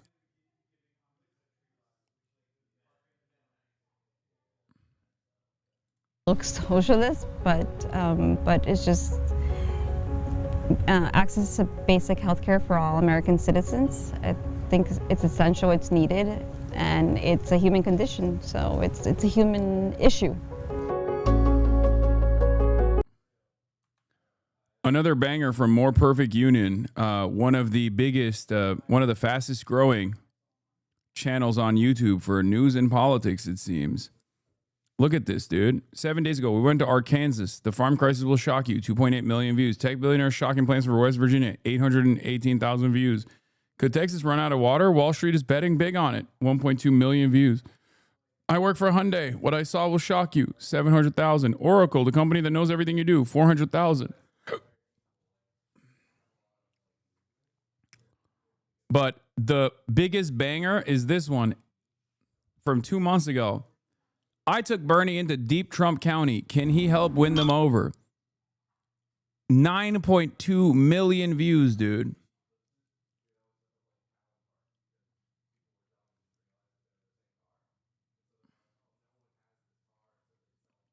It's crazy. doing the fucking Lord's work, dude. That's just YouTube. They post these on Instagram. Yeah, no, I know.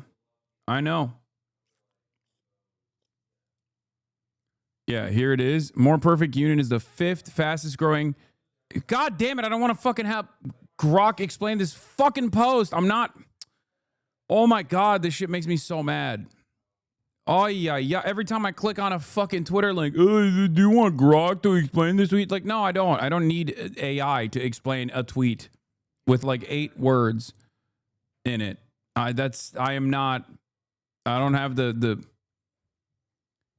I'm not that stupid. I'm a stupid guy, but not that stupid.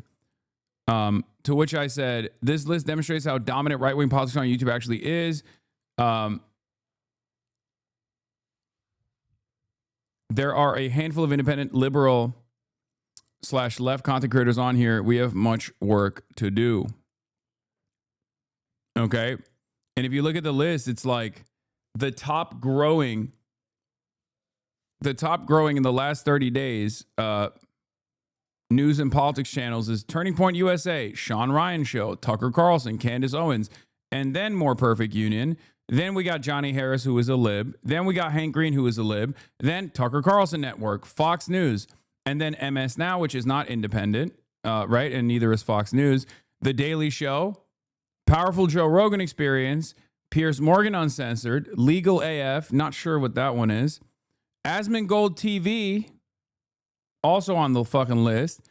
Jack Cocherella, who is a leftist content creator, so that's cool. And Midas Touch. And Anton Daniels.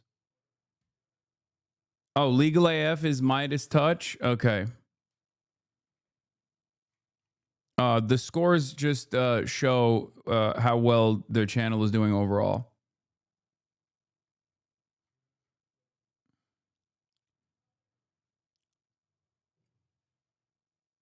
Damn, dude, you need to work more? I mean, I don't know what else I can do. What the fuck do you mean? You need to work more? I mean, what's mine looking like? Probably not that great, but pretty solid, all things considered. HasanAbi's YouTube statistics. B+ grade and 20K subscribers in the last 30 days.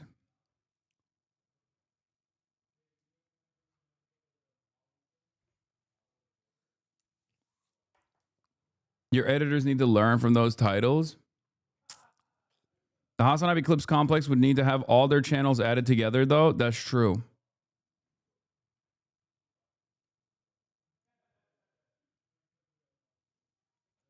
Clearly, the lack of hours you work. Yeah.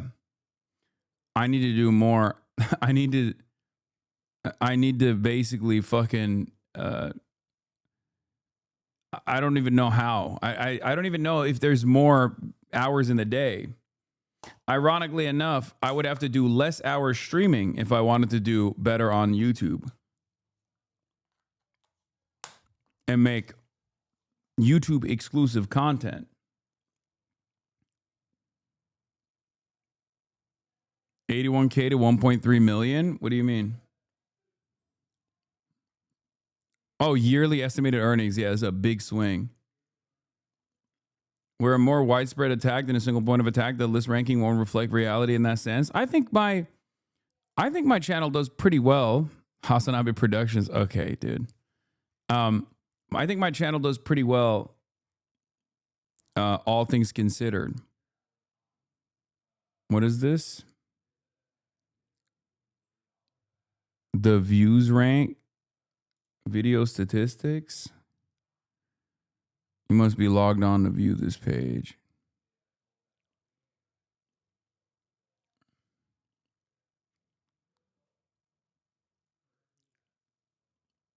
Talk to some construction workers that do a lot of overtime. They'll tell you they work 24/7. Yeah, monthly views gained is looking pretty good. I mean, 46 million views in October. That's pretty solid. Especially considering June 2024, we're like at around 8 million. And then I think we just started blasting shorts at this point, right? Probably. That was a huge one. But yeah. Oh, you can't see because my camera's stopping it here.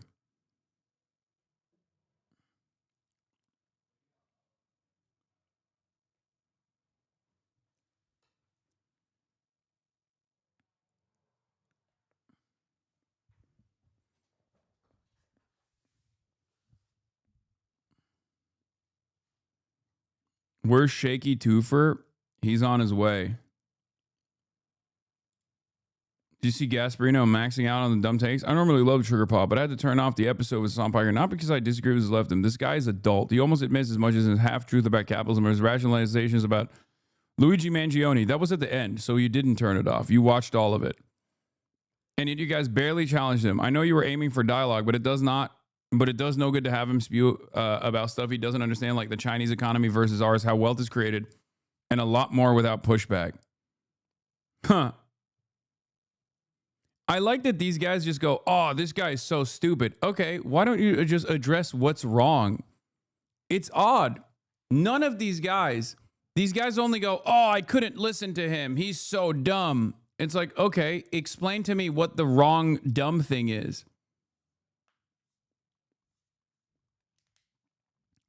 Oh, I can't believe you didn't debate him.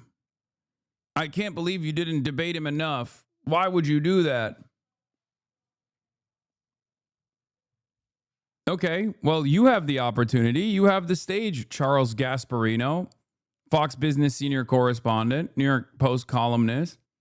A lot of those creators, other creators, talk at people, whereas you talk with your community, you need more YouTube-only content.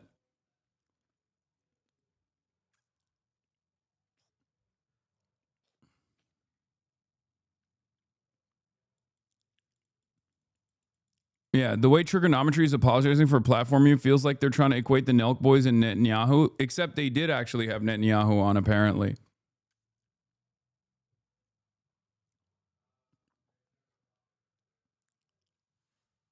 So what's up?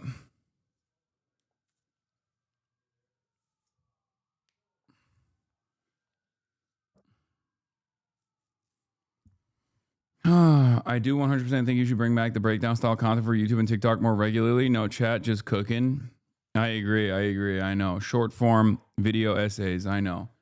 It's interesting because I started Twitch so I could stop doing short form video essays. And everyone always wants me to do that, except that would require me to stop doing this. Or at least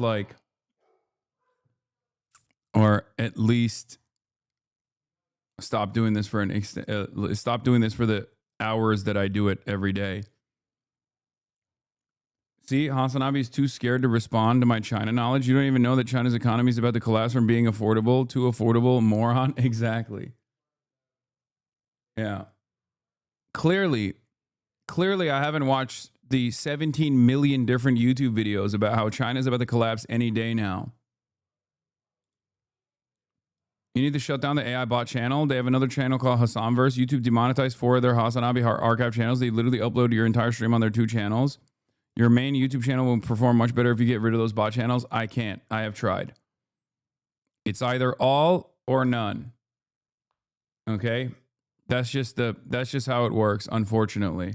Either I get rid of the entire HasanAbi Clips industrial complex, which once again, I don't want to because a lot of fucking people eat good off of that.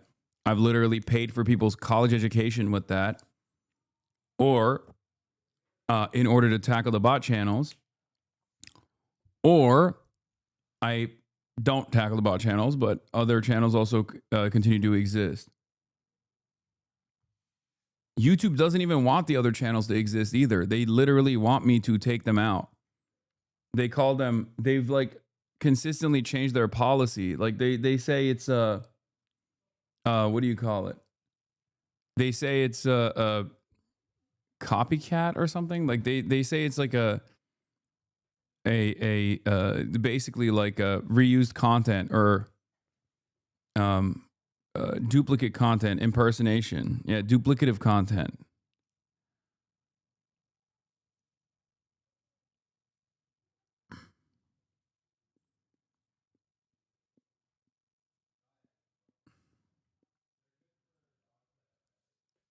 To your earlier point, Financial Times is an honest outlet on China.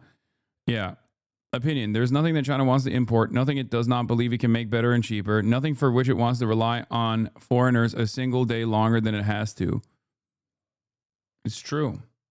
Which isn't a bad idea. You're beautiful and maybe the best at articulating really complex thoughts. Okay, well, not the best. From Robin Harding. On a recent trip to mainland China, I found myself posing the same questions again and again to the economists, technologists, and business leaders who I met with. Trade is an exchange. You provide something of value to me, and in return, I must offer something of value to you. So what is the product in the future that China would like to buy from the rest of the world? The answers were revealing. A few said soybeans and iron ore before realizing this was not much help to a European. Some observed that Louis Vuitton handbags are popular and then went on to talk about the export prospects for fast-rising Chinese luxury brands. Higher education was another common answer, qualified sometimes with the observation that Peking University and Tsinghua are harder to get into and more academically rigorous than anything on offer in the West. Several of the economists who had perhaps pondered the issue already jumped ahead to a different point altogether. This, they said, is why you should let Chinese companies set up factories in Europe. It's a train of thought that gives away the real answer to the question, which is nothing. There is nothing that China wants to import, nothing it does not believe it can make better and cheaper, nothing for which it wants to rely on foreigners a single day longer than it has to. For now, to be sure, China is still a customer. I only watched Hasan through clip channels for years. It's only after I met Hasan in China that I started watching on Twitch. That's crazy. Nothing for which it wants to rely on foreigners a single day longer than it has to. For now, to be sure, China is still a customer for semiconductors, software, commercial aircraft, and the most sophisticated kinds of production machinery. Commercial aircraft is also an area that they're trying to build out at this moment. Tsinghua. Okay, TS is CH. And the most sophisticated kinds of production machinery, but is a customer like a resident doctor is a student. China is developing all of these goods. Soon it will make them and export them itself.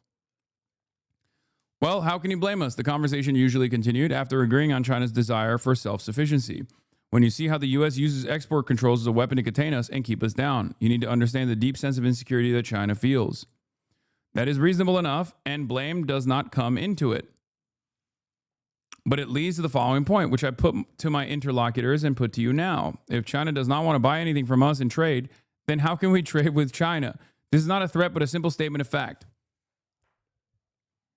Workers in Europe, Japan, South Korea, and the U.S. need jobs. We do not want our economic development to go in the reverse. And even if we did not care, without exports, we will eventually run out of ways to pay China for our imports. In a different context, Beijing policymakers do recognize this. They worry about a devaluation or default on the mountain of dollar assets China has already accepted. The drag on the rest of the world was well illustrated when Goldman Sachs recently upgraded forecasts for the size of China's economy in 2035. Normally, a growth upgrade in any country benefits all others. There's more demand, more consumption, more opportunity. Yet in this case, the extra Chinese growth comes from exports, taking markets from other countries. Germany will suffer the most, according to Goldman, with a drag of around 0.3 percentage points on its growth over the next few years. I think America will also suffer greatly as well. So how should China's partners respond to its explicit intention not to trade with them as equals? To its mercantilist determination to sell, but not to buy? The only good solutions lie with Beijing. It could take action to overcome deflation in its own economy, to remove structural barriers to domestic consumption, to let its exchange rate appreciate, and to halt the billions in subsidies and loans it directs towards industry. That is crazy. The answer to the solution: become more capitalist. Please, why won't you do free market? Why won't you do freer markets? Because remember, everything that they're talking about here, everything that is being mentioned in this article, America does as well. Okay? We have subsidies. It's just how we deploy those subsidies and how much control we have over the deployment of those subsidies and what we demand in return for said subsidies is not the same as China. That's the problem. I think the rest of the Western liberal capitalist world is coming to terms with the fact that they cannot out-meat in a meat-off a centrally planned economy. And instead of coming to that conclusion and then moving in the direction of socialization or moving in the direction of central planning that benefits the workers, they are deciding, no, it is actually China that is wrong. They're beating us at our own game. But that's so we have to yell at the referee. We have to cry to the referee to do something. It's fucking bullshit. That would be good for the Chinese people too, whose living standards are sacrificed to make the country more competitive. Oh my God. Oh my fucking God. But outsiders have been requesting as much for decades. Whatever lip service may get paid to this, the Central Committee's recommendations for China's next 5-year plan should temper any hope for change. Consumption is on the priority list at number 3. Items 1 and 2 are manufacturing and technology. That leaves one difficult solution and one bad solution for Europe. The difficult solution is to become more competitive and find new sources of value, as the U.S. does with its technology industry. That means more reform, less welfare, and less regulation.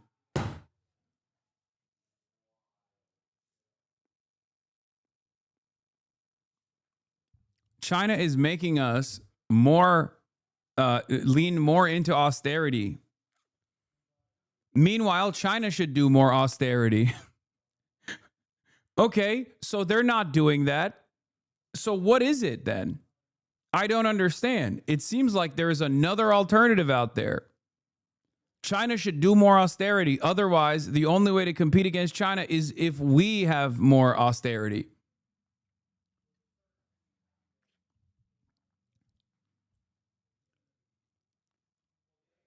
This is such horseshit, honestly. China wants to buy plenty of stuff from the West, but the stuff China wants to buy, they get banned from. China is forced into pursuing self-sufficiency. And then they have the nerve to write this bullshit that sounds like manufacturing consent for a third opium war. No, that guy factored that in, to be fair. He literally does say that the things that China wants to buy from the West actually stops China from buying, which is why China becomes self-sufficient. He did bring that up in the beginning of the article.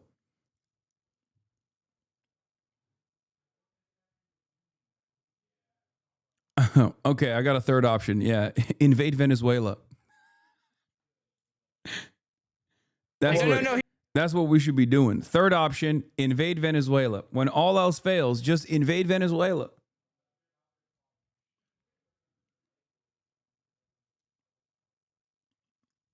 Not because welfare and regulation are bad per se, but because they are unaffordable given the competition. Okay, how the fuck does it work in China then? China is stealing our lunch money, okay? But also the only way to defeat China is by doing the opposite, like continuing in the reverse trajectory of China. Even that, however, will not be enough in a world where China offers everything cheaply for export and has no appetite for imports itself. There will simply be no alternative but to rely on domestic demand, which leads to the bad solution, protectionism. It is now increasingly hard to see how Europe, in particular, can avoid large-scale protection if it is to retain any industry at all. This path is so damaging and so fraught, it is hard to recommend it. China absorbed U.S. tariffs, but the U.S. is the only country it regards as an equal, and Beijing is likely to respond aggressively against anyone else who erects trade barriers. It would mark a further breakdown of the global trade system. Yet when the good options are gone, the bad are all that is left. China is making trade impossible. If it will buy nothing from others but commodities and consumer goods, they must prepare to do the same. And on that note, Unk Chunk Weigert, a.k.a. Shaky Gurga. What's up? You got a chair? Hold on. Are you all right? You sound sick. No, I'm good. Hold on. I'll grab you a chair right now. Here, the mic is... The mic is on. You can speak into it, but I'll... Hey, what's up, guys? Oh, don't show your phone on camera. No, I'm not.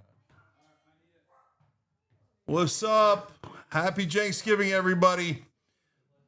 My mom made some good turkey.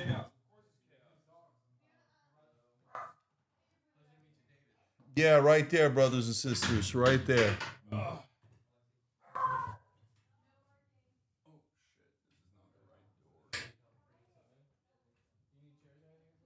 Yeah, I got one.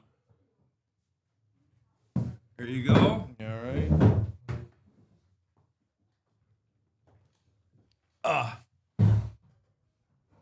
People are spamming.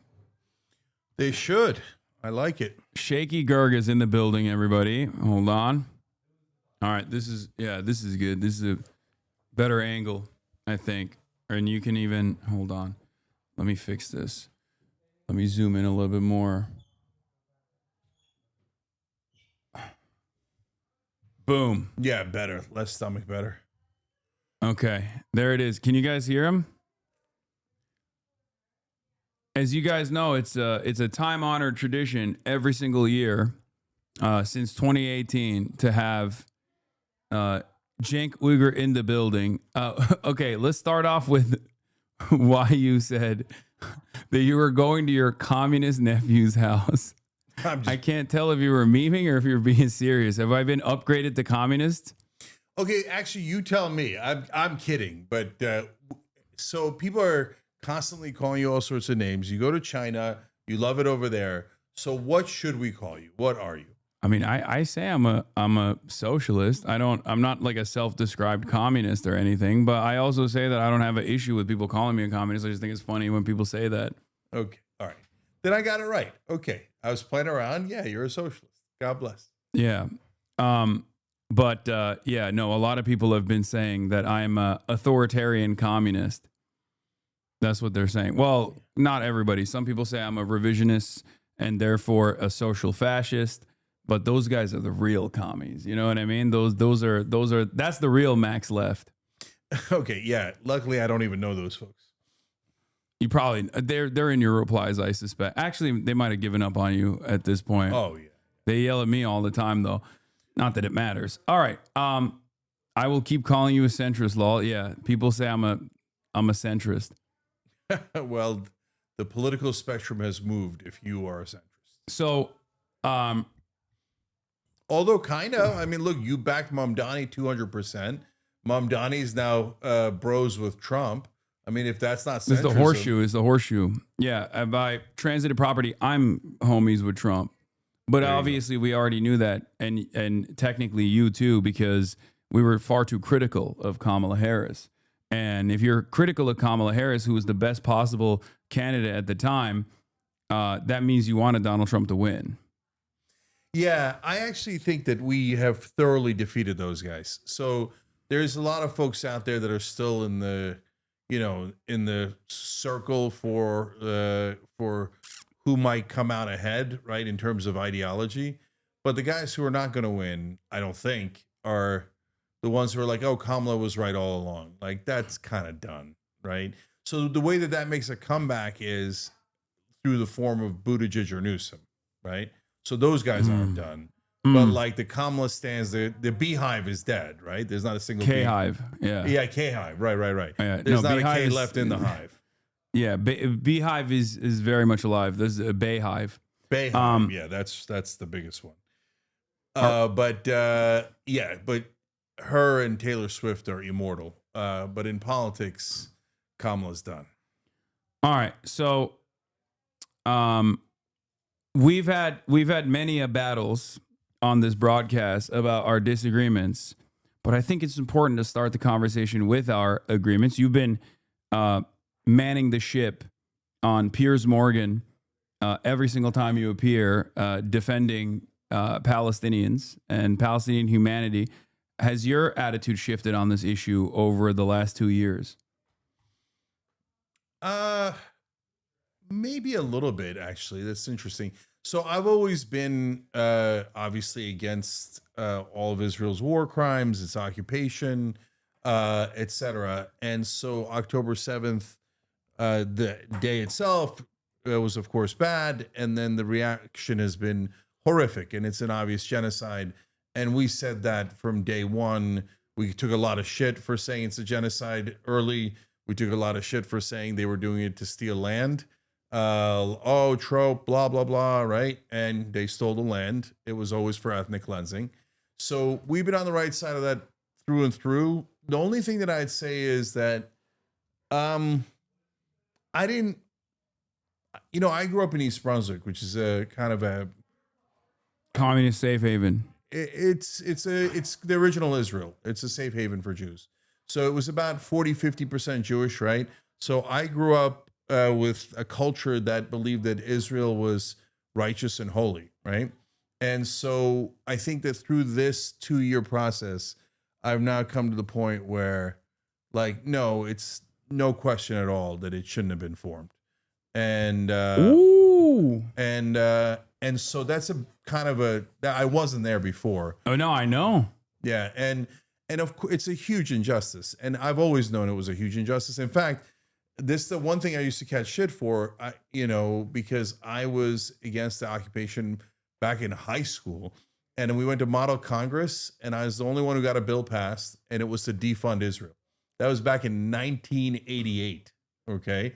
So I knew that it was a huge injustice. I knew the occupation was terrible all along, but like now seeing the totality of the circumstances, as much as after the Holocaust, I get the overwhelming need for a safe haven for Jews in the world. It turns out. Yeah. East Brunswick, New Jersey. Exactly. East Brunswick was totally fine.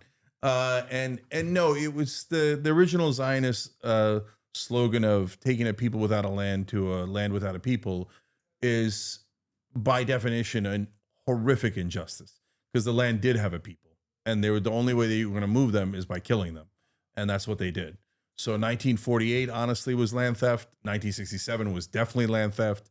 And by the way, this is the propaganda that unks like me grew up with.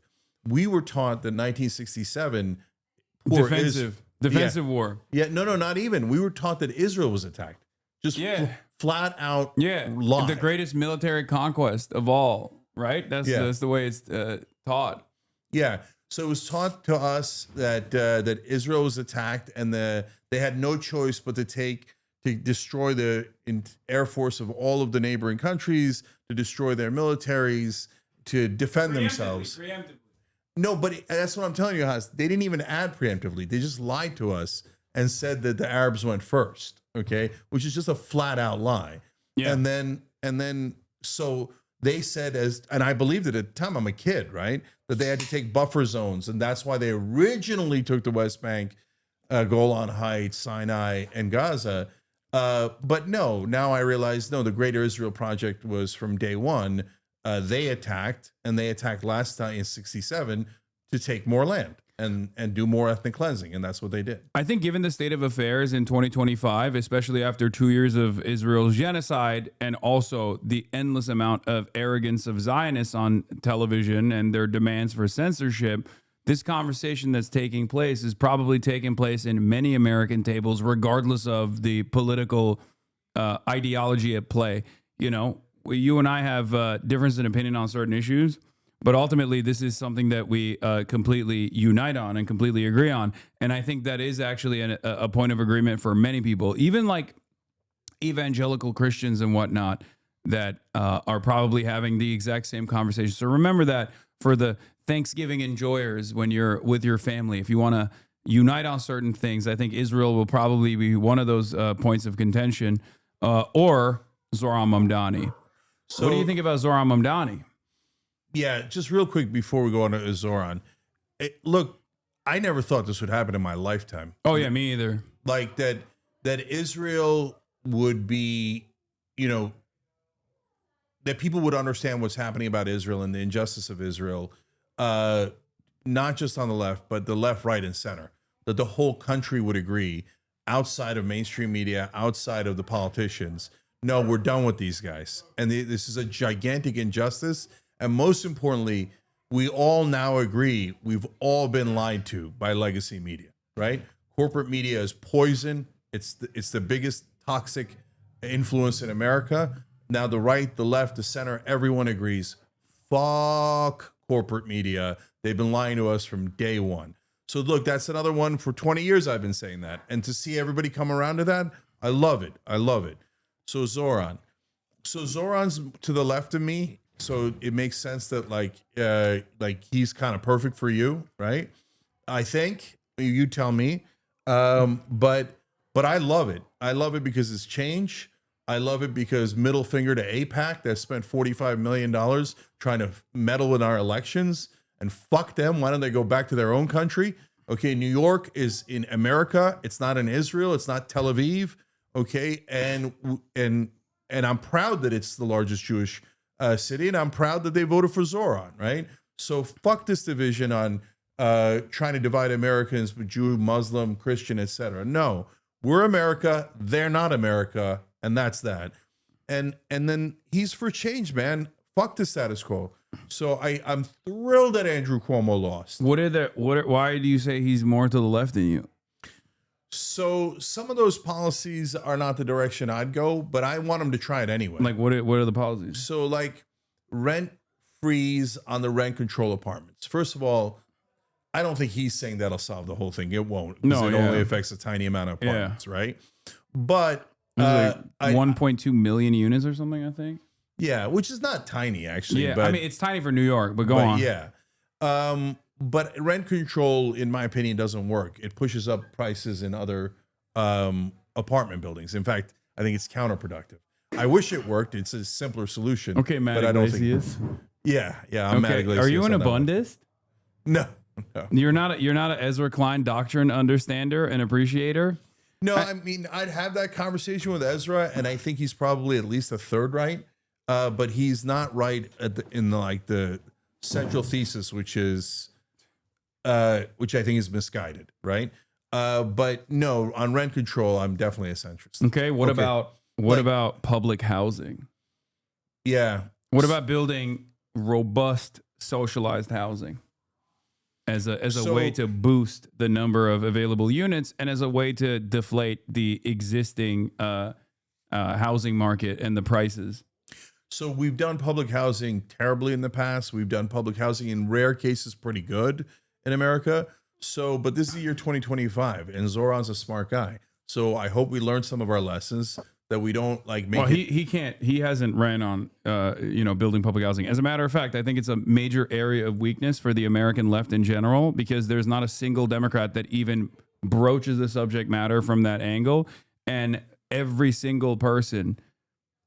Even though it's the number one, like affordability is the number one priority, but affordability, as you know better than anybody else, brackets off into certain aspects, right? Healthcare is a part of the affordability conversation. And I think Democrats do have, or at least the left flank in the Democratic Party has a really solid approach to that. Socialized medicine, Medicare for all. But housing is another aspect of this that no one ever talks about. Or they do talk about it, but they don't actually have a simple, easy to understand policy for it. That's why we keep consistently going back and forth on Band-Aid solutions, which you're right. Rent control is a Band-Aid solution. I'm in favor of the decommodification of housing in general. So obviously this works in that direction.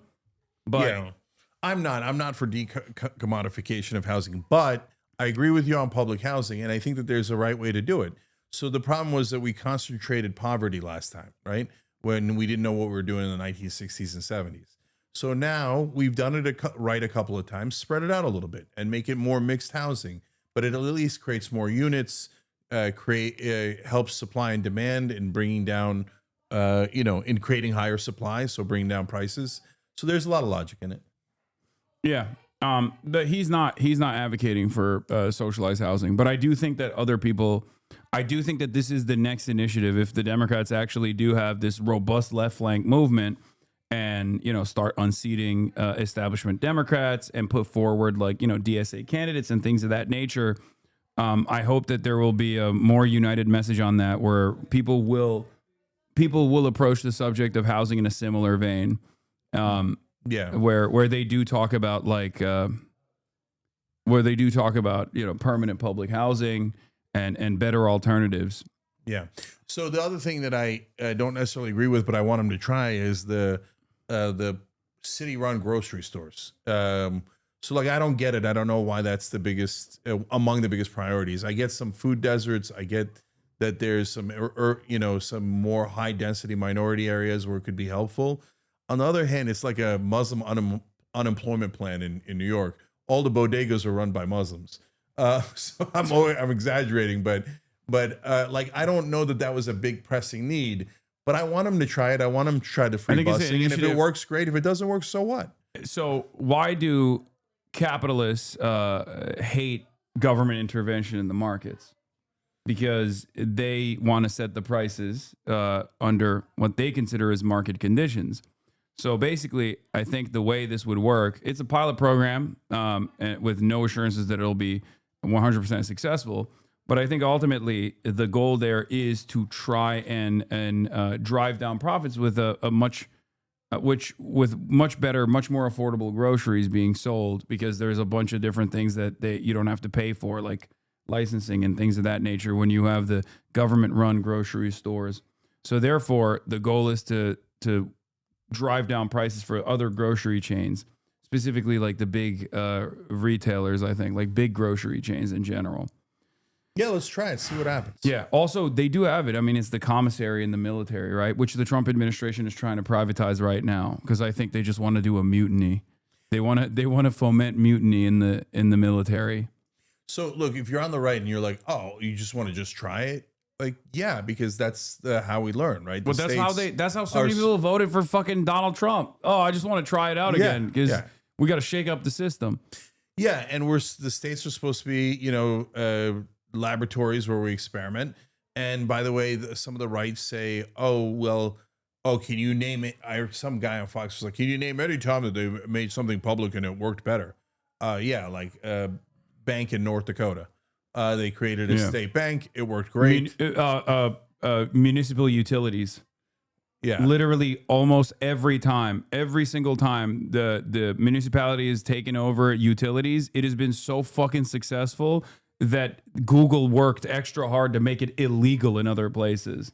Like, they do not want internet service providers or water or electricity or sewage systems to be controlled by the municipality. But yes, fire department is another great example of this as well. And that goes to the last point, which is we don't know what should be public and private perfectly until we try a couple of different systems. Wow. Like, theoretically, you know it a little bit better. If you study other countries, you'll have better examples, etc. But like the fire department used to be private, and that turned into a disaster because if you're... I got an idea of what should be public and what should be private. Yeah. I think most of it should be publicly owned. Yeah, and I think most of it should be privately owned. That's crazy. But that's okay. Well, you're living in it. It's America. No, it isn't. It isn't. So, okay, now I'll make an argument that I'm a better capitalist than anyone on the right wing. Okay, let's hear it. Because the capitalism is all about free markets and competition. The problem is that right now, what the Uniparty is in favor of, what almost all the Republican politicians are in favor of, and what a lot of the right wing got tricked for a long time into being in favor of is corporatism, right? So this is unregulated capitalism, which then leads to corporate rule. Corporations capture the government. It's the natural inclination of every company to become a monopoly, and that's right. And I'm actually agreeing with you. So what happens is if you don't regulate capitalism, it inevitably becomes corporatism. And corporatism is the exact opposite of capitalism. It tries to destroy free markets, destroy competition, and become a monopoly, right? And it does it mainly through government capture. So Adam Smith was right. You have to guard against monopolies. You must regulate. If you don't regulate, then capitalism will turn into corporatism and destroy free markets. So that's why that position is more ideologically correct. But you're not in favor of that for healthcare. No, that because capitalism means by definition a mixed economy, right? There is no non-mixed economies. The military's public, police are public, fire is public. And so when you go down the list, healthcare is perfect for public. Healthcare insurance is perfect for public rather than private. Why? Number one, like fires, viruses spread. So whether your neighbor is healthy or not is relevant to you. Number two, it's a combined pool, makes it a lot less, more efficient. And then most importantly, if you put a profit motive on denying healthcare, which is your costs, they will deny healthcare to their maximum ability, to to maximize profit. Mhm. So then you've literally built an industry that is better served by killing more people, right? So, and that's why over 70,000 Americans die every year because they don't have health insurance. That's among the reasons why. And way more die because their insurance didn't cover the thing that they had because we privatized it. It's actually mental to privatize health insurance. It's just as dumb as privatizing cops, or even worse, the fire department. I mean, I feel the same way about housing in general. Like, I don't think it means that it has to be like gray, brutalist architecture and city blocks. There are plenty of examples from Singapore to China, all the way to Austria, Vienna, where socialized housing runs supreme. Even in Hong Kong, as a matter of fact. And I was actually surprised to find this out, but I believe it's like 52% of everyone living in Hong Kong actually live in a government housing. But that also has a major benefits cliff. So that actually keeps wages relatively low or people unemployed in an effort to make sure that they're still in government housing, because every house that is not owned by the government, that is not public housing, is so unimaginably expensive. Like the price difference is like $300. Let's say the price difference is like $300 for government housing versus like $7,000 for a private unit. Like the cheapest private unit is so much higher that people would rather just like be unemployed than to actually get like that fiscal cliff would not exist under a universal program. And if people wanted luxury housing beyond that, they could choose to spend all the extra dollars and get taxed out the ass in order to have the luxurious privilege of having this mega mansion or whatever. Yeah. So look, I'm not anywhere near that. I think housing should be totally private, but not totally private. I'm willing to experiment with public housing in certain circumstances and see how it goes and how does it affect the market. Does it, like we talked about earlier, create more supply and hence help with prices, right? And, is there a bare minimum where we should help people not be on the streets? Of course, right? So then, in the lower levels, you're having a conversation is what degree is it public? Because if they're I think we all agree if they're homeless and they want shelter, we should give them shelter, right? So that's in a sense public housing, like the lowest level. But it's not permanent, right? So it's not permanent. But I'm just saying that at the lower levels, by definition, you have to have some sort of public housing. Yeah, you're saying like you have to have some sort of permanent public housing for people who just like literally have no other option. I think that's a possibility. Yeah, right? okay. And so, but the minute you get into the middle class and beyond, you got to have a normal market, I think. Why? Why do you think so? Like, what do you think are the downsides of public housing? Anytime that we like I do believe in the markets. So if you're going to have public sneakers or burgers or jeans or even houses or cars. Okay. There's a difference. Okay. One is clothing versus the other is shelter though. Right. Like that's why I say like, yeah, you can have a private market or a free enterprise for small businesses, for, or even for certain goods that people are offering. And, but when it comes down to the things that are necessary for survival, I'm a believer that the profit incentive creates a negative experience for people that simply need to get this thing to survive. And I think it would make the public overall much more productive. And the same goes for education. Same goes for housing, and the same goes for like basic necessities such as food. Even though there can obviously still be a private market on top of that. So, but it seems like you're saying all for like the bare necessities, which then makes more sense. Like at the higher levels, you're going to let wealthy folks buy whatever house they want, right? Yeah, I mean, but again, that needs to come with like that needs to come with a cost, so it's not as easily accessible. Why? Like the reason why I went back to Singapore as an example is because like it's tiny, right? And there's not a lot of cars. And from what I understand, like in order to get a car in Singapore, you have to be incredibly wealthy. And the reason and the government has already made it so easy to use public transit or to use bicycles and numerous different methods of transportation that are not only cost effective, but also much more viable for climate change, right? Ecological disaster, avoiding ecological disaster. So the way that it should work, I think, is that if you want to get a car, you have to get like penalized for it, basically, in that structure. And the same goes for wanting luxury housing. Like, I see housing as a necessity, and homes are for living in it rather than a speculative asset in the way that it works in the United States of America. And we've sold to the Americans that this concept is good and it actually invokes freedom, just as we have done with our car-reliant infrastructure. Oh, you have your own car, you have so much freedom. You don't have to sit with the rest of the public in a fucking subway or whatever. But that creates unimaginable traffic density. It's worse for the climate overall. And it even has economic issues associated with it. And the same goes for housing too. Yeah. So look, I'm not an expert on housing or car regulations or anything, but my general sense of it is no.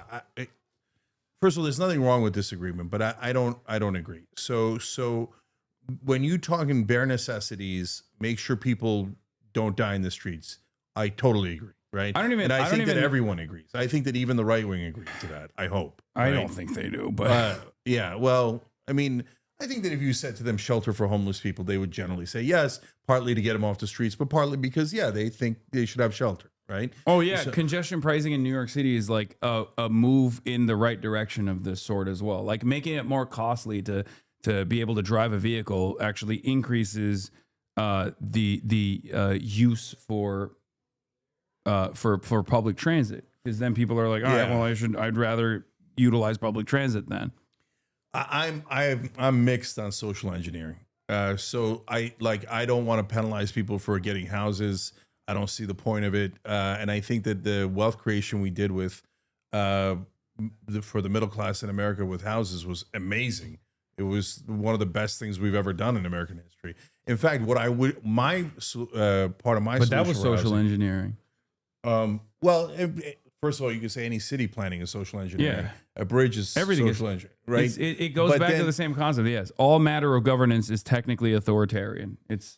No, you could agree, and once you agree, then you execute it, right? Yeah, but so it's centralized. But there's still going to be people last that don't point agree. of contact, right? Yeah, no, but people are still always going to disagree. It's just that it's for the disagreeers, that's technically authoritarian. For a pedophile, it's authoritarian that the government doesn't want him to fuck kids. You know what I mean? Like that's, well, I know, but then that's what I mean. In theory, we're stretching the definition of authoritarian, because the authoritarian is one person controlling everyone. Alan Dershowitz. Right. Well, Barry Weiss thinks so.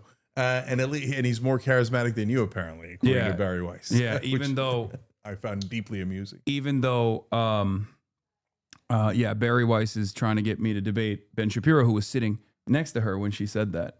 Mm-hmm. So that was doubly funny for me. I was like, damn, you guys have been trying to set up a debate between me and Ben Shapiro. Why are you saying I need to be deplatformed? Yeah, and apparently you're not inside the 40-yard lines.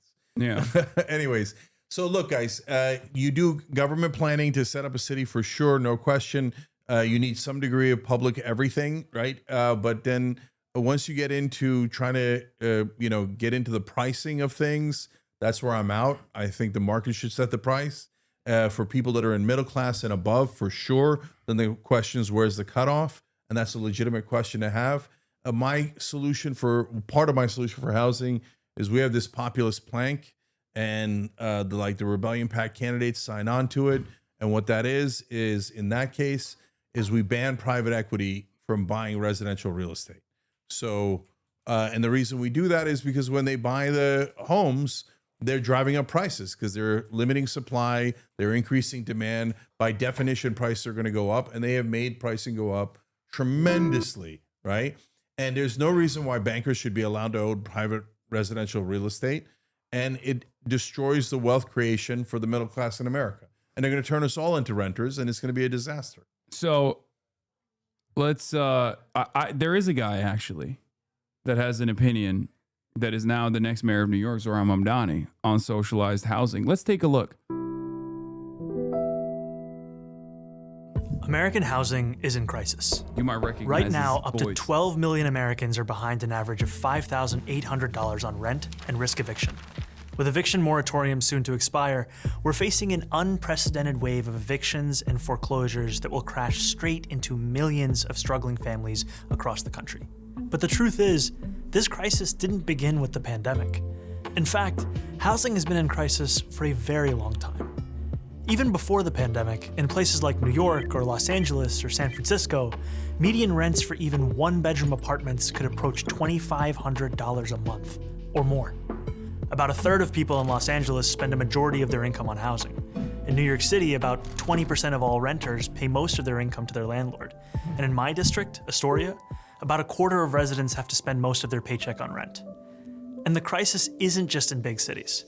In 95% of all US counties, workers making the minimum don't make enough to afford a one-bedroom rental on their own. The Harvard Center for Housing Studies warns of a new normal for housing in the United States, in which nearly half of all renter households spend almost a third of their income on rent. That's why even before the fallout from the coronavirus started to hit, more than 500,000 Americans nationwide were already homeless, millions more on the brink of losing their housing, and countless families struggling every month to make ends meet. At the root of all of this suffering is the fact that in this country, housing is treated as a commodity, not a right. It's a consumer product, just like clothes or cars, that private businesses can sell on the market to make a profit. And if someone isn't able to pay, either because their landlord raised their rent or because they can't work for one reason or another, they're not able to stay in their homes.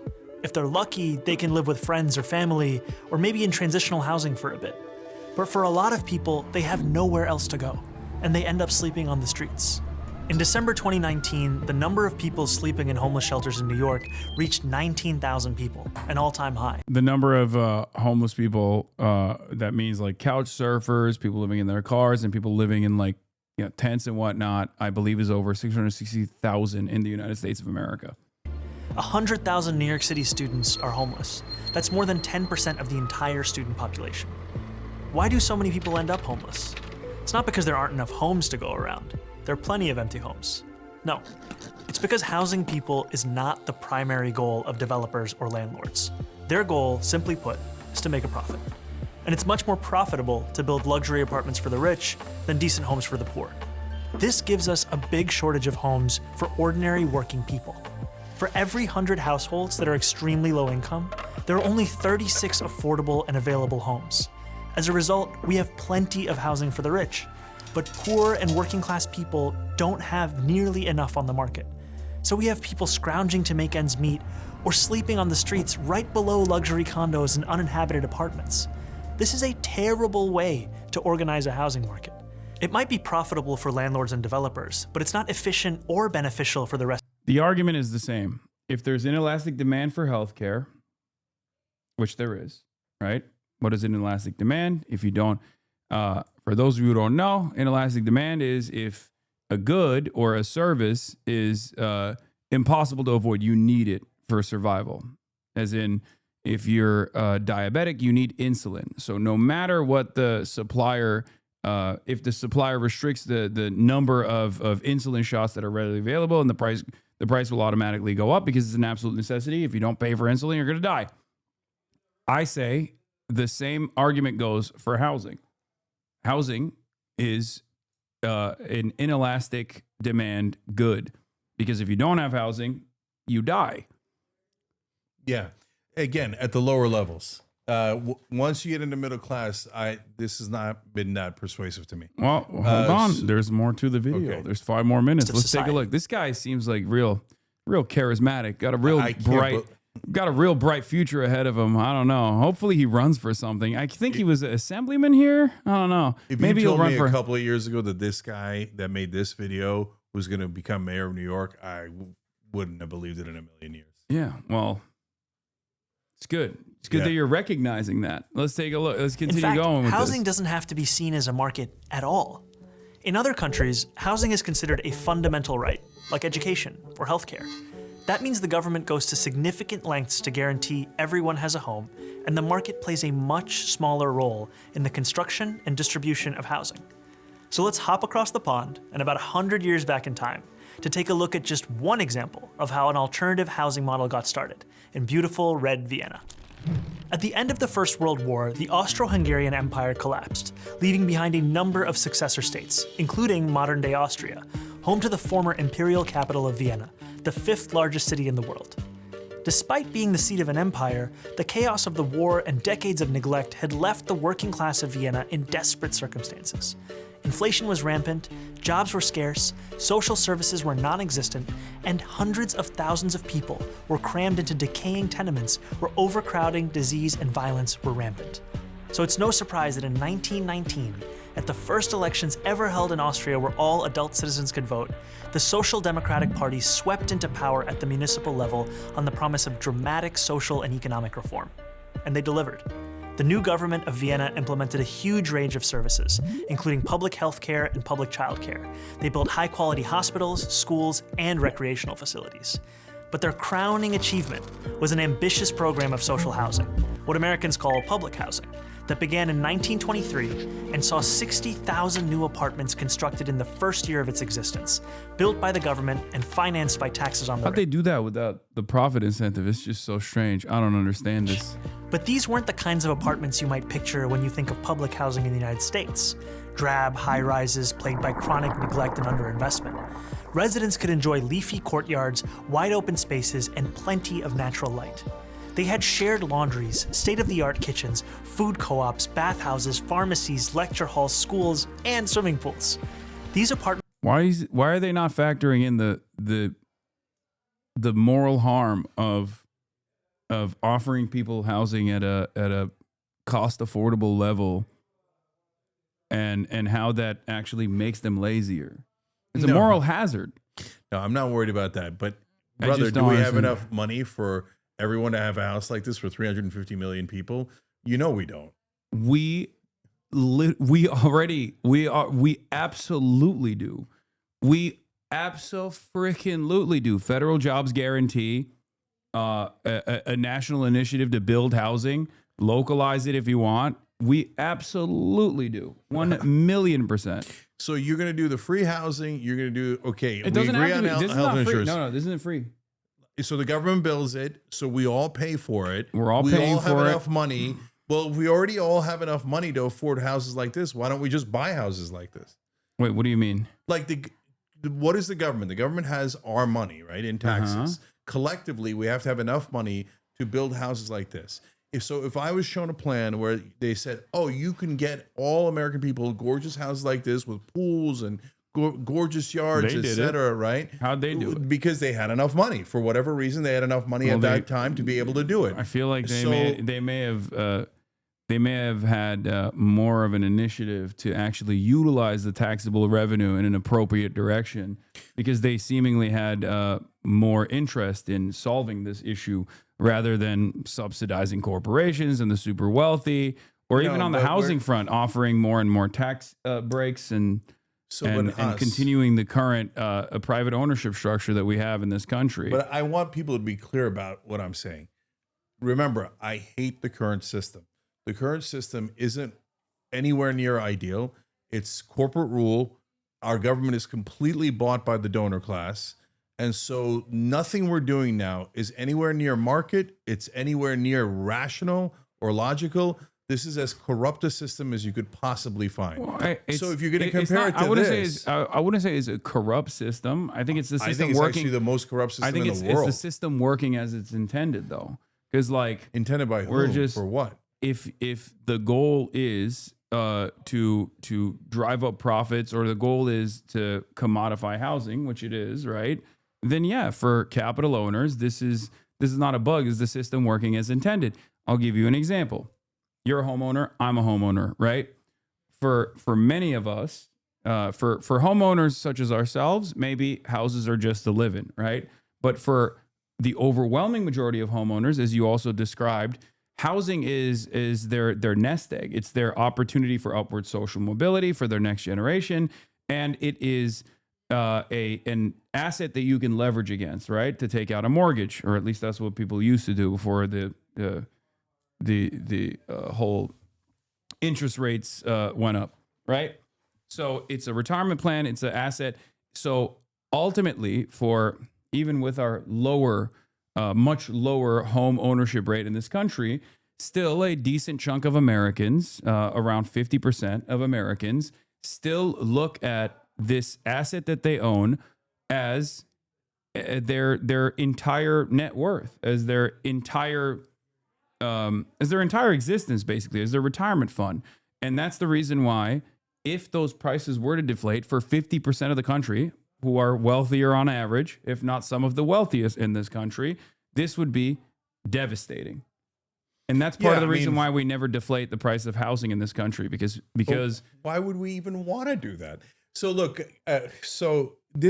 we're having an enormously theoretical conversation that isn't anywhere near reality today. No. But what we're showing you is existent in practice, right? Because Vienna is still implementing social housing initiatives to this day. And not only that, but there are numerous other examples where the government actually does control housing. And the government controls housing in America too. We just do it through property tax rather than just like having direct ownership over land leases like they do in Singapore, for example, or like they do in China, for example. And then on top of that, they control flows of capital in China. But Haas, do you see what I'm saying by how theoretical it is? Because first, we got to get money out of politics so we can get our government back. Like, that's step one, and we're not anywhere near step one. Once we get past I don't disagree with you on that. I do think that that's something that needs to happen. But if we're talking about a world in which, because like, you're not moving the needle in a more realistic direction, neither am I in that situation, because like we both agree on that issue, and that's a major hurdle. And we're not talking about that major hurdle right now. We're talking about a world in which, like, if you had the opportunity to make this grand design, which direction would you try to move towards? And this is what I'm saying. So I'll tell you this. If we got to this magical, beautiful place, which, by the way, I think we can get to, although it's super, super hard, where we get money out of politics, we did a constitutional amendment, we freed the country, right?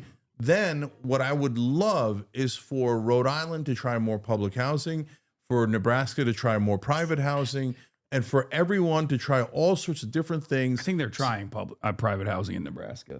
Yeah, right. They're not. But you see my point. They're trying private housing everywhere in this country. No, but you see my point that I don't mind an experiment like this at all in that better world, right? Where we've regained democracy, right? And some places people will be a lot more right wing, a lot more leaning into the free market. Some places people will be more left. I don't think right wingers are right wing because of the free market. I don't think so. I think rich right-wingers are right-wing because of the free market, but I don't think right-wingers in general. Like, you think West Virginia is what, plus 35 for Donald Trump? You think those guys are like, hell yeah, brother, we need more private housing in this state? No, they're just right-wing because of their economic stances or their economic standing, rather. And they've been pummeled by the Democrats, or they feel as though the Democrats are responsible because they're focusing on gay shit rather than building housing for them. And the Republicans take advantage of that weakness, take advantage of that anger and resentment, and redirect it towards gay people and undocumented migrants and the like. So there's two different things here, right? Right-wing ideology and what do right-wing voters in America actually think, right? And so we found out through Donald Trump that all the bullshit that corporate media was telling us about right-wing ideology wasn't really true at all. Oh, the right-wing voters are all free trade. Are they? First of all, they didn't know and they didn't care, right? And if they cared at all, they were against it. Yeah, no, yeah, they were against it. I think like Donald Trump picked up a lot of the NAFTA resentment votes from a lot of like formerly unionized workplaces and people that used to have like people that used to work in industrial output that no longer had that job. Yeah. So I think it's a little bit complicated because people grow up on corporate media, especially the older folks. So if you're above 45, you got brainwashed so thoroughly by corporate media that it's really hard to tell what you believe, right? And what you were told that you believe. Like, hey, you love Israel. Israel is a special ally, right? Our government is the best in the world. It's number one, right? All this, there's a million pieces of propaganda you and I have both fought against, and now a lot more people fight against, right? So yeah, some of them might have, if you asked them in a poll, are you for free trade? They might have said yes back in 2008, right? But in their heart, when you actually push them on that issue, were they for it? No, we agree they were not for it, right? So like when you take it to other issues, it gets complicated, right? So if you said to an average right winger today, are you for the free markets? I think over 90% would say yes. Now, do they really mean that? Well, it depends, right? First of all, what free markets are we talking about? We don't even have free markets. We have government capture by corporations. So we don't really we don't have free markets for drugs at all. We literally can't negotiate prices. It's the least free market there is in the world, right? So, okay, so then it gets super complicated as to what they mean by free markets. But overall, I take your point that they're not ideologues in that way. Like if you give them a nice populist program in West Virginia, they're going to say yes. West Virginia is not right wing. West Virginia is populist, right? Same with Kentucky. I always say the racists need houses too, and they need healthcare too. And if you give them houses and then you say, hey, like you're going to have a house, but cut it with this racist shit, they're probably going to be like, okay, I like that. I would rather have a house than be racist. There will be some. Well, look, there will be some who will say, no, I actually do want to keep being racist. But ultimately, it's class first politics for that reason.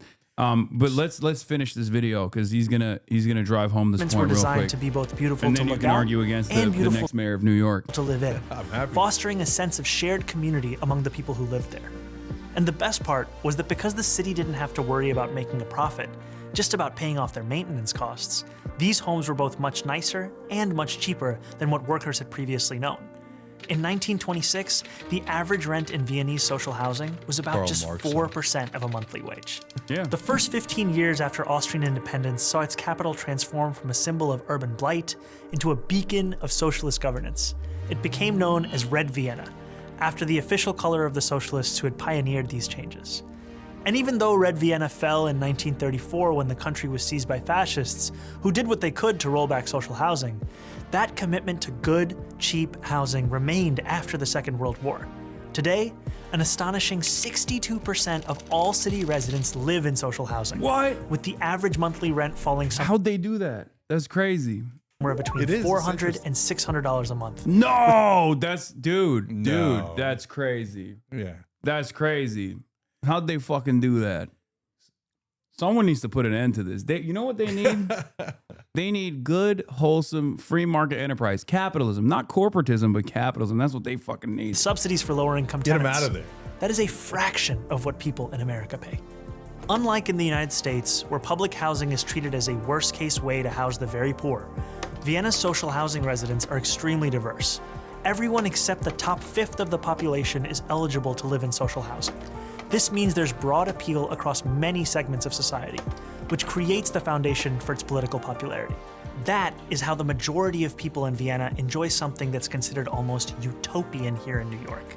Affordable housing that isn't just cheap, but desirable.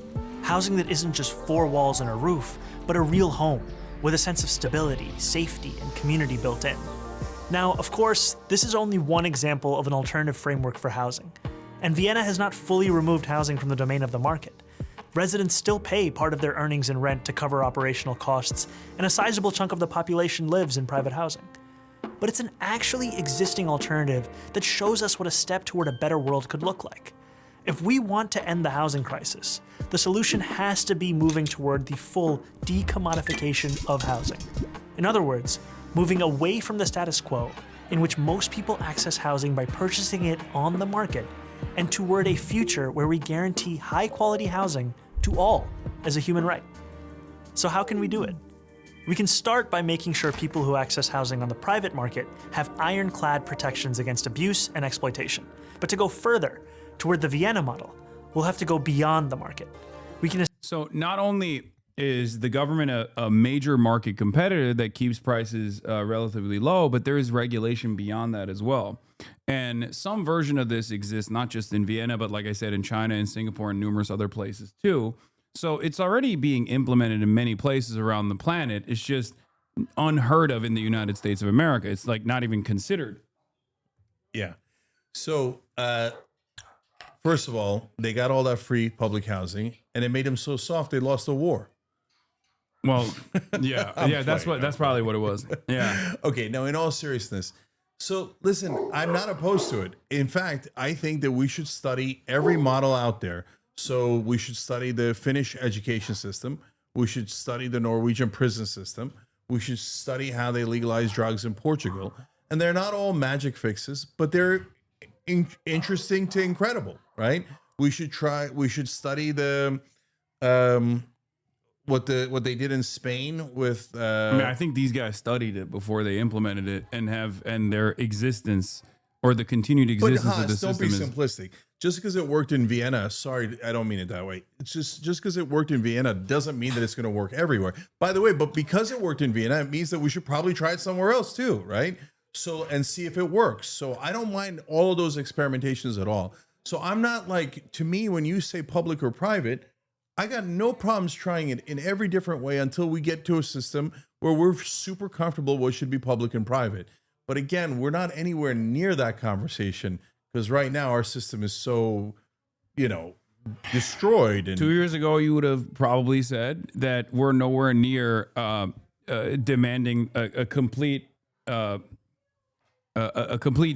of all weapons transfers going to Israel. Things can change. My point is, it's good to have a North Star. And that's why I have no issue saying that this is my North Star. This is what I'm working in the direction of. Instead of conceding ahead of time, knowing that, there's going to be naysayers no matter what happens. No, I think we could have massive change. That's why I started Justice Democrats. And I mean, we beat Crowley with AOC how many years ago, right? Yeah. And so do I think huge change is possible? Definitely. That's why I started Rebellion PAC. That's why I started Young Turks. I think enormous changes, not only possible right now, we're in a moment of potentially awesome change, right? For me, that's not the question. The question is, how do you get there? And the difference, Haas, and you saying that's your North Star, no problem. That's great. There's nothing wrong with that North Star. It might not be my North Star, but so what, right? So to me, what's important is step by step, right? So we all got to, now this is where we could have the much bigger disagreement. I don't know how you feel about it these days. Step one, throw Ezra Klein in prison. Okay. Step 2, question mark. Step 3, decommodified housing. I'm joking. Ezra Klein, if you see this, is a joke. Okay. Okay. So I think you are fine. Okay. But now, like, the way more controversial thing is these days, I think we should unite with the right to defeat the establishment. So, because we can't defeat them on our own. And if we unite, we can actually win on Israel. We just kind of won on Epstein files. And we could even win on paid family leave. We might even be able to win on healthcare, because to your point and to my point, West Virginia and Kentucky, they want healthcare, right? They don't want money in politics. They actually agree with us on almost everything. They're anti-war, anti-corruption. I don't disagree with you. I think the major disagreement that you and I have, to a certain degree, is, and I say this all the time, that you need people. If you want to unite the people, you're going to have people that you disagree with in your movement, no matter what happens. The point is, you don't actually go to their side on, social issues or whatever, these things that are wedge issues that are used as a distraction to make it seem as though the uniparty consensus is actually not there on the issues that matter the most to every single person: healthcare, housing, and the like, and foreign policy. But to make them come to your side because you are offering them something, right? Offering them free healthcare, offering them housing. And that's how you bring them to your side. I don't have a disagreement there. I'm not saying like we just cut out, whoever has voted for Donald Trump and shoot ourselves in the foot regardless. Yeah. My point is always that we bring them to our side without having to concede on these other things. Like we don't concede on being unnecessarily cruel to undocumented migrants, or being unnecessarily cruel to trans people and constantly talking about trans people this, trans people that. We just call it as it is. This is just a distraction. And I think the Trump administration's failures on affordability after winning the election against an administration that came across as old and unable to solve the 1.5 years of negative real wage growth that people experienced under the Biden administration, and the inflation crisis that people were experiencing. And then hyper-focusing, which is what the Trump administration did, hyper-focusing on trans issues and things like that, actually present a unique opportunity to show people like, oh, guess what? Turns out it wasn't trans people that was making your rent more expensive. Turns out it wasn't a Guatemalan migrant that was the reason for why your healthcare is expensive. And that's what I try to do all the time. So look, maybe it's an issue of timing, but first off, on should they come to us or should we go to them? It's kind of a false framing because since we agree on 70% of issues, neither side actually has to go anywhere. But if you're talking about traditional left-wing policies, that's literally what I've been doing the last 2 years. I've been saying yes to the right wing who are coming to our traditional policies, right? So you're anti-war, that's traditionally left-wing, right? You're anti-corruption, that's traditionally left-wing. You're for paid family leave because you want more babies and you want, et cetera, right? We want to treat American moms better. Great, that's traditionally left-wing. You want lower drug prices, higher wages, all traditionally left-wing, and I'm super happy to take their alliance in it, right? And what I'm saying is, okay, we just leave out the social issues in terms of our debate when we're working together, right? So we want to work together on banning private equity from buying up our residential real estate, or we want to work on anti-corruption. Okay, we'll argue about the social issues later, and there's nothing wrong with arguing about it, and neither side has to concede at all. So they could be like, okay, I'm massively anti-trans, and we could be massively pro-trans, or fill in the blank, Muslim, whatever the category is, right? But if we let that stop us in the beginning, we're never going to topple the establishment. And the establishment is a bigger enemy to both us and them than we are to each other. So here's what I'm saying? Yeah, I do. But here's the problem. Josh Hawley is a great example of this, right? Like I think or Tucker Carlson is a great example of this.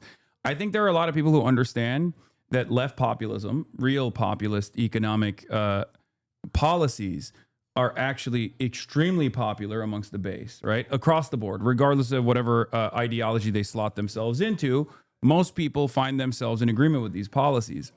And the problem for them is that they have a higher priority for either the nationalist sentiment, and that's actually the goal that they're advancing or the goal that they're working towards, which is, I think, in Tucker Carlson's case, that's the point, or they're just lying, but they recognize the popularity of these left populist policies, and they're trying to maintain a base of support. But when push comes to shove, just like with Josh Hawley, they will still be servants of capital.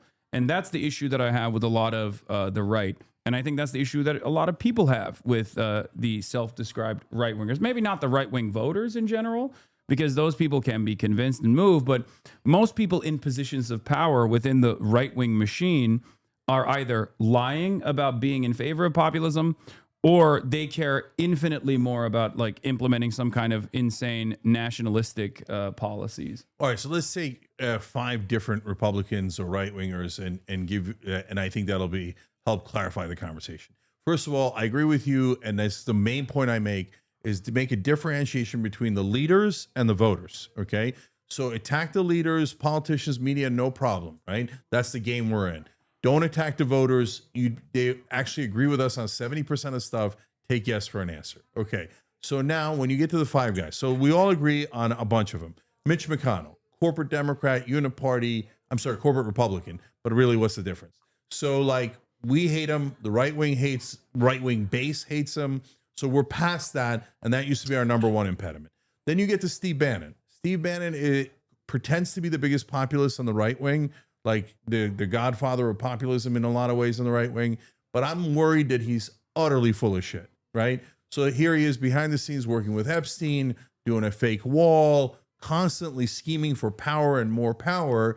But like, wait a minute, I thought you were against the elites. And at every turn, it seems like behind the scenes, you're actually helping the elites, and you're using populism as a way to get popular to do your actual agenda. So I'm super worried about Steve Bannon, right? Now you move to Josh Hawley. Josh Hawley's got his foot in in Mitch McConnell's camp, and he's got his foot in populism. He did actually stop taking corporate PAC money, so he's not 100% full of shit like the other guys, like Ted Cruz, etc., right? So he's only 50% full of shit now. So that's an improvement, but at the end of the day, he's too attached to the old system. So he's going to side with the McConnells of the world, is my guess. So not that useful, right? So now we're left with 2 guys that are left, Tucker Carlson, and I'm going to say the word or the name, Nick Fuentes. Okay. Yeah, no, it's I have stopped censoring that Nick Fuentes mentioned since he's getting fucking profiled by the New York Times, you know? Yeah. So Tucker Carlson, I think, has a shot at actually meaning it. And so I'm not sure that I agree with you. You and I have had a private conversation about this many years ago, and I think I've been vindicated on this. I think I've been vindicated on it, but we can have that conversation in a minute. So to now you go to, we'll come back to Tucker. You go to Fuentes, and so he seemed to be a classic guy who's, to be fair to him, not hiding his nationalism, right? So he was like, I'm going nationalist. I'm going Christian nationalist, white nationalist. It appeared to me, right? That was my original read of him. But now he's also changing. And so now I know we all cancel him to bejesus. And I mean, okay, Barry Weiss, if you're watching, which you obviously are, Holocaust right? denier. Right. So no problem. You deny the Holocaust. You say all these things. He's against race mixing. Well, yeah. I'm married to an Asian woman. What am I going to agree with that? Right. So obviously we're against all that. But even now he has realized that's not actually where his audience is. So whether it's Craven. I think he's a grifter. I think these guys are all grifters. Right. Whether it's Craven or not, whether they're grifters or not, even Fuentes is now saying, he said it just like 2 days ago, you know what? Maybe we put aside the racism and the cruelty and the abuse, right? Which is an amazing admission, by the way, that kind of is the direction they were going, right? And he says maybe we put that aside to be able to unite with the left. I don't believe I'm not anything saying yes to Fuentes. I'm just saying look at the tide moving. The tide is moving towards populism because it's being driven by the audience. The audience wants real populism. So when they sense bullshit, they don't want it, and they're pushing in a better direction. So why is Tucker, now let's go to the heart of it, Tucker, right? Why is Tucker to me today different than he was on Fox News? Because on Fox News, he worked for corporate media, and he says it now himself. He says, yeah, I mean, there were certain things we were allowed to say, not allowed to say. I regret a lot of the things that I said on there. So now he's more tethered to the audience than he is to Rupert Murdoch. And so he tries to serve his audience better. And now he says wrong about Iraq, right? Wrong about war overall, wrong about a bunch of things, right? Mm-hmm. And by the way, have a lot of us on the left said as much as he has about all the things we're wrong about, right? No, I don't say that at all. See? So what my point is, not that he's right and we're wrong or anything along those lines, but he's at least making movements to go towards agreement. You're saying that there's a broader trend line that's moving in the direction of left politics, and that is the reason why the likes of Tucker Carlson are retriangulating their messaging.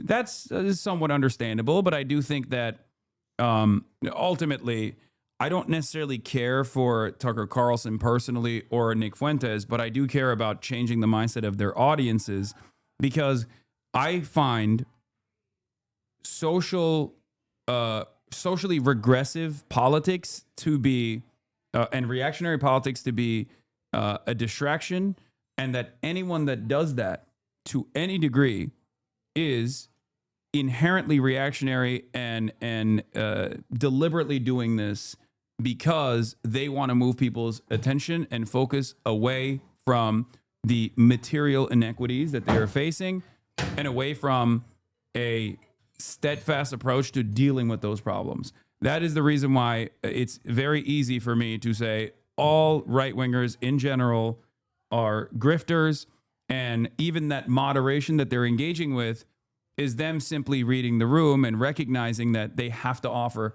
some kind of what you call populism, some kind of left-wing material solutions.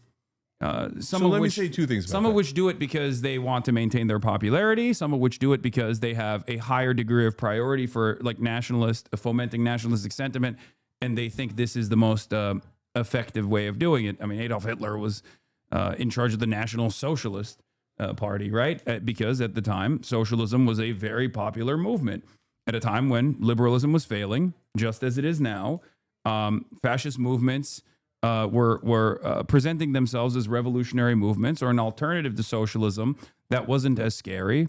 In Mussolini's Italy, it was bringing about a synthesis, as he would call it, of socialist sentiment, but also protecting the petite bourgeoisie. Okay, so look, me, you, and maybe whoever it is that we want to assign as the avatar for nationalism, well, you think it's Tucker, maybe it's Fuentes, maybe it's Megyn Kelly. I don't care, right? My point is, we might all have different agendas for what happens once we get out of the woods, right? Once we break out of the prison, to use a couple of different analogies. But we got to break out of the prison first. And once we break out of the prison, you want to go towards more socialism. Somebody wants to go towards more nationalism. I want to go towards democracy, free markets, etc. Right? So, okay, but first we got to break out of the prison. So if you say to me, hey, let's say take Tucker, he has a hidden agenda and it's nationalism. And he's not even hidden. Yeah. Okay, whatever. And he'll say to you, and you don't, to be fair to you, you don't hide that your North Star is more socialism, right? Yeah, because there's a difference between those two concepts. Yeah, I get it. One is good. The other is an incredibly deadly, self-defeating, suicidal ideology. Yeah, I don't love socialism. And again, it depends on what we mean. If we mean Northern Europe, then I kind of do love socialism. If we mean like Venezuela, then no, I don't love socialism. Yeah, and I get it. I don't want to get into that. Socialism is an economic organization of socialism is a different organization of the economy. Venezuela and Norway actually have not even comparable degrees of socialization or nationalization. Norway actually has a higher degree of nationalization. This entire extraction industry is nationalized, as opposed to Venezuela that has a lower degree of socialization. Yeah, like naturalizing your oil reserves, by the way, is a super interesting idea. So that's what I'm saying. No, but that's like the difference there is, of course, the way that the capitalist hegemonic superpowers have treated these countries. Norway is very close in proximity, or was very close in proximity to the USSR. So the threat of a good example from the USSR was what allowed a lot of these Western European countries to continue a degree of socialization, because they were conceding. Just like you're saying, Tucker Carlson is conceding to us on a lot of these issues. The capital owners there were conceding out of fear that if they don't concede at all, then they are going to become communist. Then the European countries are going to snap into revolutionary communist movements. So I got you. But what I'm saying, Haas, is so socialism, we can have a great, wonderful debate about how mixed our economy should be. Whereas nationalism goes towards authoritarianism, and I'm never going to agree to authoritarianism. So I get it. I get that they're not the same, and I get that even though I might not agree with either, I'd rather lean to one side than the other for sure, because I don't want anything to do with authoritarianism. What do you mean by that? Authoritarianism, like socialism leading to authoritarianism? No, nationalism. Or nationalism leading to authoritarianism? Yeah, nationalism almost always leads to authoritarianism. Well, it's because you have to eradicate, like nationalism or fascism has a in-group, out-group dynamic. And there are inalienable characteristics that must be excised forcibly from society. So, of course, that is the reason why it has to be violent. That's why I'm never going to agree with nationalism. That's why I'm saying, that's why I'm on the left. Yeah. So I'm closer to you than I am to a nationalist by a lot, right? Because nationalism is, you're right, is either white or Christian, or, by the way, it could be in a different country, Muslim or Jewish or black, whatever, but it's nationalism is exclusionary by definition. Non-white nationalist movements have usually been, in the global South, or at least historically, have been liberation movements in general, like Pan-Arabic nationalism, Pan-African nationalism. These are not the same as like the nationalism that you see in nationalism is understandably something that people hate and despise because it's in Western Europe or in America. It's the in-group that wants more domination and not the dominated population's emancipatory movement. Like I don't think you would disagree with like the FLN or something like Algeria. The decolonial initiatives in Algeria would be considered nationalistic until they take over, right? So like if they went, past so that whoever's point, in power, it's past super that point easy. you have a nation state, Right? Exactly. Yeah, whoever's in power, if they're the majority and they do exclusionary nationalism, then obviously I'm going to be against it because I'm inclusive, not exclusive. Yeah. So all right, I'm gonna pee real quick. We'll finish this video while I go pee, and then you can talk to the chat. Establish community land trusts to gradually buy up housing on the private market and convert it to community ownership. We can give tenants a right of first refusal to buy out their landlords when buildings go up for sale. And we can fully commit to a new era of social housing, ending subsidies for luxury housing development and using our wealth to build beautiful, high-quality social housing projects that offer good homes and strong communities to everyone. We won't decommodify housing overnight, but we know what we have to do, and we have history to guide us. And we know how we'll get there, through a movement of the multiracial working class organizing for the better world we know is possible. And we've already begun. I'm Zohran Mamdani, Assemblyman for New York's 36th Assembly District in Astoria, Queens, for the Gravel Institute. All right. By the way, guys, Young Turks is turning 20 online. So December 21st is our 20th anniversary on YouTube. So we'll do something on air on the 22nd, which is a Monday on December. But it's kind of neat. We're the first YouTube partner ever. So that makes me the original YouTuber. So we're turning 20 in that regard. We also had 3 years on radio before then. But it's kind of neat, and it's kind of interesting to see the evolution of all of us here, left, right. And I'll tell you, like, from my experience, having been here since kind of the beginning of time when it comes to online video and the internet, is that this is a breakthrough moment. We're finally getting to a place where people are becoming populist and are beginning to realize how corrupt the whole system is. And I've never been so excited. So, all right, to finish the thought. What you say populist, I say is class politics. Yeah, that's okay. More and more people are self-identifying as socialist than ever before. Yes, we're gonna wrap up in a second. More and more people are self-identifying as socialist in comparison to years prior, and I think that is what is good, because populism is too. Populism can go in either direction. It just means is that you're like anti-neoliberal, you're anti-establishment. That's fine. I'm anti-neoliberal. I'm anti-establishment. But I think I call right-wing populists sloppulous for that reason, where it's just like fake populism. No, but don't do that. So number one, their voters aren't fake. They actually do want the same things we want. I'm not talking about the voters. They appear to be going to the left, but they're actually in the same place they always were, right? They always wanted those things. It's just the establishment lied to them. Corporate media lied to them and told them, oh, no, you don't want, lower drug prices. You don't want higher wages. And they did all that propaganda. Look, last thing on the nationalism is, look, Zionism is nationalism, and it's a disaster. Yeah. Because it means, by definition, you're not one of us, so you get less rights, you get less everything. And so I'm not going to be in favor of that. But Zionism is not an emancipatory movement. That's why it's not emancipatory nationalism. Not that the distinction is important for history, but we're not even talking about that right now anyway. Yeah, but my point, guys, to everyone, including you, Haas, and Tucker, and everybody is, let's get to our disagreements after we win. So after we win, you go towards socialism. Whoever wants to go towards nationalism, go that way. We'll split up and we'll have beautiful arguments and debates and all of that stuff. But let's take down the prison guards first. The establishment are the prison guards. They're the maintainers of the corporate system. So let's knock that down first. Let's unleash populism on both sides. And then let's go have elections and let's figure out what's more popular. Let's have democracy. I just don't. I think that historically speaking, given that socialism is an abolition and reconstruction of the capitalist hierarchy, whereas fascism is actually a mechanism of control to reassert the capitalist hierarchy. This exact dynamic that you're talking about has played out in the past with fascists winning.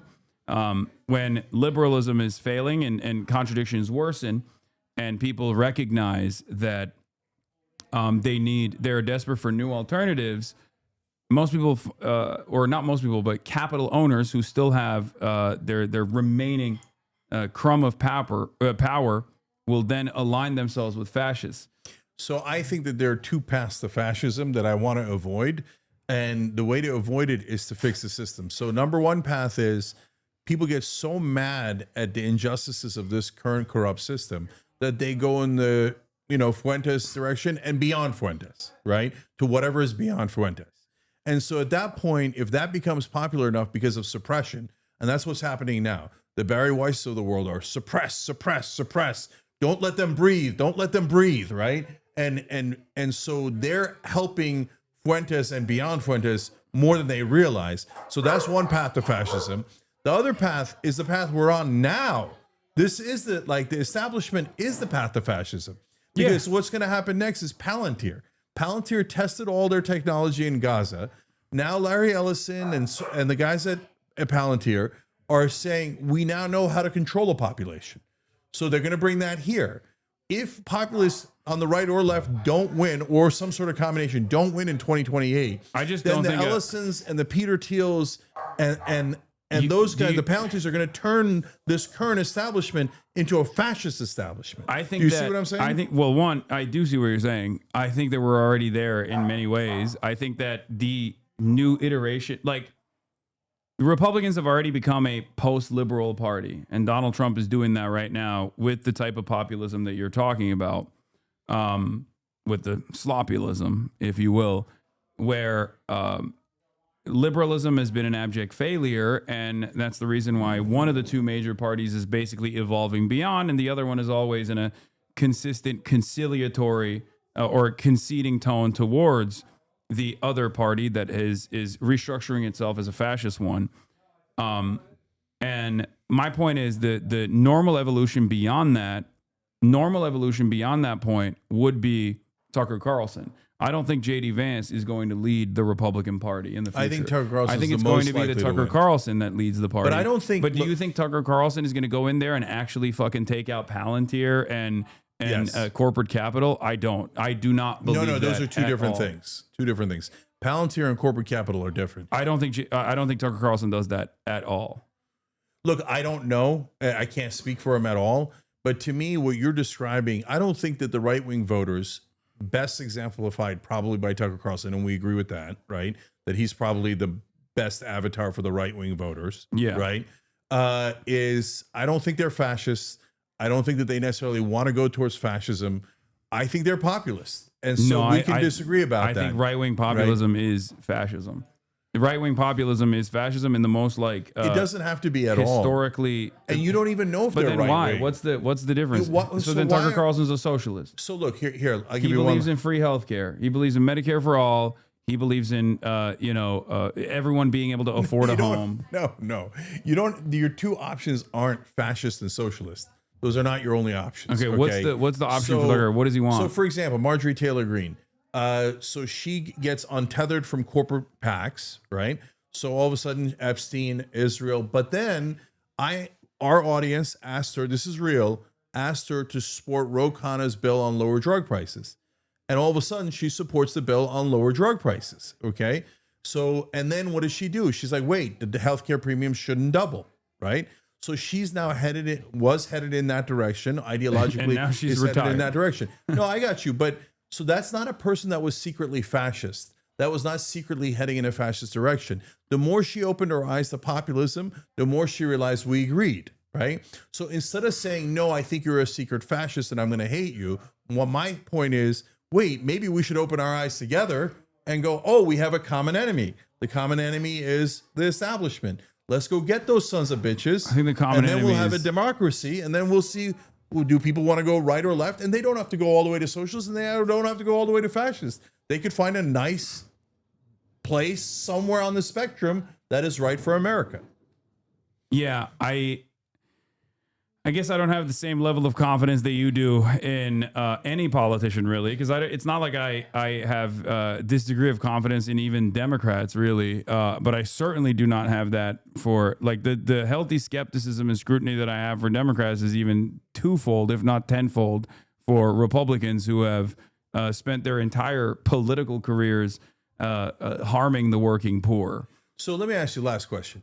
So I want someone on the populist left to win, Ro Khanna, Jon Stewart, someone along those lines, right? Mm-hmm. I don't want Tucker and Marjorie Taylor Greene to win. They're on the right, so we don't agree on a whole bunch of stuff, and some of the stuff that's really important. like right? Marjorie Taylor Greene is like, oh, why are we funding Ukraine or Israel? We should be bombing Mexico instead. I think that's fucking ridiculous. So we can get into all that. But my and that's question not to you, like a minor disagreement is what I'm saying. I think that's got an you. insane thing to say. Okay, but if you had to pick between Tucker and Marco Rubio, right? Marco Rubio being more classic establishment uniparty. I'm not voting for either. Like No, I'm putting a gun to your head, and you're going to decide pull the who's trigger. the president, Rubio or Tucker. Pull the trigger. I'm dead anyway. All right. Both will if given the opportunity, both will end me, because this is no different than like, well, gun to your head, establishment Democrat versus establishment Republican. They are both in the margins. The difference between Tucker Carlson and Marco Rubio on some issues might actually favor Tucker Carlson. Let's say he is genuine when he says, every American should own a house. What's going on? Maybe he is real about that and he wants to solve the housing crisis. Sure, that's good. But he might be more reactionary than Marco Rubio, at least in the way that he's talked about things when he saw his legacy Americans, and that we have 65 million immigrants that need to be deported, which happens to be the number of Mexicans and Latino people in this country, right? The Hispanic population in this country. So maybe he might be even more reactionary than Marco Rubio in terms of an initiative that designs concentration camps. So the surreal scenario that you're presenting is technically no different than the harm reduction voting narratives that the Democrats that push for as well. Then what's the answer, brother? The answer is you continue organizing, you continue building external pressure mechanisms, whether it be the union. But that's what's happening right now. Yeah, exactly. And it's pressuring Tucker to go towards us. And you continue. Okay, good. Then we keep fighting, and then we keep pushing Tucker further and further until he's running around saying he's a fucking socialist. He still would be a nationalist socialist, but I think... No, the problem, super last thing. The problem is you're worried they're going to turn into fascists and you start concentration camps. I think that they are already. They're worried that you're communist and you're going to start concentration camps. Mm-hmm. Whereas I'm saying, guys... Who would I put in the concentration camps if I were to make them? Okay, I don't want any piece of that. So, okay. I'm just saying. Okay, so my point is... If I'm blocking your guys. If the option is imprisoning every brown person in the country versus imprisoning financial criminals, right? I think that the overwhelming majority of Americans would go, no, yeah, put the bosses in jail, as opposed to, if that's the gun to your head equation. I think but one in your hypothetical, one is literally criminals. Of course, you put them in jail.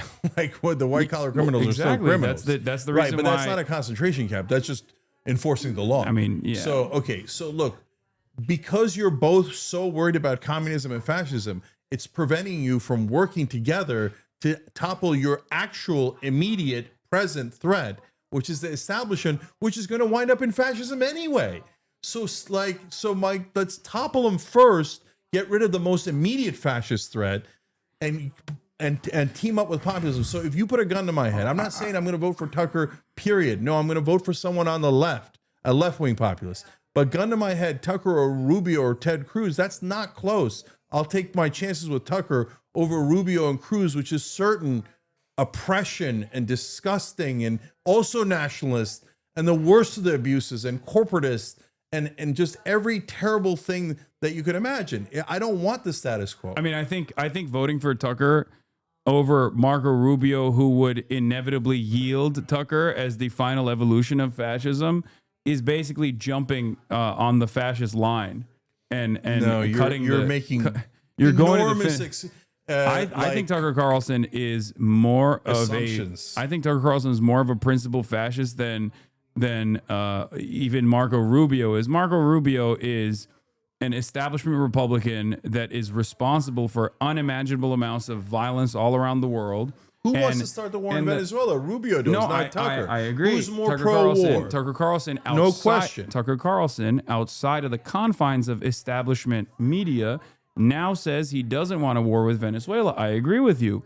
Except when he had a crumb of power, when he was within the confines of mainstream media, Tucker Carlson was still very much in favor of all the wars. What makes you think that when he has a crumb of power, he's not going to snap back into being a wonderful servant of the same capital-owning masters, the military-industrial complex that is demanding war with Venezuela, or Exxon and Chevron and numerous other industries of extraction that want to take as much of the Venezuelan oil as possible without any sort of government intervention. So he would do the same exact thing and be also worse when it comes to even, and this is not even an argument for Marco Rubio. Fuck them both. Like I said, kill me instead.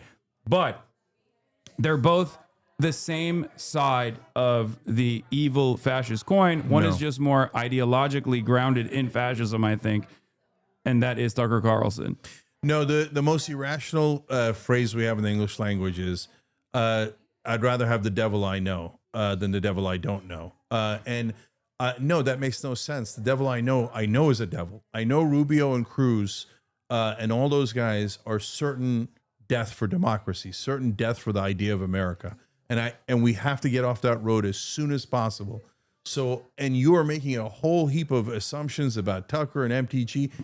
Hold on, maybe you're right, and maybe you're not right. The difference between Tucker Carlson and Nick Fuentes is that Tucker Carlson is much more media trained after doing media for as long as Nick Fuentes has been alive. So he knows what not to say.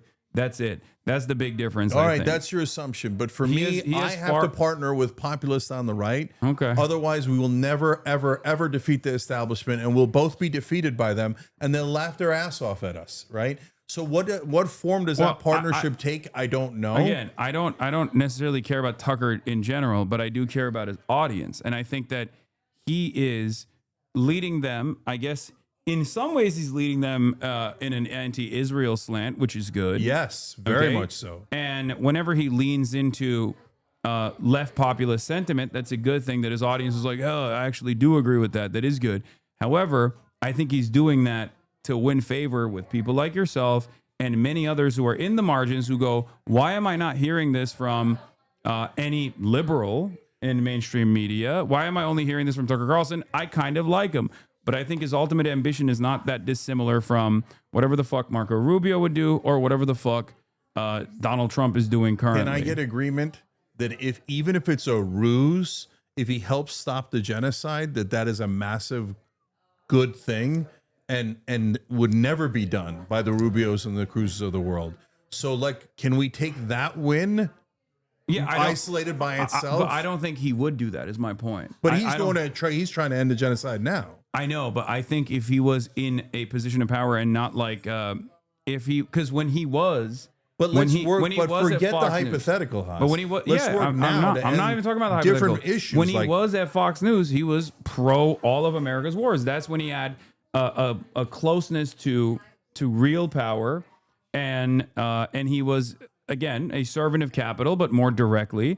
And in that moment, that was what Tucker Carlson was doing. There is no indication that if he actually came to real political power, that he would do anything different than still serve the interests of capital as he has his entire career. If somebody like Tucker, MTG, or Massey doesn't win on the right, and someone like Ro Khanna, Jon Stewart, Nina Turner doesn't win on the left, then we're in a world of trouble. And, that path is super dark. I think so in general, to me, I'd rather take populists on both sides and see which. I mean, the perfect dream is populists on both sides. Okay, but let's go to an election. But Donald Trump, see if the country wants to go populist left or right. You are relitigating. But Trump is an obvious fake populist. Okay, but that's my point. That's the most but obvious he thing didn't run in the as world. an obvious fake populist. He ran as a real populist. I got you. And that's but my Trump point. Didn't do anything that. So, like, for example, right now Tucker says end the genocide. End the funding of Israel. Mm-hmm. Trump never did anything real like that. Except Tucker is saying that because he is no longer in the same rooms as he once used to be. Good, wonderful. He's not in those rooms anymore. but if he were to actually secure power, I don't think he actually had a genuine change of heart. I don't believe that at all. But it doesn't even matter to me whether he had a genuine change of heart. I care about his output because he's a media figure, and on that front, I'm glad that he is anti-Israel, okay? Having said that, I think that the real reason why he's doing that is because he has to read the room, and he no longer has a higher priority of being a servant of capital, at least for now, until he gets to a position of power, at which point I think he would still advance the same exact agenda that Donald Trump did. Donald Trump came in with the exact same sentiment. You think Tucker's going to work for Israel like Trump is? Absolutely. No way. I do think if Tucker Carlson... that is the very last thing Tucker Carlson Bernie Sanders would also not be an anti-imperialist if he came into a position of power. I think as it stands currently, without external pressure mechanisms that make it a non-starter, and that's changing in the environment is changing dramatically right now, you are never going to have a real anti-imperialist figure, a real like anti-Israel figure that is capable of decoupling America from Israel. Haas, when I said that the right wing might come towards us on Israel, people said you're nuts. That's not going to happen, and it did happen. So my point isn't rah me. My point is, maybe we should be a little bit more open. Maybe it could happen on another issue and another issue, and maybe we can work together to actually end the funding of Israel. But I think those people are coming to terms with this because of the endless amounts of pressure from the wokes that were jailed under the Biden administration. 3,500 student protesters were thrown in jail for protesting against Israel, for example. It's the wokes that are unironically carrying this conversation, paired up with a barrage of pain and violence that people actually saw all over their social media feeds, and that is the reason why a lot of people inevitably came to that conclusion and realized that, paired up with Israel's arrogance as well, and endless demands for control and endless demands for fealty. But ultimately, like I said, that was an external pressure point that actually caused a lot of people, a lot of voters, to finally come to that conclusion as well. So it's the conversation that we're having still has to be about continuing to build external pressure, like external pressure movements, and not care about Tucker Carlson necessarily, but care about winning and convincing Tucker Carlson's audience. Just like not caring about the Republican Party in general, but instead caring about convincing the Republican voters.